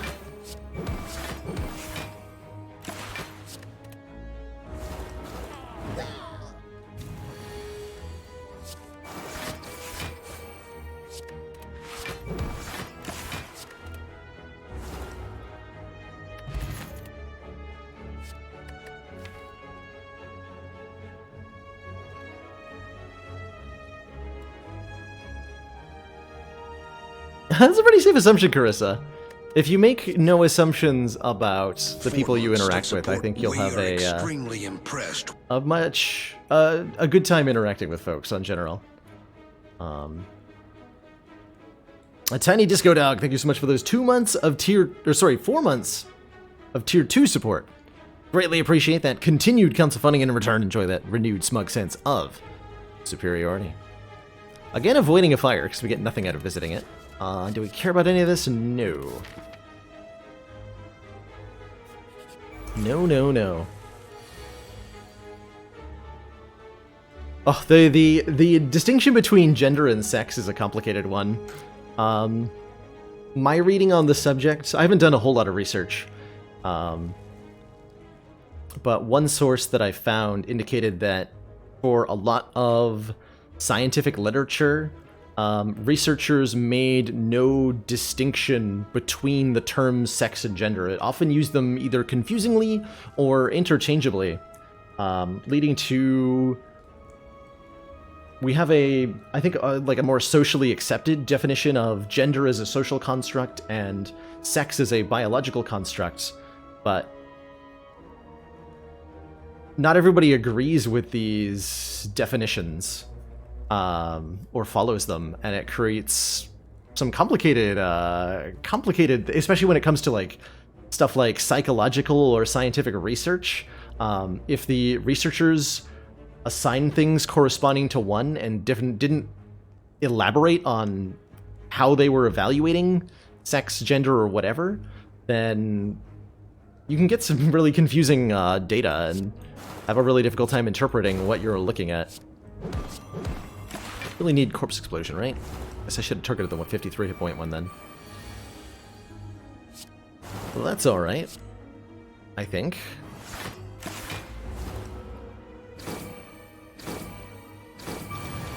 I would be careful with that line of thinking, Evil Muffins. You will probably not find a whole lot of folks who agree with you here.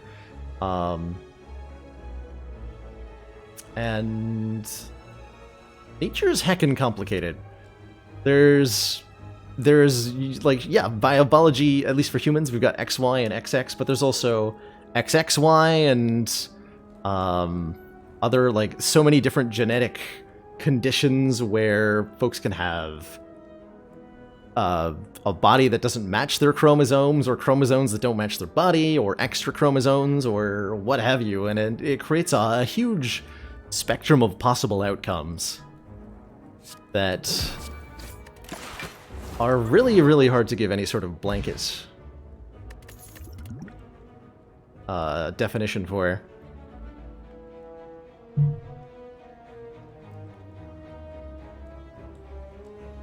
Construct exists since about the 1970s to 80s. Yeah, and then used, accepted, and so on. And I'm sure a lot of the research that people, like, scientific literature and referential stuff goes a lot further back than that. So there's, like, these huge pools of data and studies that exist before there was even any kind of convention to that.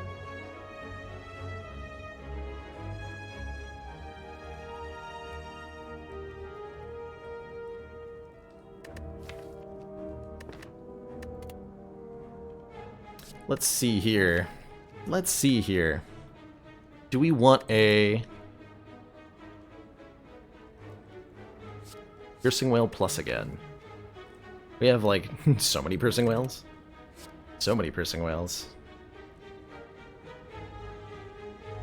3 X chromosomes. Makes sense.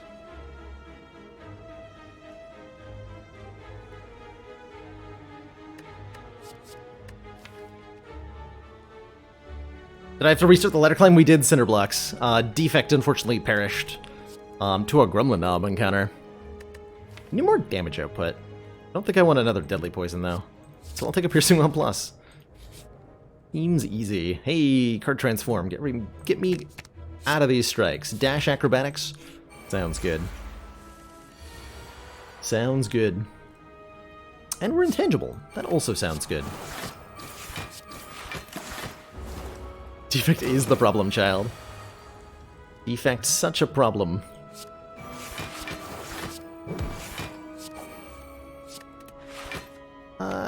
This is not ideal, but I think we're fine in the Book of Stabbing fight. We could have gotten much better results with a much bigger malaise, but it's all good. Still full blocking here.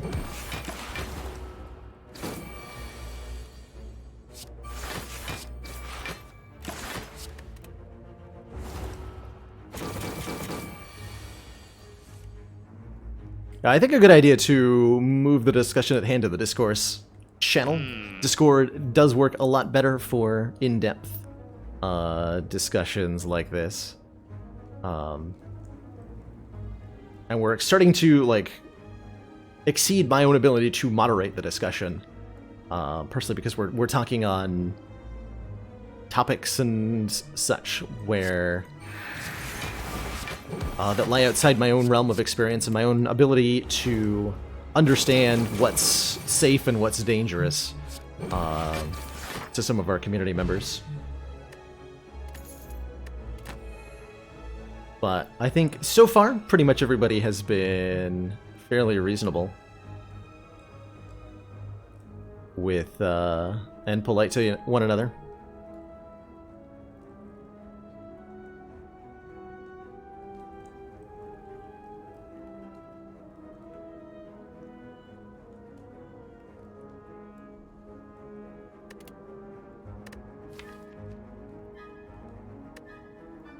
Ladder streak has been, yeah, the highest we've gotten on a ladder streak is 19, that's right.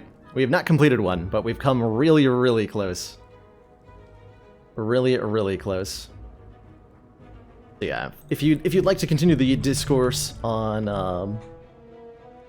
the discussion on gender, we do have a exclamation, or a, not an exclamation point, we have a discourse channel on the Discord for more sensitive or more in-depth topics. That would be perfect.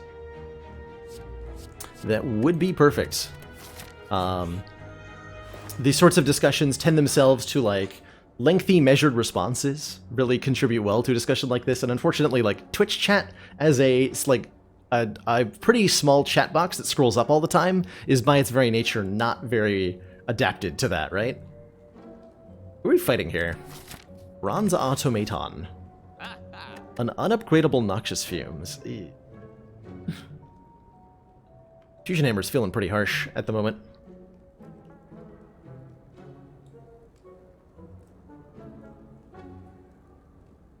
Feeling pretty harsh. Could get fruit juice. Disco Discourse. Now that's an event. I wonder if we just take Mercury Hourglass for 3 damage a turn to all enemies. We don't have... Actually, did we accidentally line up Incense Burner? Or do we... I think we're one off.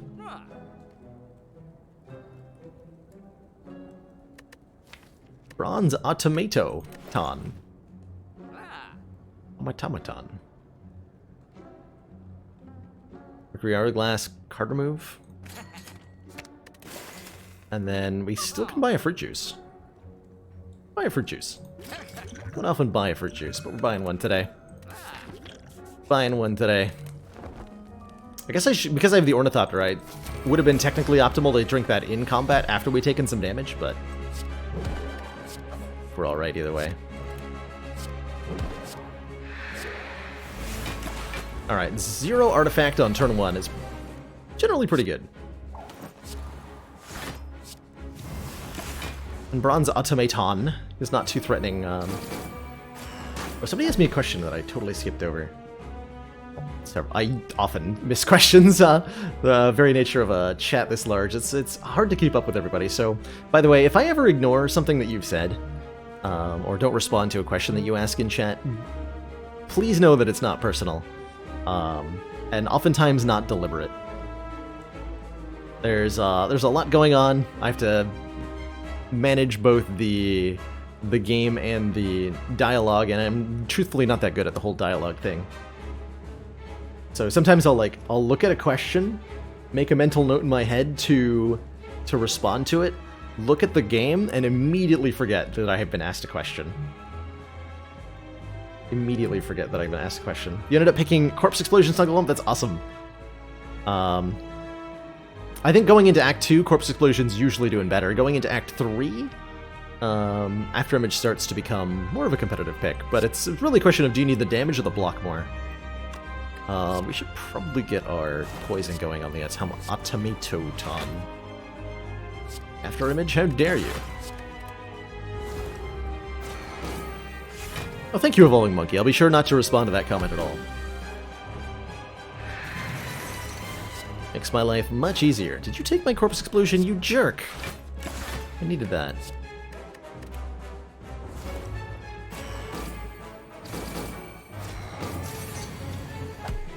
Definitely appreciating Hourglass here.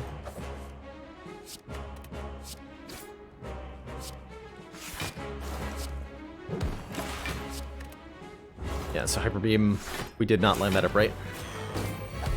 Here it is. So we're not Corpse Explosioning this turn.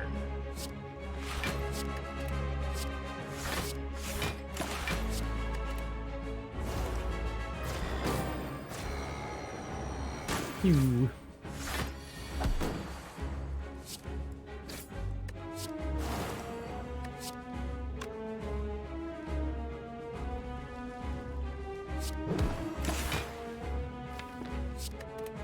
It's doing like very little damage next turn, so it's fine.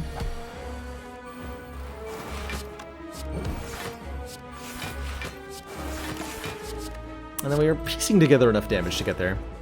We're definitely behind the power curve where we want to be.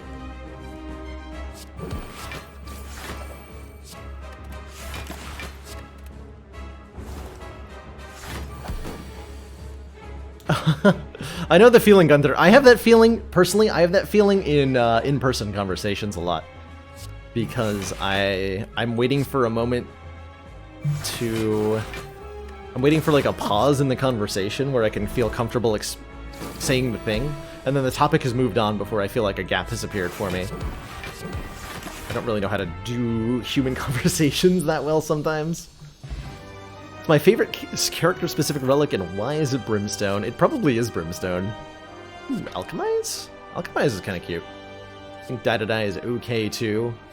None of these other ones are really, really helpful. Big Alchemize.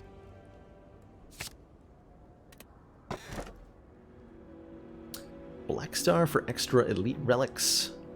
Don't think I want a Rick Dome. 5 energy, but being unable to see what the opponents are doing is rough.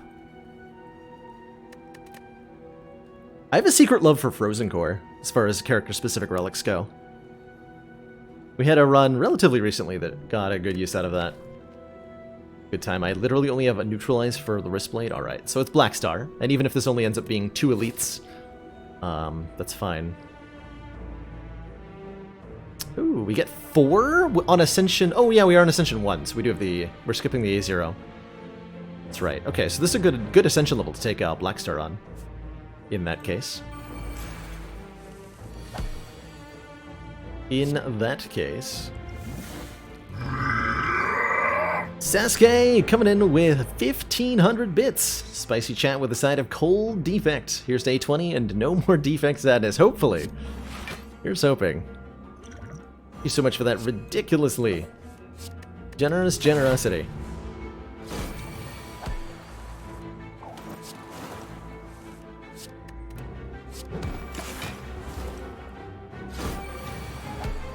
And cheers.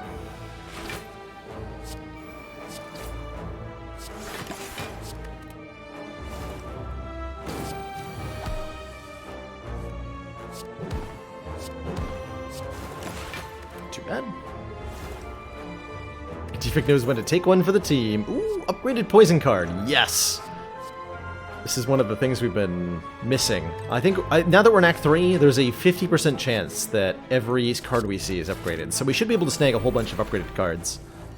And have a good time.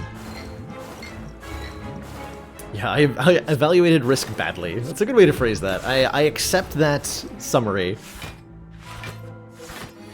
I did not math in a good way. Mathed in a bad way.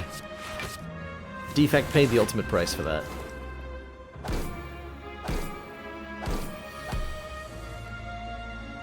$50% SRF, 50% for every individual card.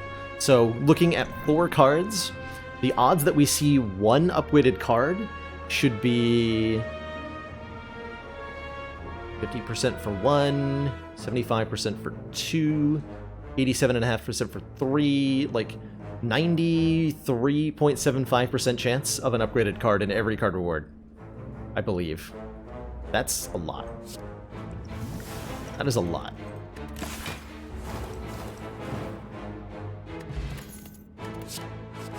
Or all four of them might be upgraded. Upgrading chance in Act 4, I believe, is the same as in Act 3.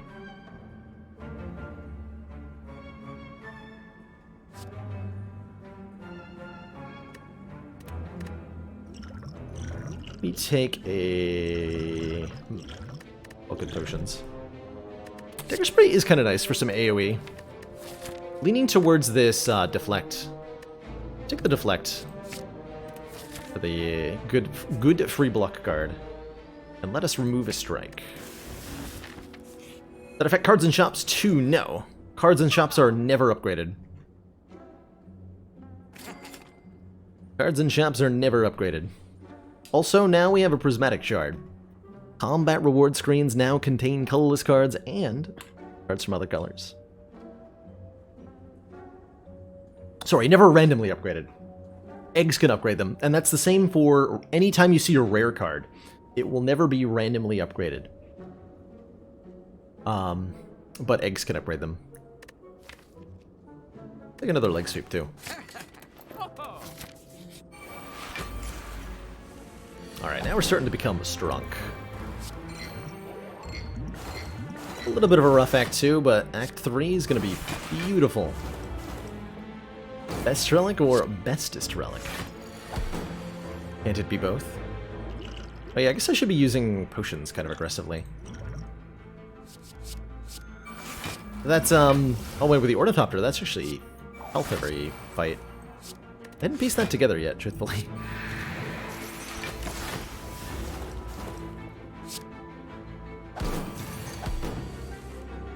Not put that one together.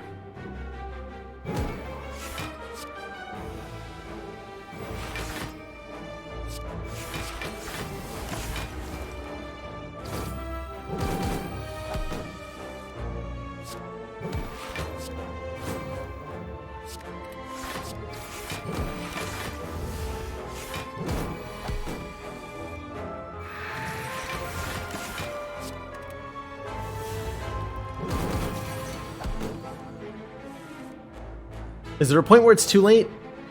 We're pretty close to the point where it's too late. If you're like past the Act 3 chest, the shard will almost never offer you anything that you're actually gonna want. So I'd say that's probably like the hard cutoff limit. Is around the middle of Act 3.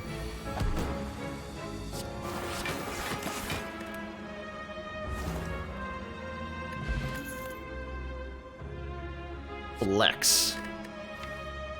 I think we'd take one more Piercing Wail. For the collector bonus, of course. Get 25 points at the end of your run if you have 4 copies of the same card.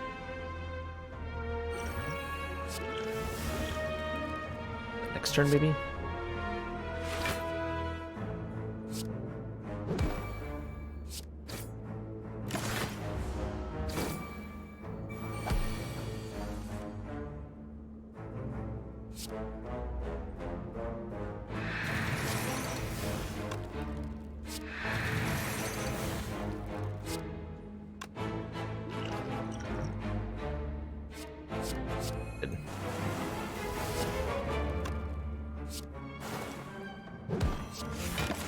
One.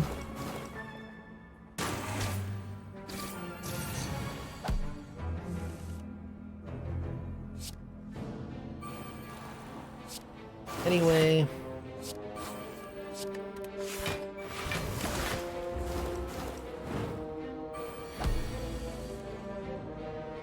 Oh, if Prismatic Shard came with Question Card, ooh, that would be pretty good. That would be much stronger. Be much stronger. Would like that a lot.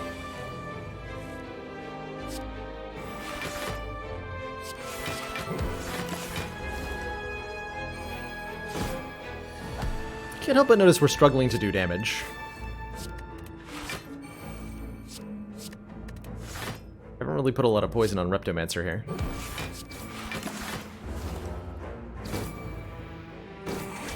We're slowly accumulating wounds.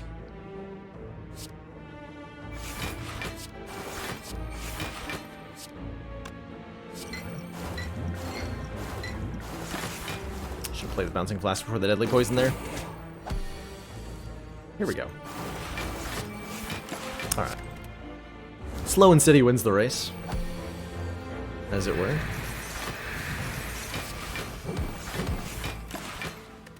Fight! Smiling Mask for cheaper removals. Gremlin Horn gives an energy and draws a card when an enemy dies. Nirvana says when we scry, gain 3 block. I think it evaluates pretty cool. It's a card draw plus block hybrid, so kind of like a backflip a little bit, but different. Like a backflip, but different. Down.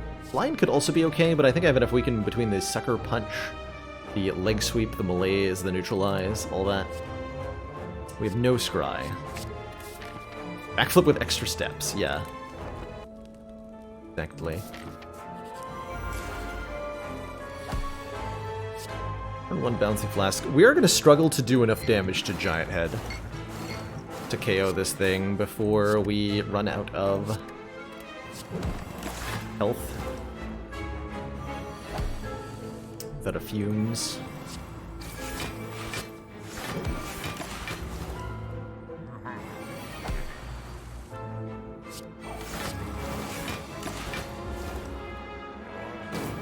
So starting next turn, Giant Head will start to attack for huge amounts of damage. I better play that. Okay, a whopping 20? How could anyone hope to block for such a large number? It's unclear.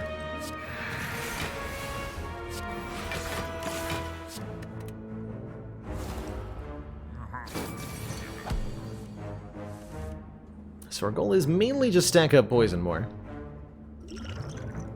What's Blessing here?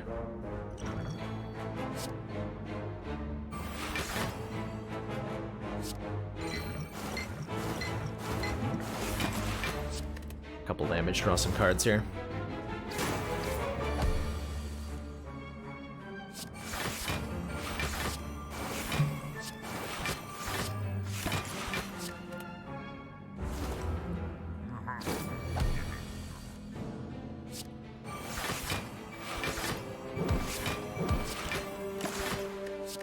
Bit of an ouch. And we get a turn to do damage. Good. Good.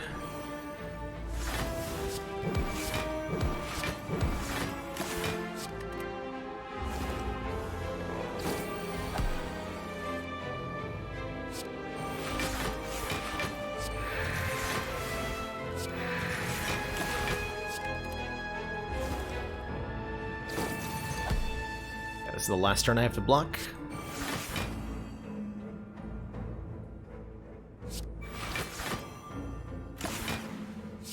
Might get there. 7 more. There we go. Letter Opener. Oh, that'll help a lot. When we do 3 skills in 1 turn, do 5 damage to all enemies. Frozen Egg guarantees that any powers we find are upgraded, like this Mental Fortress. If we change stances, gain 6 block. Is okay. But that Letter Opener is just going to do so much damage. And will be instrumental, I think, in beating Donu and Deka. Not interested enough in any of this. We don't have any stance change. Not really caring about 0-cost attacks, although I guess I'm adding that one because I clicked on it. Cool. Lice is fine. We have an after image. Gotta take a Sapphire Key. It's just like mousing over it. I clicked on it. Whoops. Whoopsie daisy.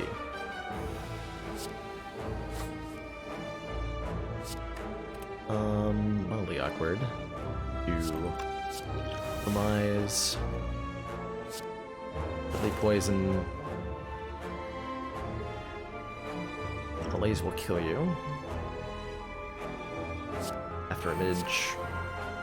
you. One. Didn't have to take one. But one lets us draw with the Centennial puzzle, so it's actually pretty good here. I accept this outcome.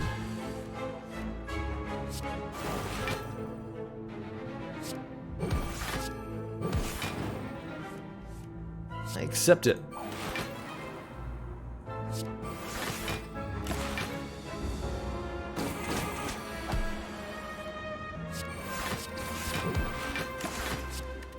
Really hurting for the upgraded well-laid plans.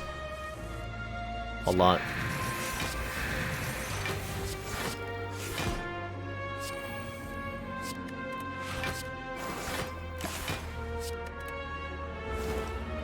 Insight's going to help us trigger the letter opener pretty reliably, too.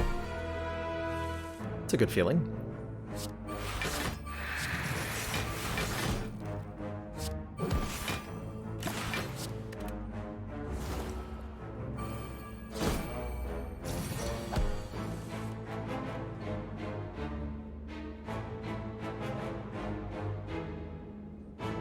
Yeah, stances work totally normally with any character, but as Carissa's mentioning, you'll get, like, since most of the stance cards put you into a stance, once you enter that stance, you have no way to leave the stance, and so the disadvantages of the stance, like, Calm Stance only benefits you when you leave it, and Wrath Stance, of course, means you're taking double damage. So Divinity Stance is the only one that really works on its own. And that's not so easy to get. But if you can get it, it works well.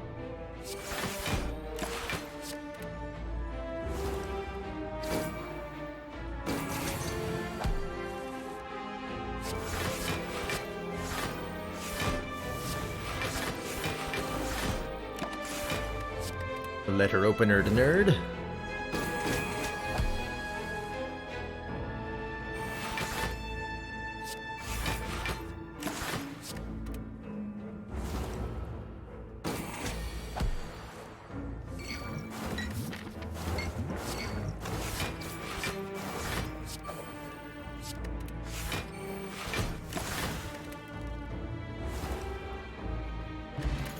Ninja Scroll gives us 3 shivs, and our second egg is beautiful. Ooh, upgraded Streamline's kind of cute. Deal 20 damage, reduce this card's cost by 1 this combat. A nice front loader damage card that, as we cycle, will be quite nice and cheap. I'll take that. I'll take that. Ironclad run this Sunday where I start with a Blasphemy. Oh, that sounds fun. I like that one, Carissa. I think we could definitely make that happen. Writhing Mass here will change attack intents every time I deal attack damage to it. This is the intent I want. Is it? That one's the one I want.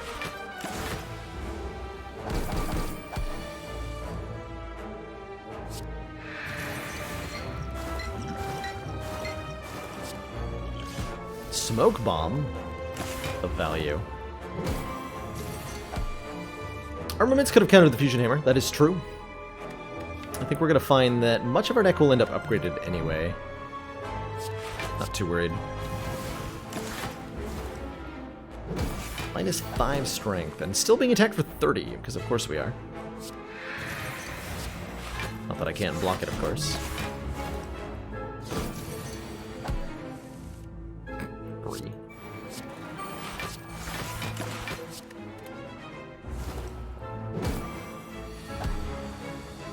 Care about Incense Burner a little bit. Not enough to actually want to set it up, though. Too lazy.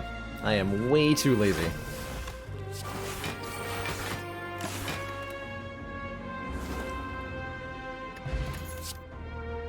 Second Bouncing Flask, probably. Reinforced Body's okay here. Dark Embrace, how often do we exhaust stuff? Would make Evaluates better. Would make Piercing Whales draw cards. Dark Embrace is kind of curious.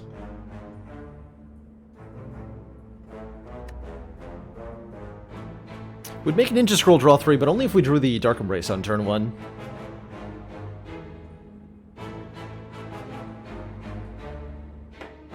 It'll also make the Heart's statuses. At least 3 of them will draw cards for us. And we might get a corruption. We can embrace. We'll do it.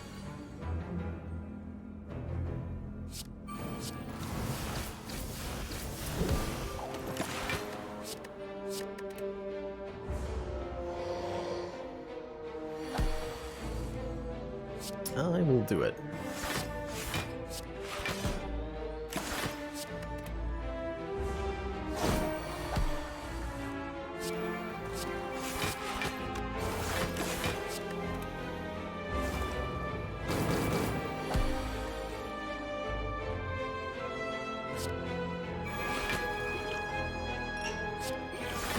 Another blessing of the forge. All the blessings forever.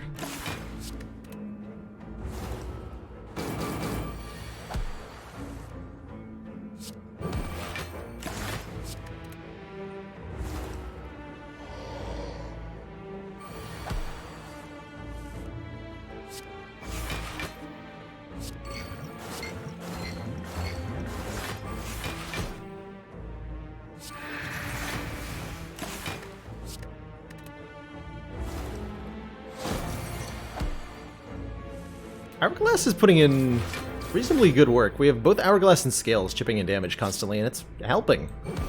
It's helping.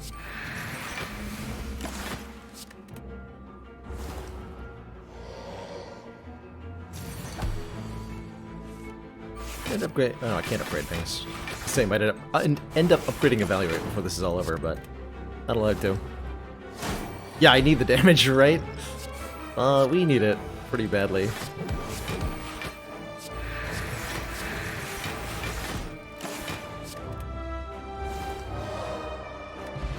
Pair! Max health by 10. Tingsha will deal 3 damage to a random enemy whenever we discard a card, which is not never, but is mostly never. Still, it's gonna help against the heart. 14 damage to all enemies, channel a dark or a blur? Blur is probably better here. Blur is probably better here. Go with a blur. Retaining block from turn to turn can be pretty dang strong in a myriad of fights.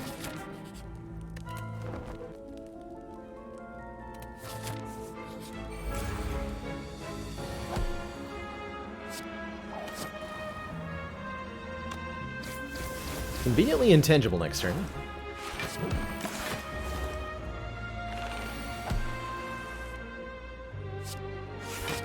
An inconvenient intangibility at the moment. She helped me at all. Didn't do the dangdest thing, in fact. That passive damage going off. We have 100 hit points exactly. How do we end up with that?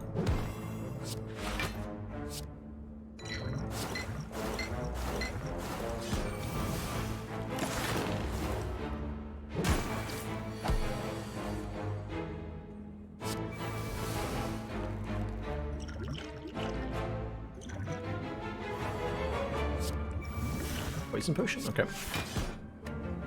Okay.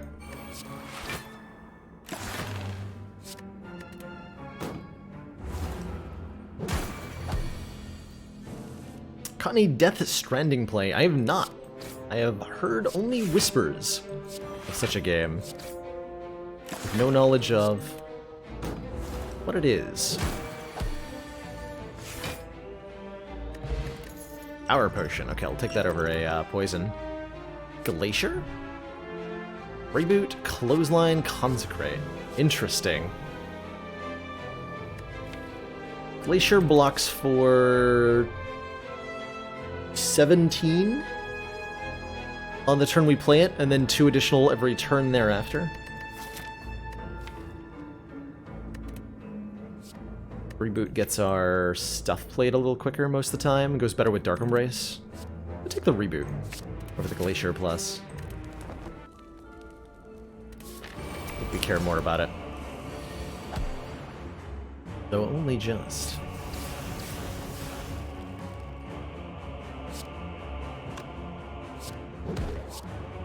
We want to... Doesn't really matter who we kill first, truthfully. The Tingsha has decided it's Donu! Should be.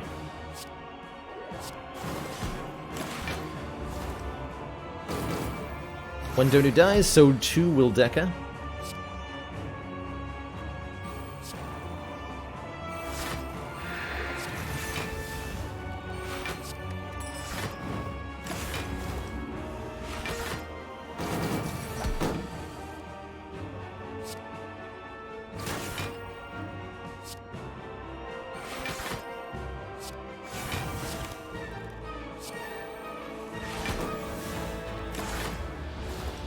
Take 13 here. We draw a whole bunch.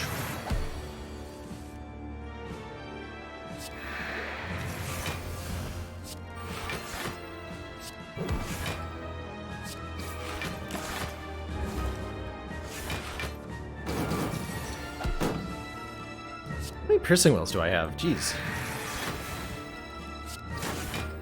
So many.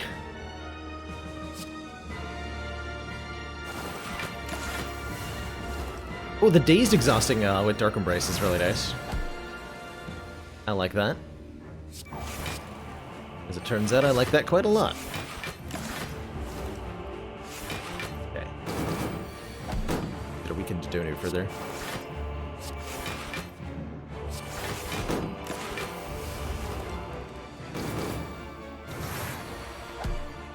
Okay, the attacks of the opponents are starting to get pretty nasty.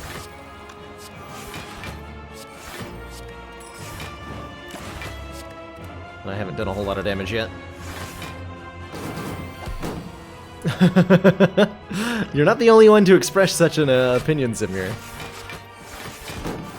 I'm quite happy with either outcome myself. I also want it to keep going, but I also want to see it succeed. It's a hard decision to know how to feel sometimes.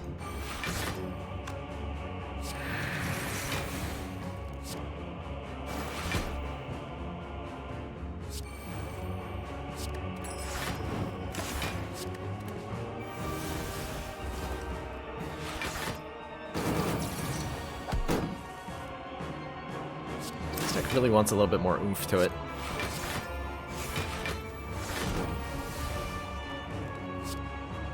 (18 times 2 with weaken up is kind of yikes. But we're almost at the end of this fight. As soon as Donu goes down, it's over. That should be this turn. Triple corpse explosion. GG. Alright, not too bad. We don't have the Incense Burner lined up quite properly for the Elites fight, but I don't think it'll matter too much. I do need to make sure I line up Incense Burner for the heart itself, though. That's going to be a pretty scary fight for us.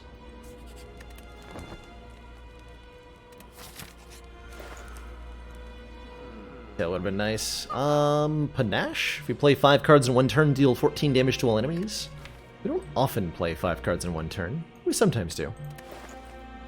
Removing a card is fine. It's actually quite cheap.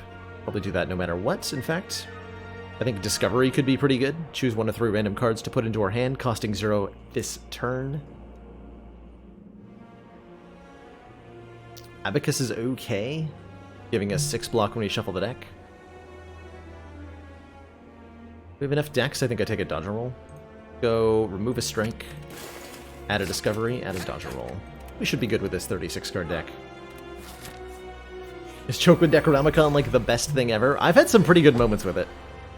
I've definitely had some very good moments with Choke Necronomicon. This feels like a Blessing of the Forge moment. Oh yeah, finisher? Nice. Check out this finisher. Check this out.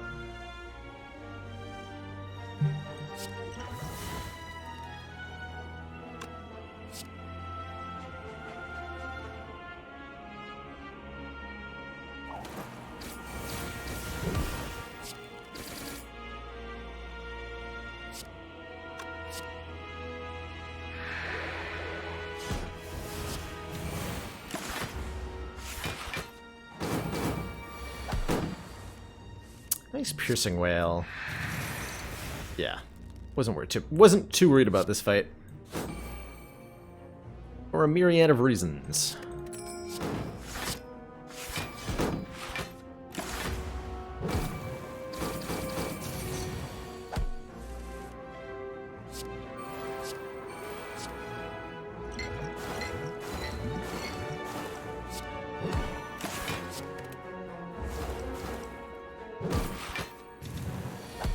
Corpse explosion shortly. I know it's coming up, so I'm not going to bother rebooting to try to get it.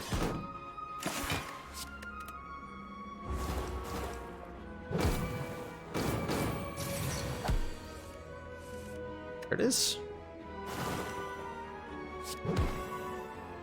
Fight. Incense burner is set up too. This is good. I didn't realize that until I'd already won.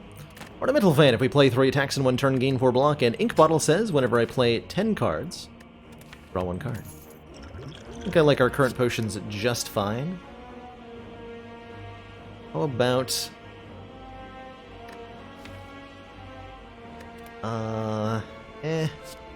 None of these are amazing. Seems like a bunch of cards with a bunch of relics randomly thrown together. And you know what? It's gonna be good enough. It's gonna be plenty fine, because we have tons of relics and tons of cards.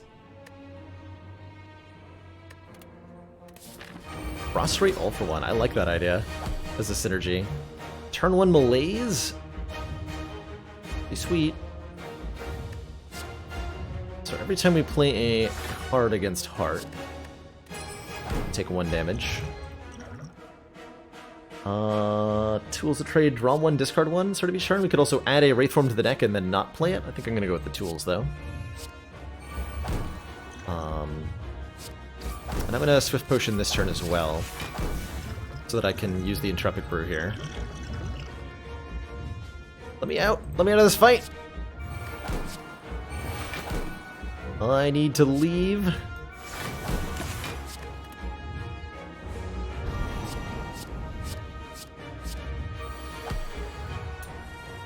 42 for a second, but it's actually just 1. Bend. Work. Sucker Punch. Slice. The Bouncing Flask for next turn. With Affirmage in play, the Beat of Death is entirely negated. I didn't actually play that block card, I don't think. Got here. 1,000 cuts. Every card we play does 1 extra damage? Sure.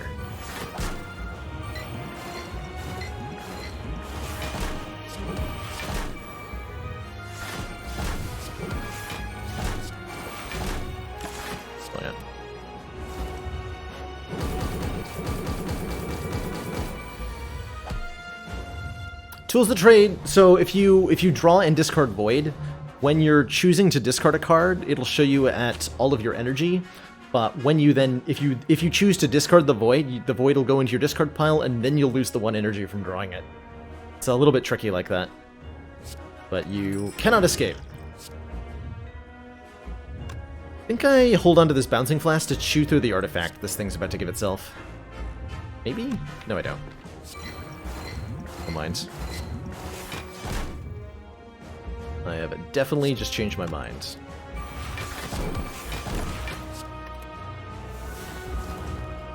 It is definitely a bit of a strange interaction. Wouldn't fault anyone for being like, what? But why though? Okay, there's our Piercing Whale.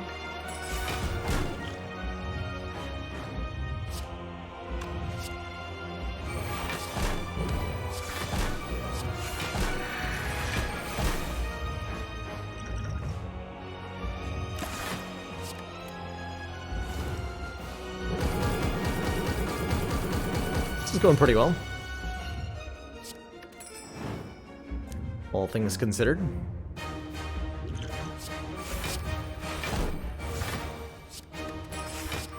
Never gonna have the energy to play that Streamline, I don't think.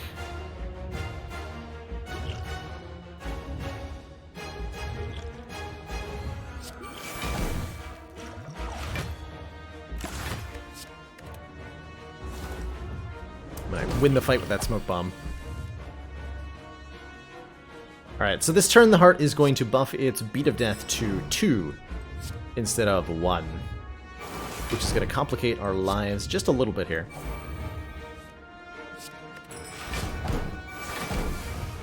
Ooh, Blur, nice. I gotta hold on to Piercing Whale though, unfortunately. Or intangible, actually. Nice. Kept the blur then. Well, that's fine.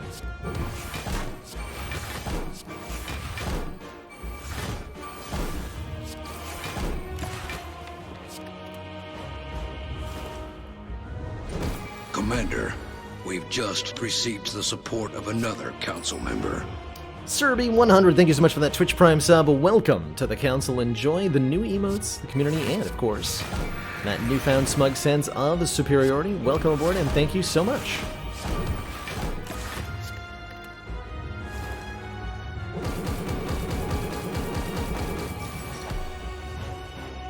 This randomly assembled pile of cards seems like it's pretty good. One of our most valued supporters says continued support of the Brian Hunter, thank you so much for the 14 heckin' months. Gosh, that's a long time of support. Hope you're having an excellent evening. And it is good as always to see you. Okay, we need our last piercing whale this turn. Cool. Well, and by last I meant one of the many that are remaining still. This is well weakened, by the way. It's doing... I can't do math. 5 times 12 is 72 damage? No, it's doing no damage. This piercing whale is overpowered. At least in this fight it is.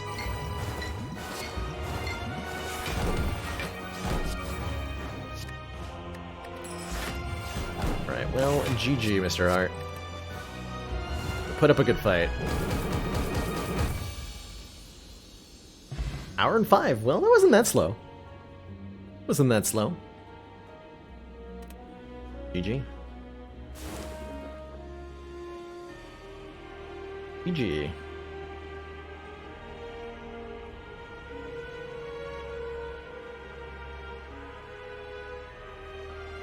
It was a shoddy deck, and yet we ended the heart fight with full health. Wouldn't say it was bad by any means. Just lots of relics that really helped it pull together. Like, our damage output, not very high, but you had a letter opener, you had a bronze scales, you had a mercury hourglass. Suddenly, it's feeling pretty good. Several potions kicking in to help as well. That power potion contributing, that entropic brew contributing. That's all it takes sometimes. Alright, A2 with defect. Didn't even leave Act 1 last time. If I snipe, I can go for a Burning Elite snipe. That's kind of funny. With the Inyao's Lament. Max health is, as always, just pretty dang good. On Ascension 2, elites don't do extra damage, so I'm likely to just fight tons of them. For relatively little danger here.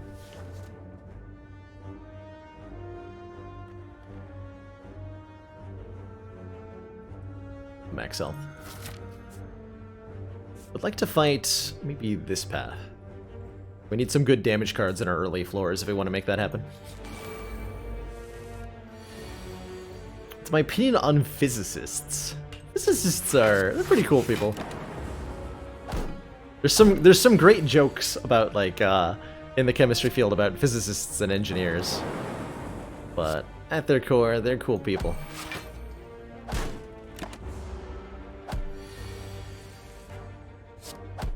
I liked physics a lot in high school. Let's see, FTL feels okay. Early compiler can lead to good things too.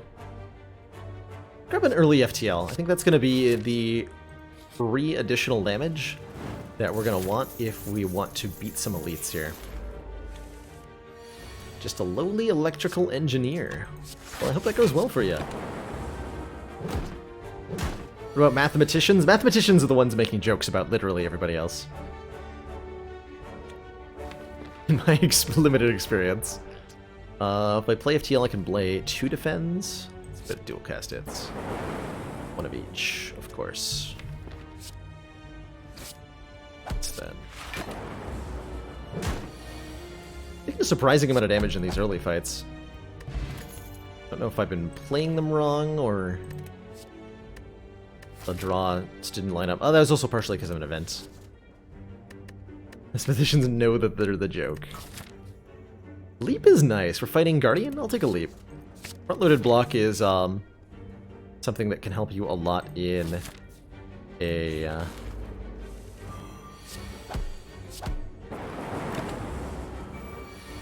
low Ascension run in particular. We traded faces and we got ourselves a Gremlin Visage. Start each combat with 1 week. That is not a good thing, but I am determined to overcome in spite of it.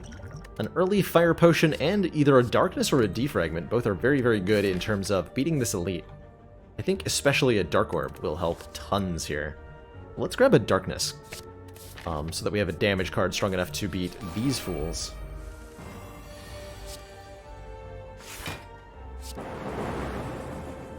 That would be a kill with fire potion. I think we go for the middle one.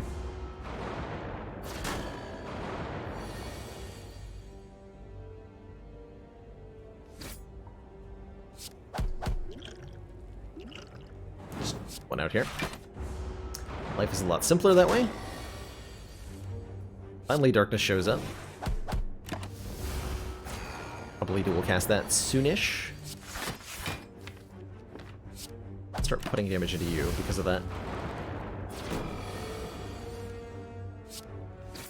There it is. 2 strikes. All.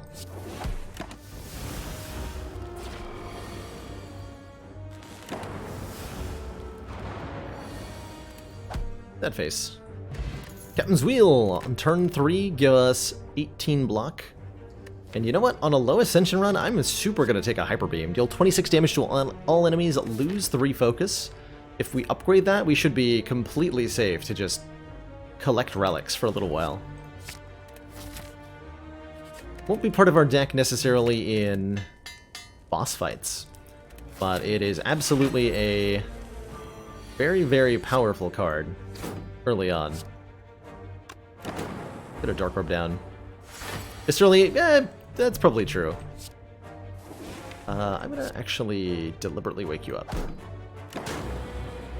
Put Captain's Wheel blocks here. Otherwise we're just wasting Captain's Wheel. That doesn't feel very good.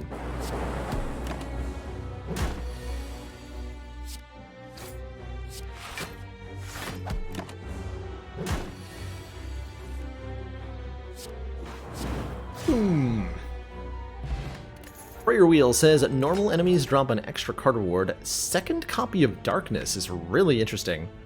Upgraded Darkness increases the power of all other Dark Orbs when you play it. It's good single target damage. The Hyper Beam is good AoE damage. It feels like the perfect complement. Let's try it. Let's try Double Darkness. We do want to get them both upgraded. Ooh, Turnip. Prevents me from becoming frail. That's pretty okay. Probably do need to rest once. I think we have quite enough health to... Man, Hyper Beam with turn 1 weaken's not so great. Root Juice gives me 5 max health. That's a frickin' Glacier. And that's also a frickin' Glacier. Do I take 2 Glaciers? What? Charge Battery Glacier White Noise versus Charge Battery White Noise, Charge Battery Glacier, excuse me, Genetic Algorithm. Probably want an early Genetic Algorithm, especially with a Turnip. This is a very powerful block card if you invest in it a little bit. And, it'd actually be Charge Battery that's better. Is this the return of the Blizzard deck? Might be the return of the,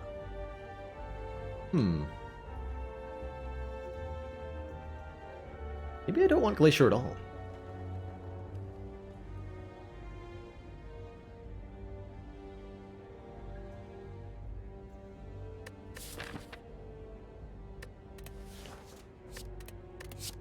Take the Algorithm and the Battery. Let's get both Glaciers here. We don't have any focus, and I want my orb slots to be used for the Dark Orbs, not for Frost Orbs. See if that ends up working out for me. Rest here. This Gremlin Visage on turn 1 is tough.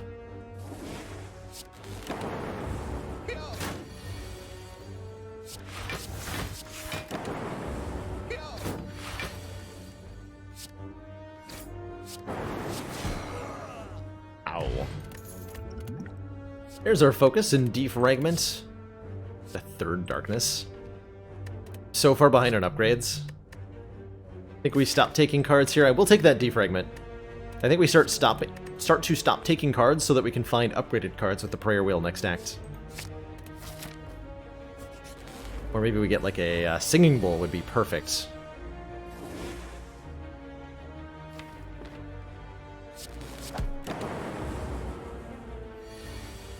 Start stopping? You know it, Ryan. You know it. Ooh, I am immune.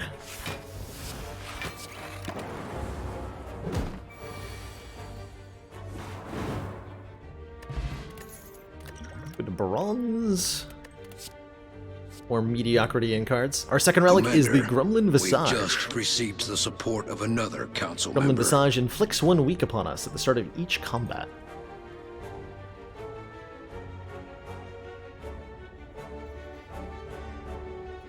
Burgermeister10, thank you so much for that tier 1 sub. Welcome to the council. Enjoy the new emotes, community, and the newfound smug sense of superiority. Scheme is an okay card, Zupador. It draws a lot of cards, and if you have lots of energy, then lots of card draw becomes excellent. If you don't have a lot of energy, it becomes really difficult to justify the card draw. There is no benefit to this relic. This is a negatively impactful event relic. So it is supposed to be bad for us. Let's go and drive safe. Skip all of this. And we're going to be looking for upgraded cards next act. Next act, I tell you. Okay, if we get vulnerable early, we have an ancient potion to block.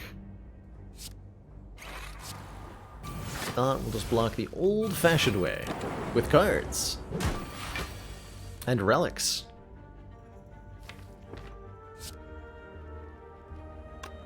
We'll cast. Forget about it. Definitely playing this Hyper Beam. Actually, if I dual cast, not enough damage. White. White. Oh, you're so welcome for the cozy stream, Burgermeister. Loop plus Dark Orbs. Start of your turn, trigger the passive ability of your next orb. Possibly multiple times. We are so far behind on upgrades right now. Let's grab a loop. I think our best upgrade is that loop, hilariously. The Dark Orbs. And let's see how we do against the Guardian. So we can go... Actually don't want to have a Dark Orb in front just yet. Definitely want to get loop down. Strike here. On turn 2 we get attacked for a lot of damage. I have to play Hyper Beam to not get clobbered, so I guess I'll use the Ancient Potion to not lose focus here. So me.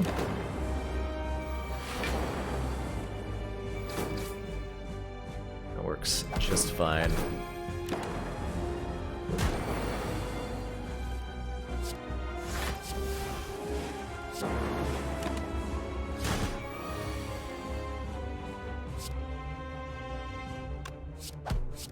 Once, then dual cast. A ton of damage. The Dark Orb in front will charge up very, very, very quickly because of this loop. Already 55 after a couple of turns.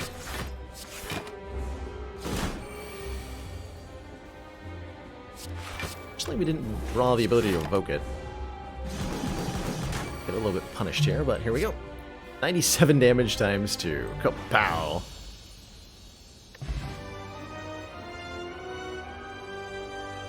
I'm not sure about order of operations with Clockwork Souvenir and Gremlin Visage. Good question, Ryan Hunter. For some relics, order of acquisition matters. For others, it doesn't. It's kind of based on the category of relic we're talking about. Rainbow could let me get a lot more orbs in play. Seek helps me find any particular card I need in the draw pile, and I really do like Seek. In a big way here. Helps me find Hyper Beam, helps me Get my powers into play, helps me get a good block card when I need it. Let's take a Seek here. Just for the consistency. Ooh, interesting. So, Inserter, every 2 turns, gain 1 orb slot. Sounds like a great way to have, like, 8 dark orbs that don't do anything, because I can't evoke them. Inserter is a pretty niche relic. It's good sometimes, but it can also be actively bad by preventing you from evoking your orbs, and I think that's what it would be here.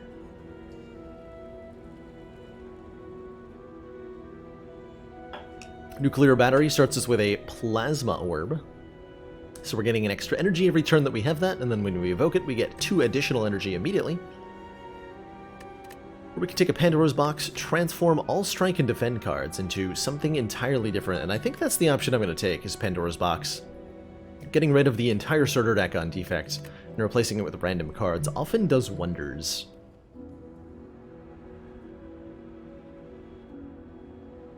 Yeah, like that. We get block on turn 1, we get free block, another FTL, 2 static discharges, a rainbow, a darkness, and a tempest. So orbs forever. Orbs forever. Deck. Alongside some free block. I'll take it. I'll take it. We have 470 gold. So I would like to go to a store now. I would also like to prioritize maybe fires this act, because we are way behind on upgrades. Could get as many as 4, but I only get 1 elite and no shops if I do that. Well, that's unacceptable. I need shops. So instead, I guess I'll just like fight 3 elites or whatever. Sure, sounds good.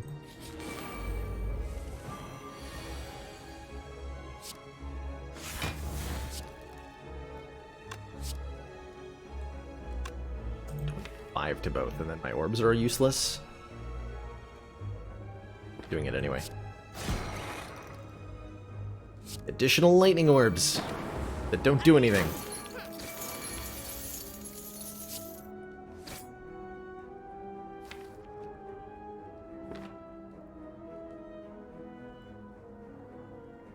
You still evoke to deal 5 damage.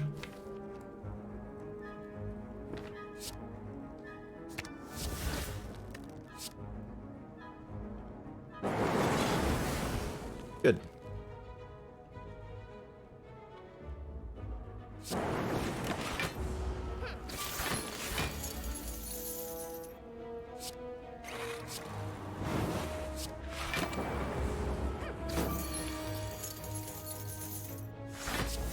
A little bit of a rough fight, but we have plenty of health, we're fine. Energy Potion will definitely be appreciated, and here come the upgraded cards now that we're in Act 2. Turbo Plus for tons of energy, White Noise Plus for a free power, another Defragment, a Chill to get Frost Orbs into play for free. All these are great options. We have so many orbs. When was the loss? A defect on Ascension 10 perished to a Grumlin Knob encounter. Couple of hours ago, Pacific Orange. I'm gonna take a White Noise Plus, I think. Actually, Turbo Plus is good for a number of reasons, partially because of Seek here. Turbo Tempest. Pretty good options. Let's go White Noise and Chill. So we upgrade the 1 defragment we have. I don't really want another one.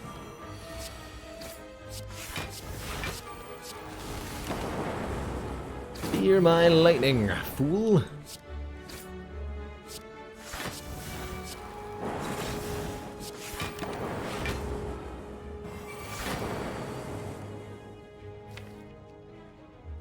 Okay, so now we add a Dazed to the draw pile whenever we play a non-attack card. Wait for me to get a kill here.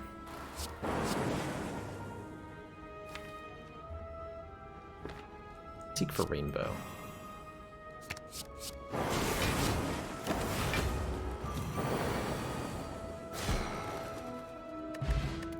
Duplication Potion is very powerful.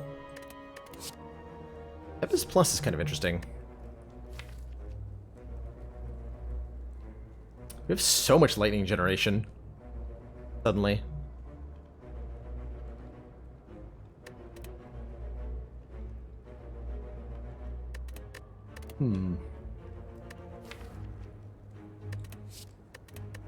grab the upgraded card.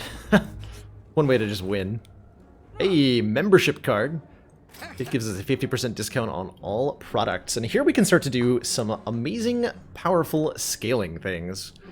With our equivalent 700 gold now. Excellent Wow. work, Commander.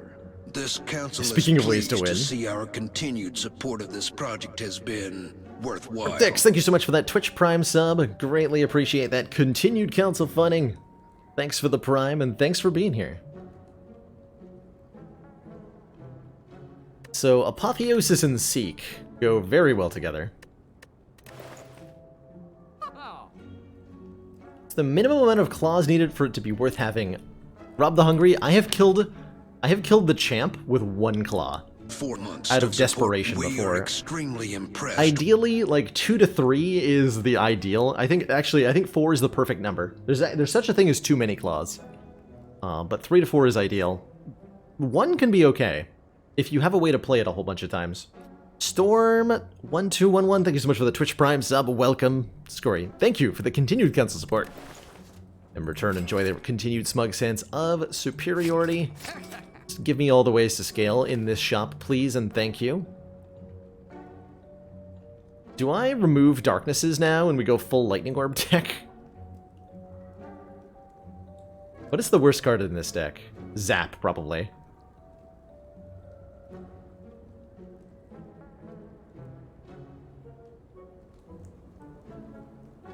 Yeah, it's gotta be Zap, right?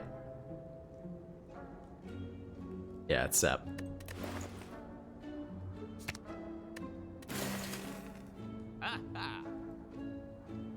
Double static discharge is kind of ridiculous. That store was so good. Or it was criminally good.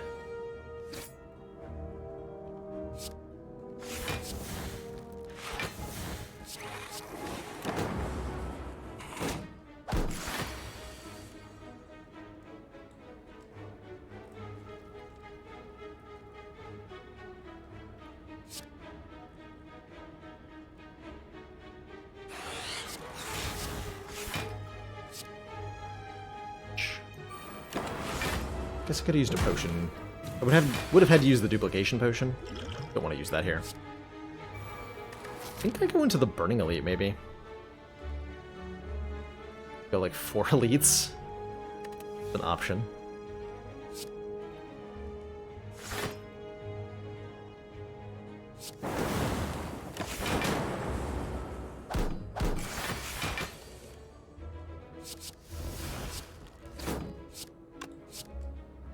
Look at that upgraded Kratom, yeah.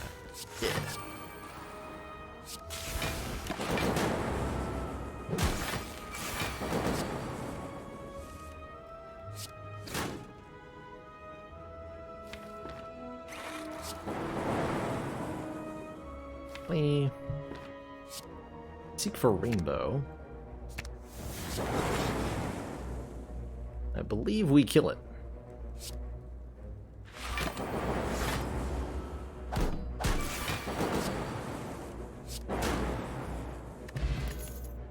Second algorithm. Not too late for a second algorithm here.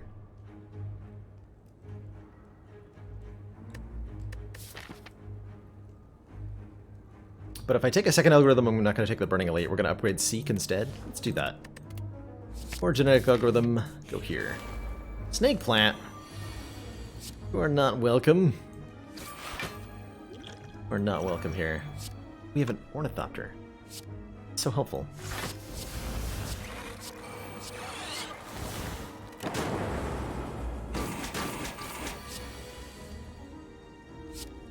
Seek the best block card we have, which is the other algorithm.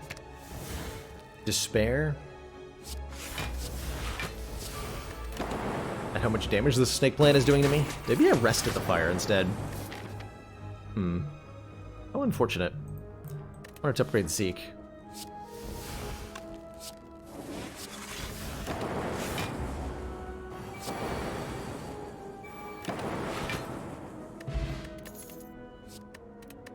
Headed Turbo. Cool-Headed's not bad now that we have more use for Frost Orbs.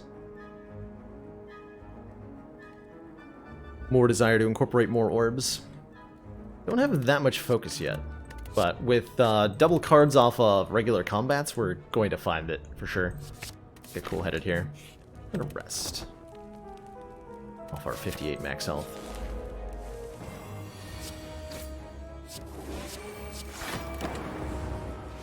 Not the confusion. Thing but that. Can't seek Apotheosis. Do that.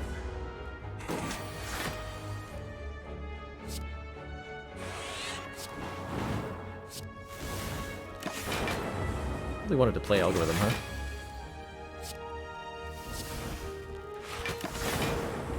See if we can find the other Algorithm and play it before we end the fight inadvertently.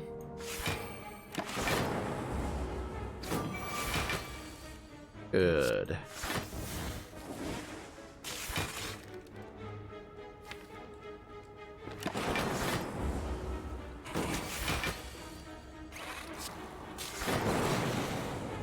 Extra good. And we're intangible turn 1 of this elite fight, so if it's triple slavers, it'll be cool. Speaking of cool, Cold Snap. Although Bullseye might be better, given how much of our damage is orb-based. Making an enemy vulnerable to our orbs is pretty sweet. Like that. It is triple slavers and we're intangible on turn 1. How nice! That's what I like to see. Give me that capacitor energy potion into Tempest. Have fun.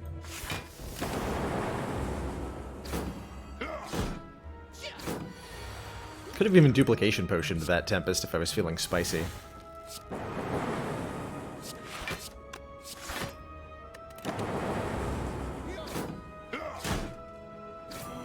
Vulnerable.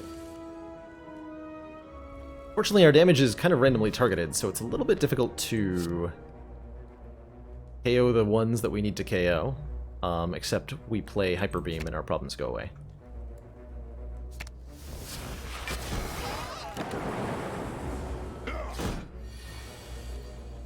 If we just play Hyper Beam and our problems go away. Dead Branch, when we exhaust a card and a random card into our hand. Oh boy. Dead Branch is good stuff. That was Hologram here.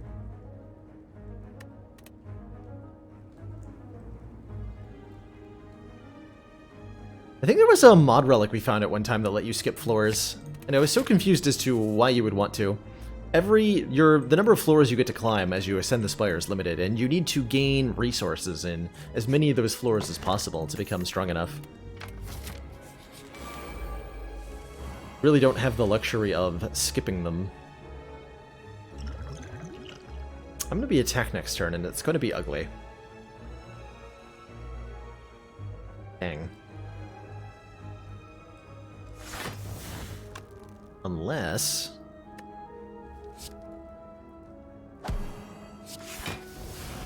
Oh.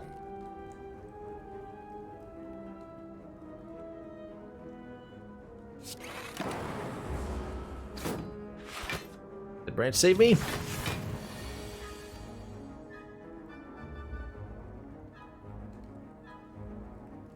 And that kills the minions. Then I take quite a bit. Do I have a better play?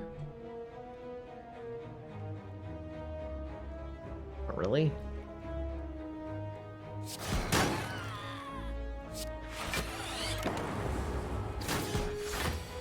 Tangible NH block on this turn. Of course. What I wanted. Just what I wanted. Oh, I'm in trouble here.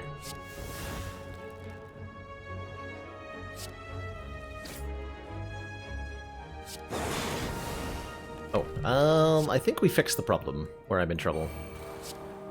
Very suddenly there. We can seek that algorithm.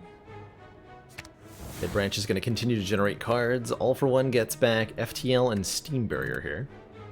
Thanks. Reboot, oh my god.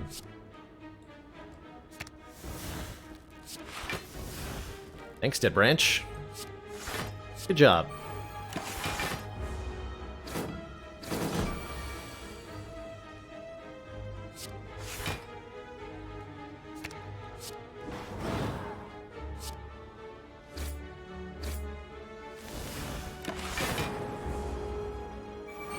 Might not have any focus, but I have gumption.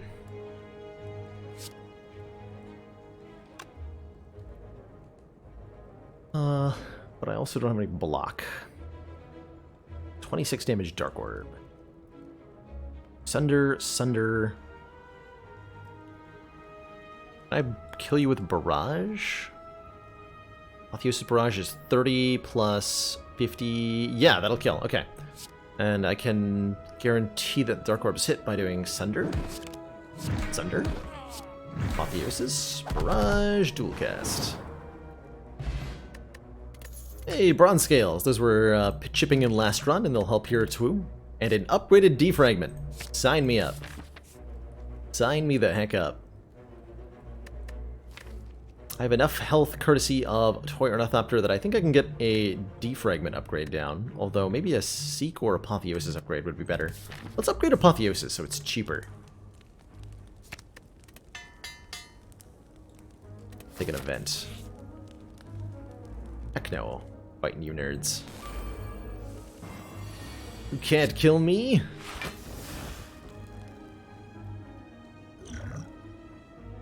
Use to allow it. Echo form, huh?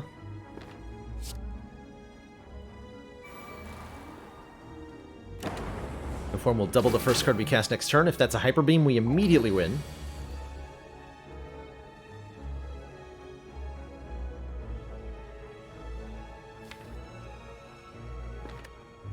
Uh-oh. Well, it shouldn't have been this... It's not good. Do I double the white noise then? That's really sketchy.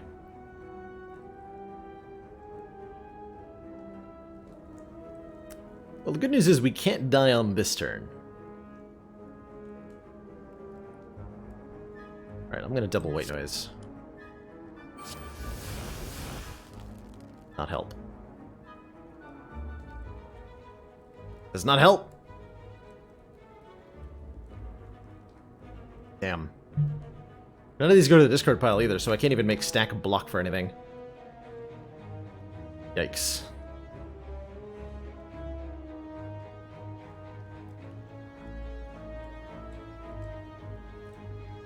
What unhelpful cards these all are right now.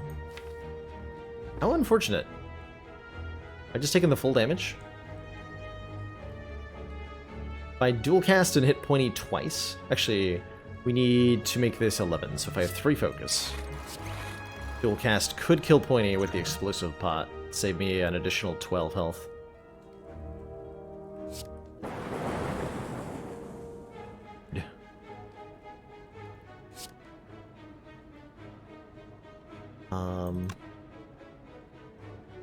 What's the play then? Both duplication, the static discharge, and explosive potion? Gosh, that's bad.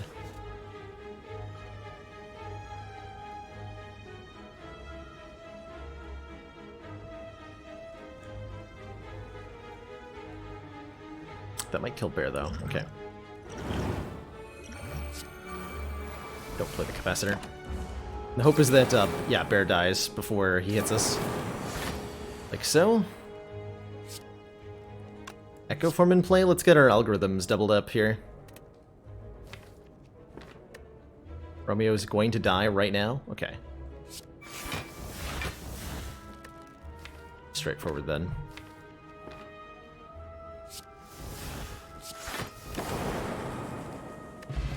Red Mask makes all of our enemies weak on turn 1, and I'll take a Glacier. We need more Frost. This could be rough.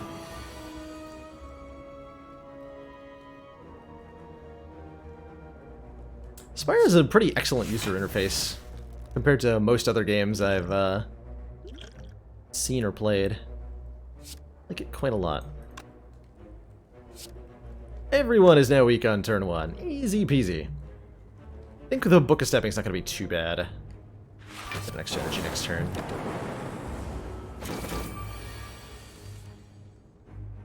Too bad unless I don't draw any block cards. In which case it will be too bad.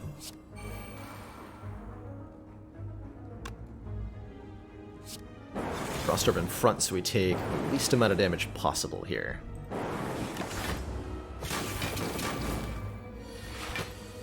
Good. Okay, we're fine.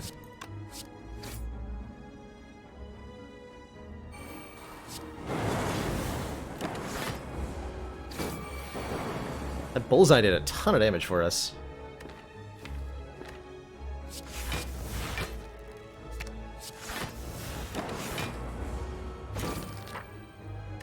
Blade 2. Okay.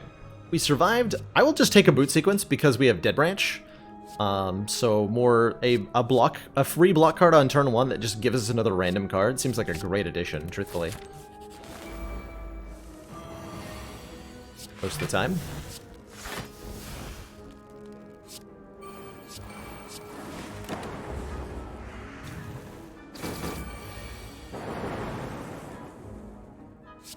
Intangible.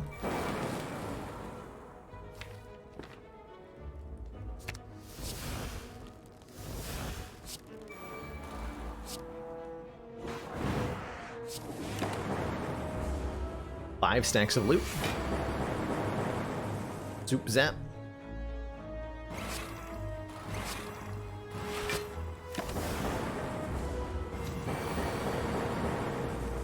Yeah, if you have a... Exactly, Ryan. If you have a Dead Branch, the number of turn 1 exhausted cards that is too many is a very high number. Like, almost... Not sure what we want to add from here.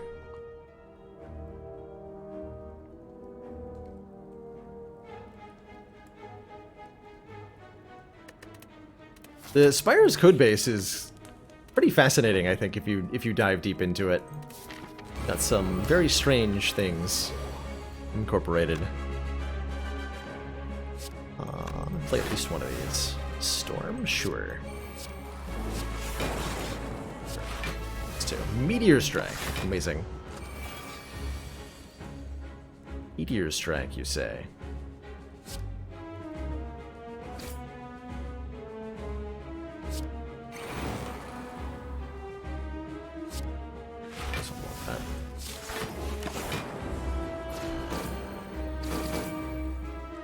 My apotheosis! You jerk. Need that.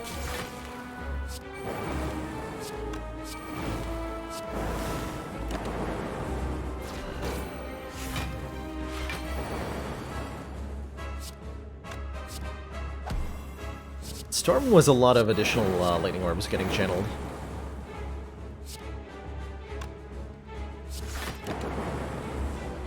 What? That's the timing? Why did that... Really? Rude. Thought that would be timed differently. That was so rude. It went into my hand and then immediately discarded.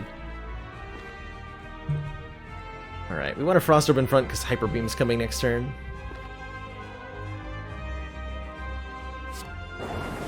We can always... Actually, we can just hologram the damn thing. That'll work too.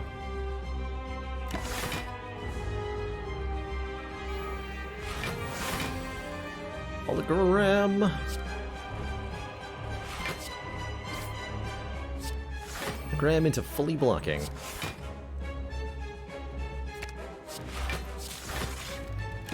Did I think this ladder challenge would be so difficult? Absolutely, yeah. Yeah. My my STS, like my win rate's on Ascension 20. And are like on a good day in the 30 to 40% range for a heart run. And assuming that, let's say Ascension 18 and 19 have comparable win rates to A20, which I think is probably true. If that's true, then my chance of winning just the Ascension 18, 19, and 20 heart runs for a ladder streak are going to be like close to 1 in 10. And then, of course, there's the failure chance along the way, which has proven relatively high so far.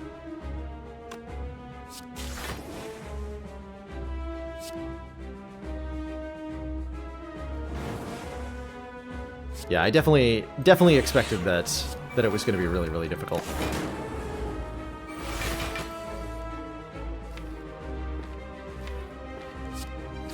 I didn't expect defect to be such a problem for me. But it makes sense that, like, one of the classes is going to be weaker for me than the others. Because I don't have equal skills in all of them.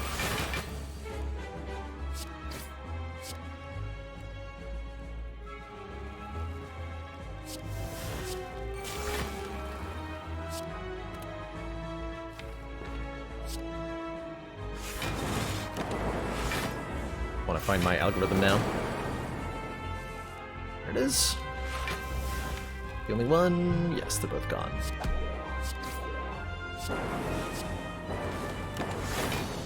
GG. Is it 2 out of 5 to the 3, which should be, what, 8 out of 25?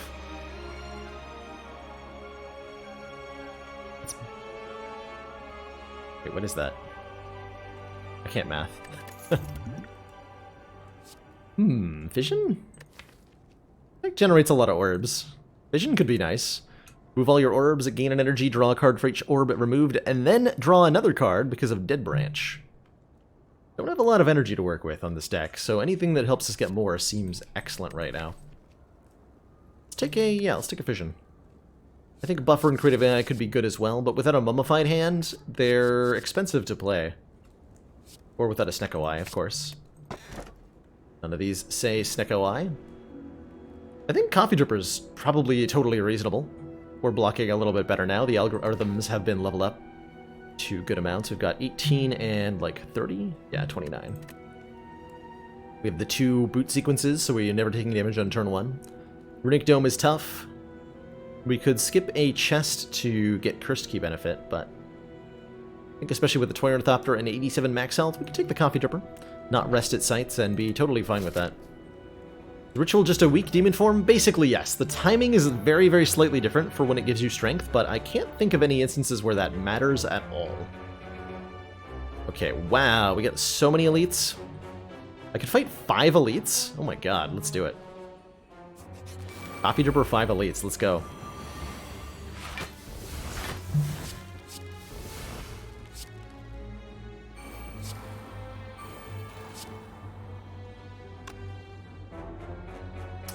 This 15, 24?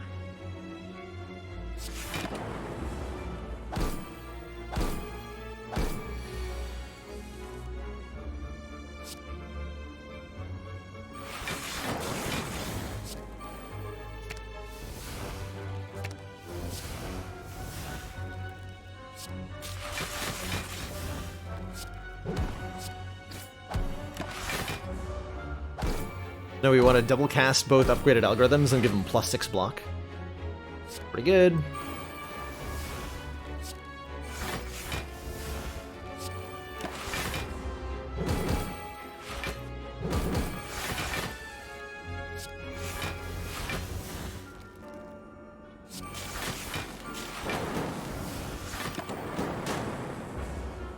Let the zappening commence.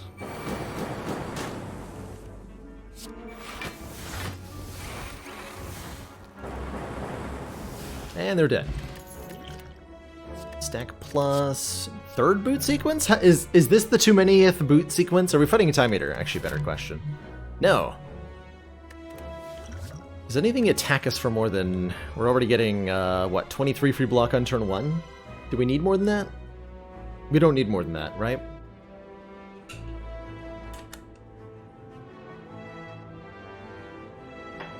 Does Coffee Dripper get more appealing because of the existence of Self-Repair? Yes, it does.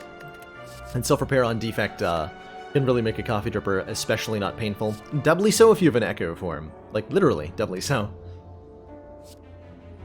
Question isn't, do I need it? Do I want it? Still no. 72 gold Orrery? Really? That's so reasonably priced. Master Strategy for 86 gold here? Question card with the prayer wheel for all of the cards forever. I'm going to take a Dark Shackles 100% of the time. That's a 0 cost card that exists. Like, just take both of these, right? Let Branch take the prayer wheel. Let's take all the cards that are 0 cost and exhaust. All of them. What's in here? Battery plus is nice. Third algorithm, it's kind of cute. Turbo's not bad. Go for the eyes plus is nice. Could go for the eyes. But I want a third algorithm. I do want to charge battery. We have a turnip? We have a turnip. Is that better? How about a turbo? With all these zero-cost exhaust cards. More energy, please, and thank you. And what the heck do I remove from this deck? Or we could always have randomly upgraded cards. But it's a little bit... But you would almost never see them. Because you were finding it at the very end of the act. So in Act 1, if you're picking it from the Act 1 boss, it would have a 0% chance. And if you got it from the Act 2 boss, it would be a 25% chance per card that you got it. But, like, how often are you taking Ori from the Act 2 boss under the old rules? Not very often. And then you're, like, being offered 1 or 2 upgraded cards. Where it's a lot better now. It's a lot better now. I do like that machine learning. Deck is so big. Bet. Anything else I want here? We still have 125 gold, but we can go to another shop. Go to the next shop. More colorless cards. Heck yeah. Second Apotheosis Redundancy? Panic Buttons, excellent. Secret Weapons. Interesting. Secret Weapons, fine. Why did I not take the defragments? I figured we were okay. Got several sources of focus already. I guess with the Apotheosis I don't need to upgrade it. Why don't I go double Apotheosis? We have 41 cards. Put 2 Apotheoses in the deck, please.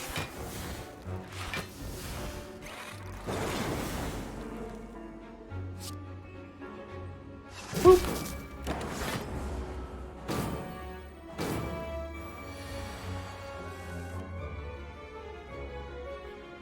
Hello and welcome, Shenjo. Why could I choose 5 cards out of 3 each? If you were talking about in the shop, I bought a relic called the Ori, which specifically brings up 5 card rewards at once for you to peruse from.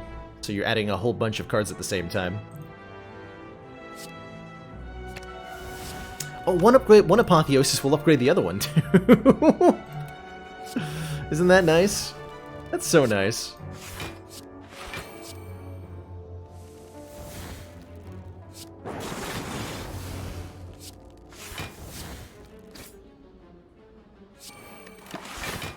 Seem like we're strong now.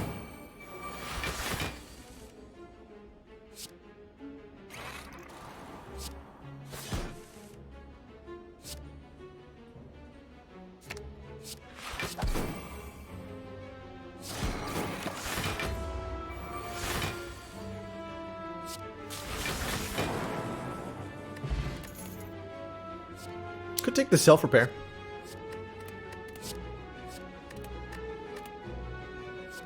Double Energy Dead Branch is just good, though. Because it exhausts. Upgrade all. Upgrade all with 2 Apotheosis. 999 gold? But I'm not going to be able to remove the curses. Doesn't feel like 999 gold's the way to go. So let's take a rare relic in a boss fight here.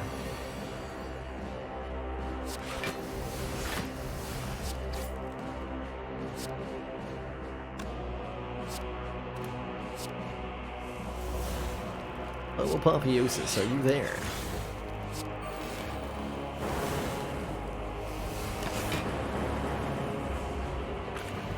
"42 cards, I might never see the curses." That is truth.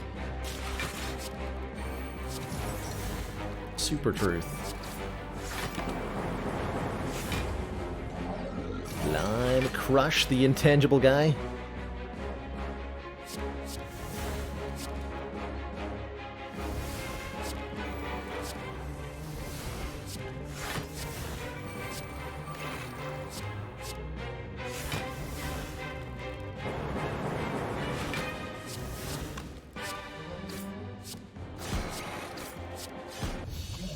Right.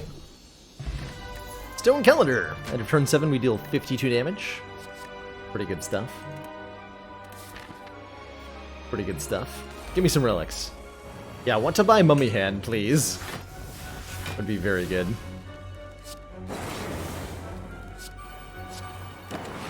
Powers in play. More cards! More random cards. Courtesy of Hello World.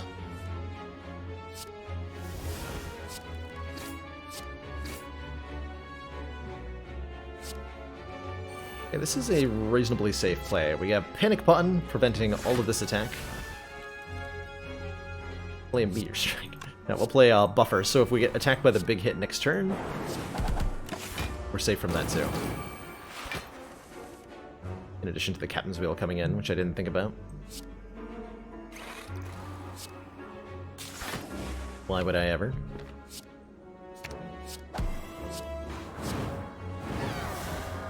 Rip. Chill Plus? Sure. Some Frost Orbs going early. Do I care about what I upgrade? Yes, I want to upgrade Seek. If I can get both Apotheosis at the same time. Somebody greased my rungs? Yeah, and that person was Gremlin Knob, Senecan. Gremlin Knob greased the rungs of the ladder.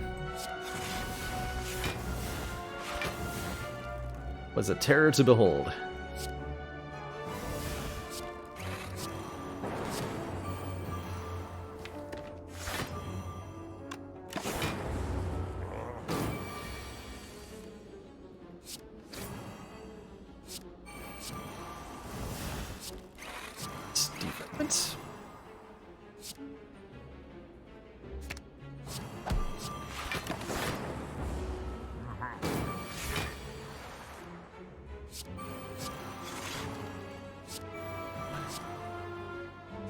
Tempest, Turbo, Faster Darkness. Weird order there. Yeah, in a deck that generates as many new cards as this one does, the double Apotheosis is surprisingly fine. Right? I'm just like kind of playing all my cards in seemingly random orders, but it's working. The deck is good.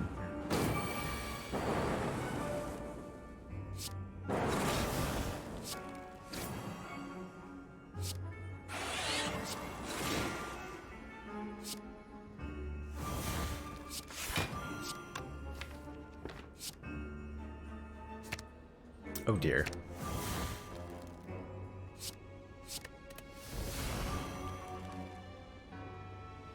Oh dear.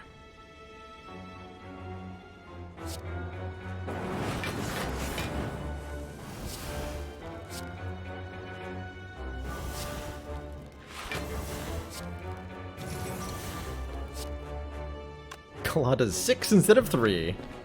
Perfect.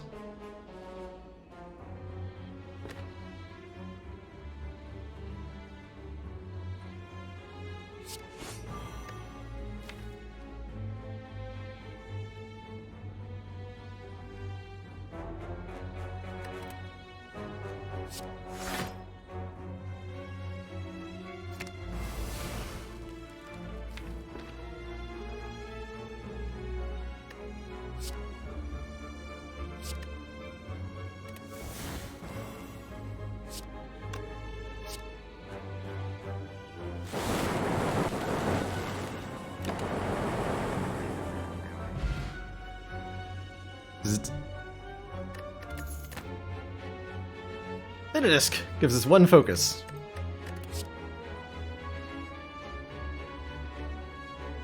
It helps. It brought me immense joy. Wasn't it great? That was great. More turbo. More double energies, mainly. Bag of Prep. Draw 2 extra cards. Draw both copies of Apotheosis on turn 1. Yes, please. Hey.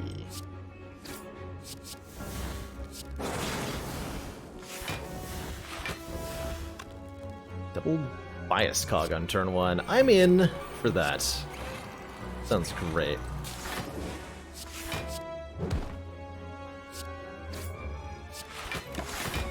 Casual 83 block that we lose all of. Gaining -2 focus per turn, so we gotta end this quickly here. Fortunately.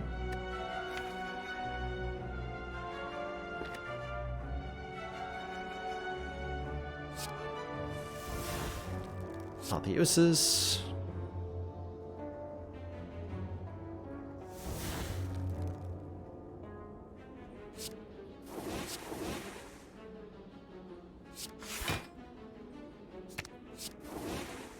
Work up to 45.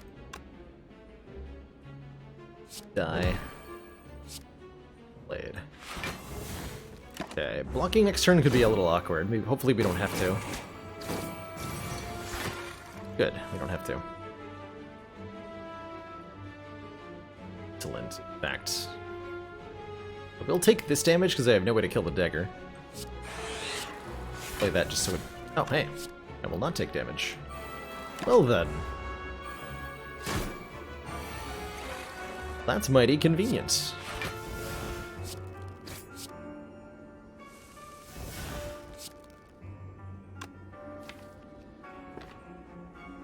We want to seek for dual cast, I imagine.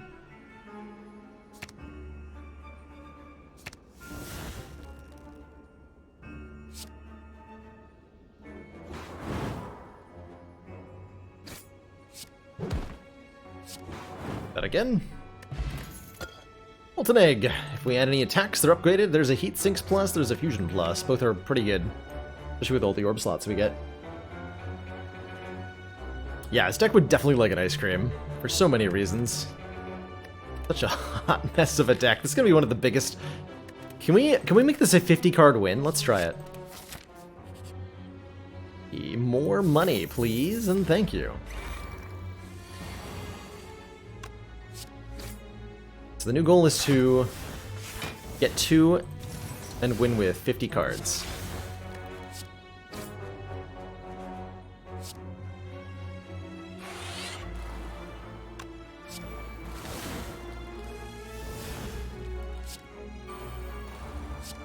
Order.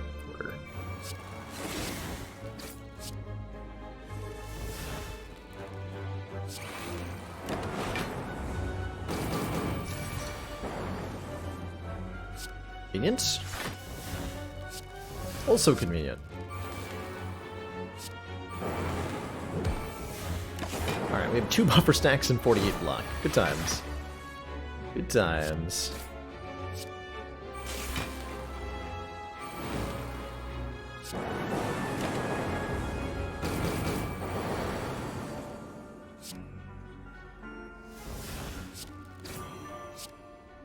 Consume?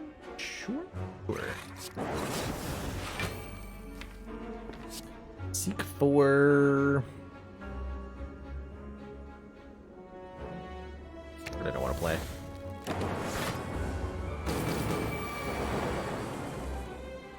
Stop, Zoop. Got 2 buffer stacks, so I'm not worried in the slightest here.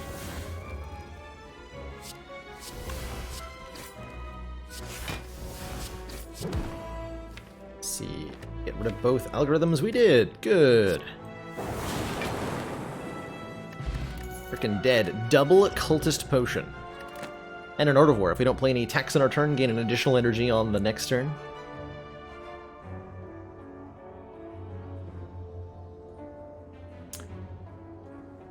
Let's see, what do I think about an enemy that exhausts the first power?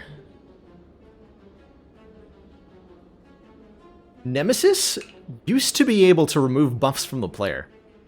Long time ago, a very different version of Nemesis was capable of removing any positive buff you had. So it could remove, like, it could take your corruption away, it could remove positive dex, it could remove positive strength, it could remove caltrops, it could do all sorts of interesting things. This was really early on in the Spire development, and it wasn't too strong. I don't think. What happened to include Watcher into the ladder? I feel like she's ready enough that I want to play her. She's not live yet, but she's just really good and really enjoyable, and I want to play her, so I'm playing her. I am playing her.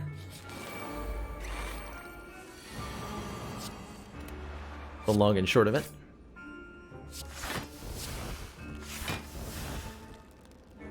Because I said so.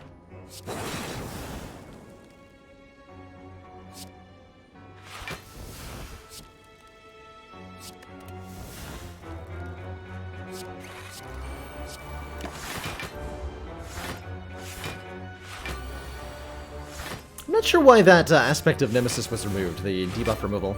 Nemesis got reworked a whole bunch of times.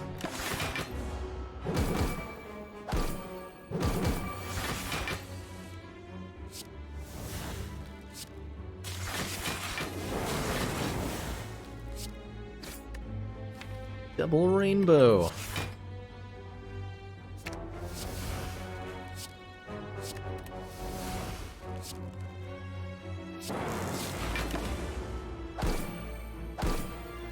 And yeah, I think that was before defect was even a thing. Sounds right. Or the defect was even a twinkle in the developer's eyes. Oh, I just messed this up, didn't I? Alright, we have potions!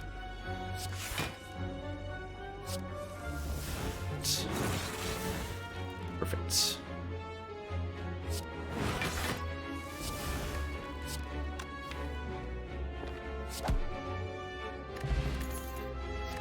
FTL plus. Thunderstrike plus. Deal 9 damage to a random enemy for each lightning we've channeled this combat. Heck yeah. Alright, I still need a couple more cards to get to 50, so we'll take another FTL.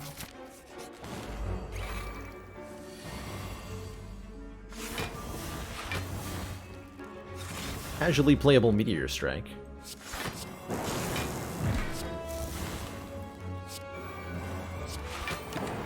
Works for me.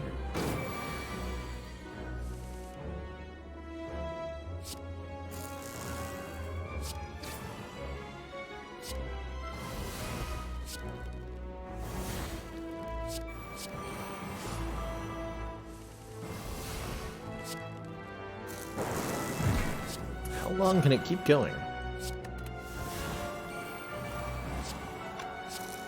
That's the question. How long will this turn go on? Nope. Zapped upon, fool!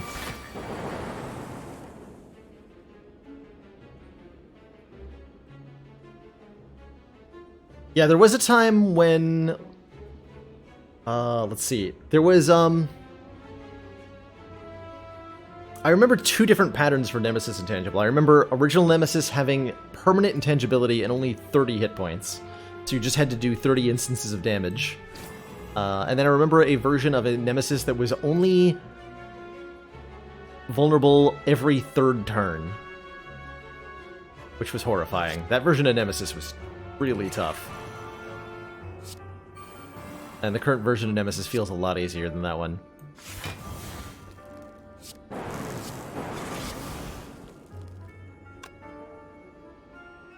Dang, I can't play the second form.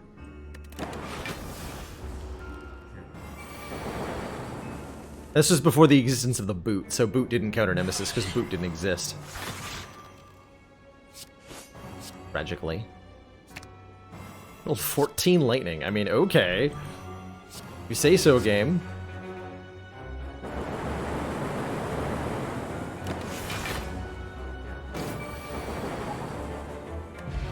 Pocket Watch. That'll help us draw through a 50-card deck. Whenever we play 3 or less cards, draw 3 extra cards at the start of the next turn. Which is worth 3-turn cycle intangibility or Hallway Reptomancer. Give me Hallway Reptomancer back. Any day of the week, please. Hallway Reptomancer did not hit that hard.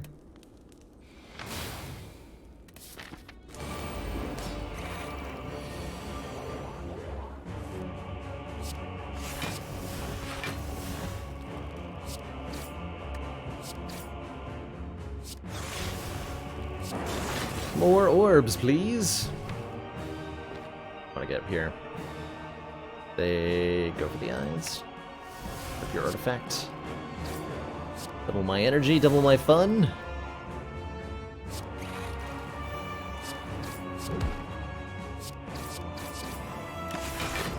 Okay, not the greatest first turn in the world, but we did play 16 cards, so that feels pretty good. part feels pretty good.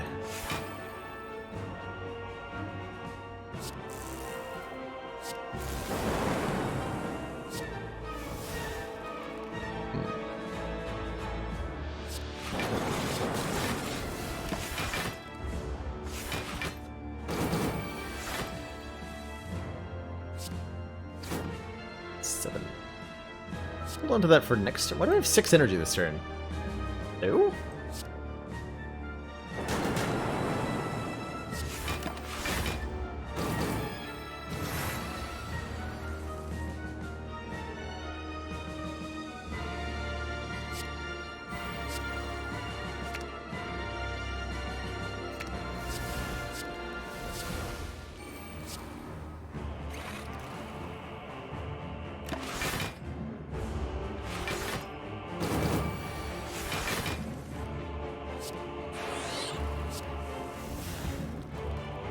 My goodness gracious.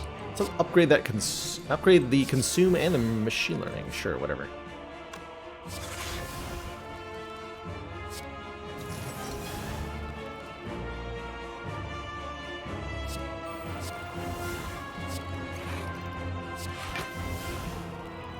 There's a lot of block.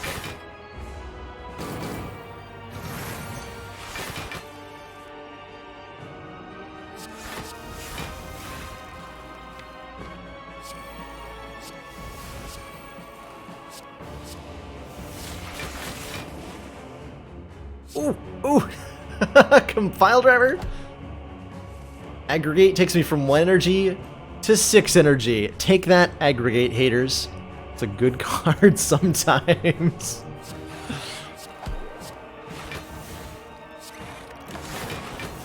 A good card sometimes.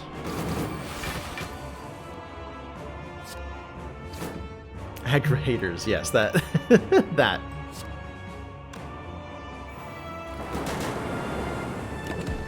Ooh, Stone Calendar.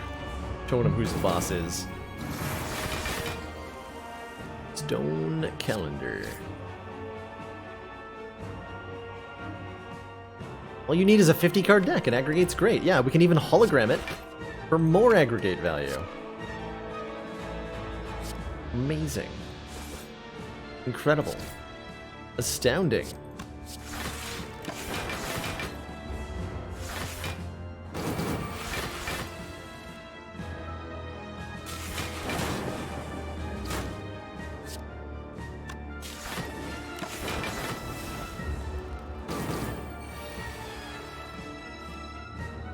I should probably set up this incense burner, huh?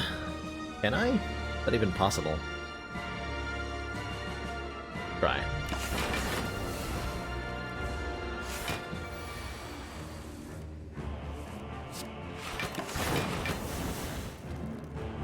We want incense burner on 4 when we kill Deca here.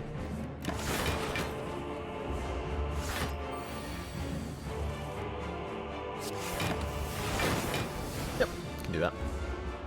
Is there an official name for this deck style? Dead Branch, I believe is the name. Dead Branch. GG. Two thump, deep pulls and gred. Be felt throughout the room is this. Your core to its maximum.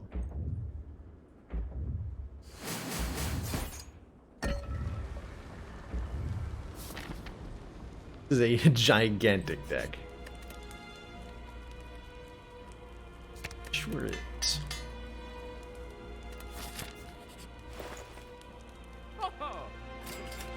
Alright, our 50th card is obviously the third Apotheosis. Because what else would it be? We'll take 7 max health, we'll take 1 dex, we'll take a focus pot.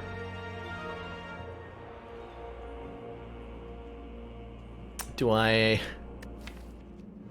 Let's remove a card and then add a loop. Keeping it at 50 here. No idea what I would remove from this. I don't know, it's a pile of cards. They're all more or less fine. Gotta be exactly 50. It's cheating if I have more. I think. These darknesses out of here. Stinky darkness cards. See you later. See you later. We didn't even have enough way to spend all my money.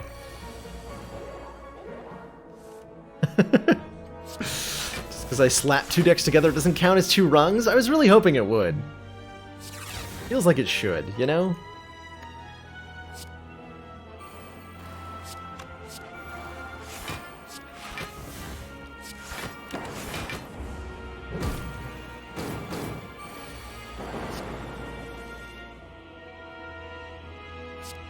All this extra energy for nothing.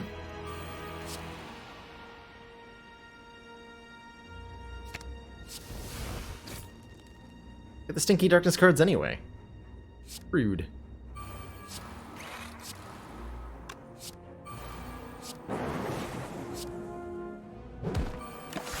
Just a shield here. If you have darkness orbs, you probably want to target the shield first, because that's what the orbs are going to hit. Alright, seek for apotheosis. Oh my god.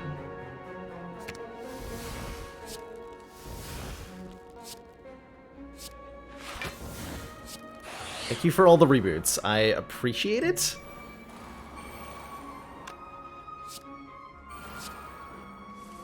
Question mark?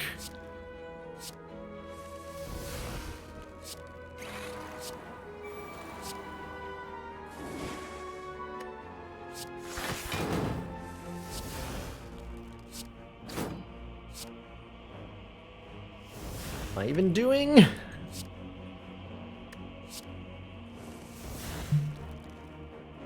Playing Meteor Strike, that's what I'm doing. So, oh god, I'm gonna have so much energy here. Oh dear. 15 energy, and 2 Tempests! Electrodynamics! Okay, sure. Don't mind me. Just winning the fight.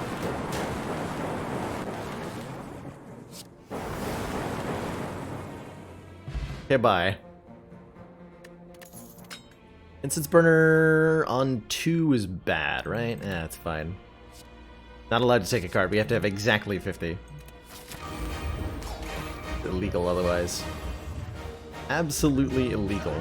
Oh, these heal me. And... it's fine. Fine.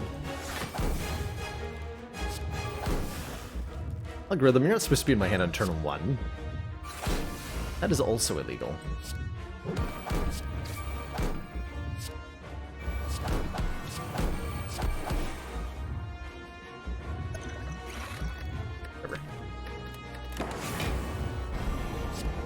Times.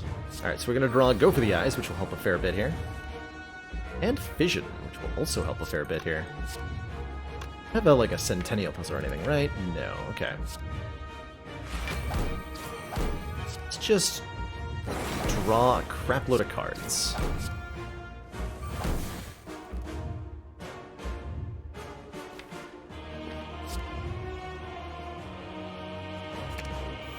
Surprisingly not that effective.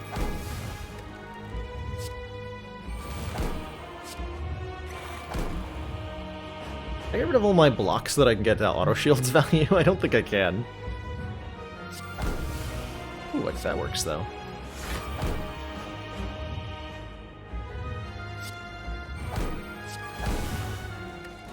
That worked nicely. Discharge in play.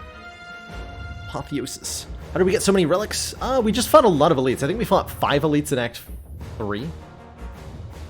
Plus a few from purchasing with membership card. We had quite a few come in that way as well.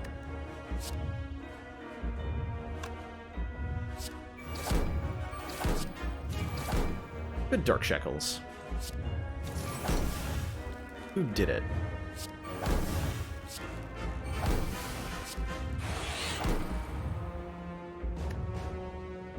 Playing here. Darkness. Cool-headed. Don't need to play Genetic. So we do play Heat Sinks? I guess we do. Might as well play that. And then... aggregate. Job.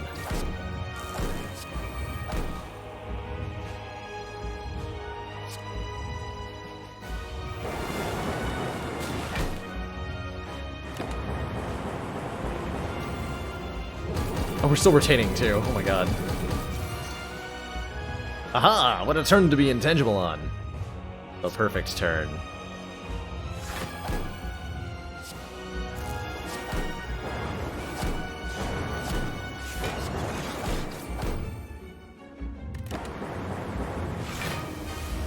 Appear to be winning. Just a thought.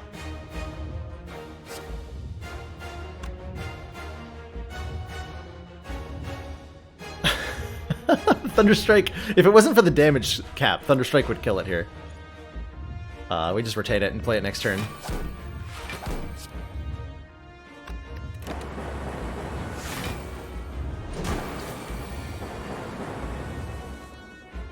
Alright then, well. Commence the jiggling.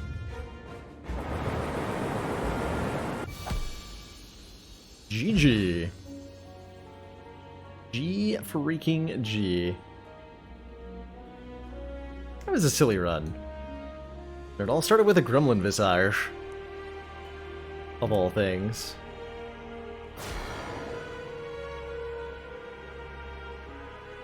You take a beat of death after the killing the heart, and SRF, if that beat of death kills you, you lose the run. Fun fact.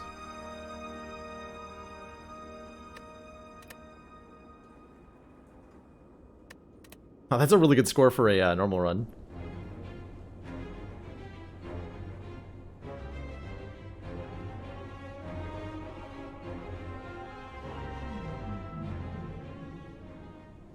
Has it been done?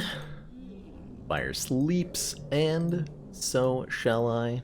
That is where we're going to wind things down for the week. Been a pleasure, everybody. We got a lot higher on the ladder, and then we're back down a bit, but it's been so enjoyable. Been so heckin' enjoyable to stream for you all today. We will be back on Saturday, when I'll be playing Untitled Goose Game as our community voted game this month for hitting our stretch goal last week. So hopefully, if we're lucky, we can hit the stretch goal again and have yet another community-oriented vote. Would be most excellent. Honk! Honk. Yeah, I'm really looking forward to that. So next time I'm live, it'll be Goose Game and honking. Fridays are my day off, so no stream tomorrow. But I hope that you all have an excellent Friday. And upon my return, look forward to seeing you all. Forward to seeing you all. I have a sneaking suspicion, by the way, that we're going to achieve our goal again this month, because I've got a bounty lined up that will help push that bar all the way to full, hopefully, within the next week. So that's exciting. Very exciting. But for now, ta-ta everybody. Thanks for watching. And I hope you all have a most excellent night. Ta-ta for now, everybody.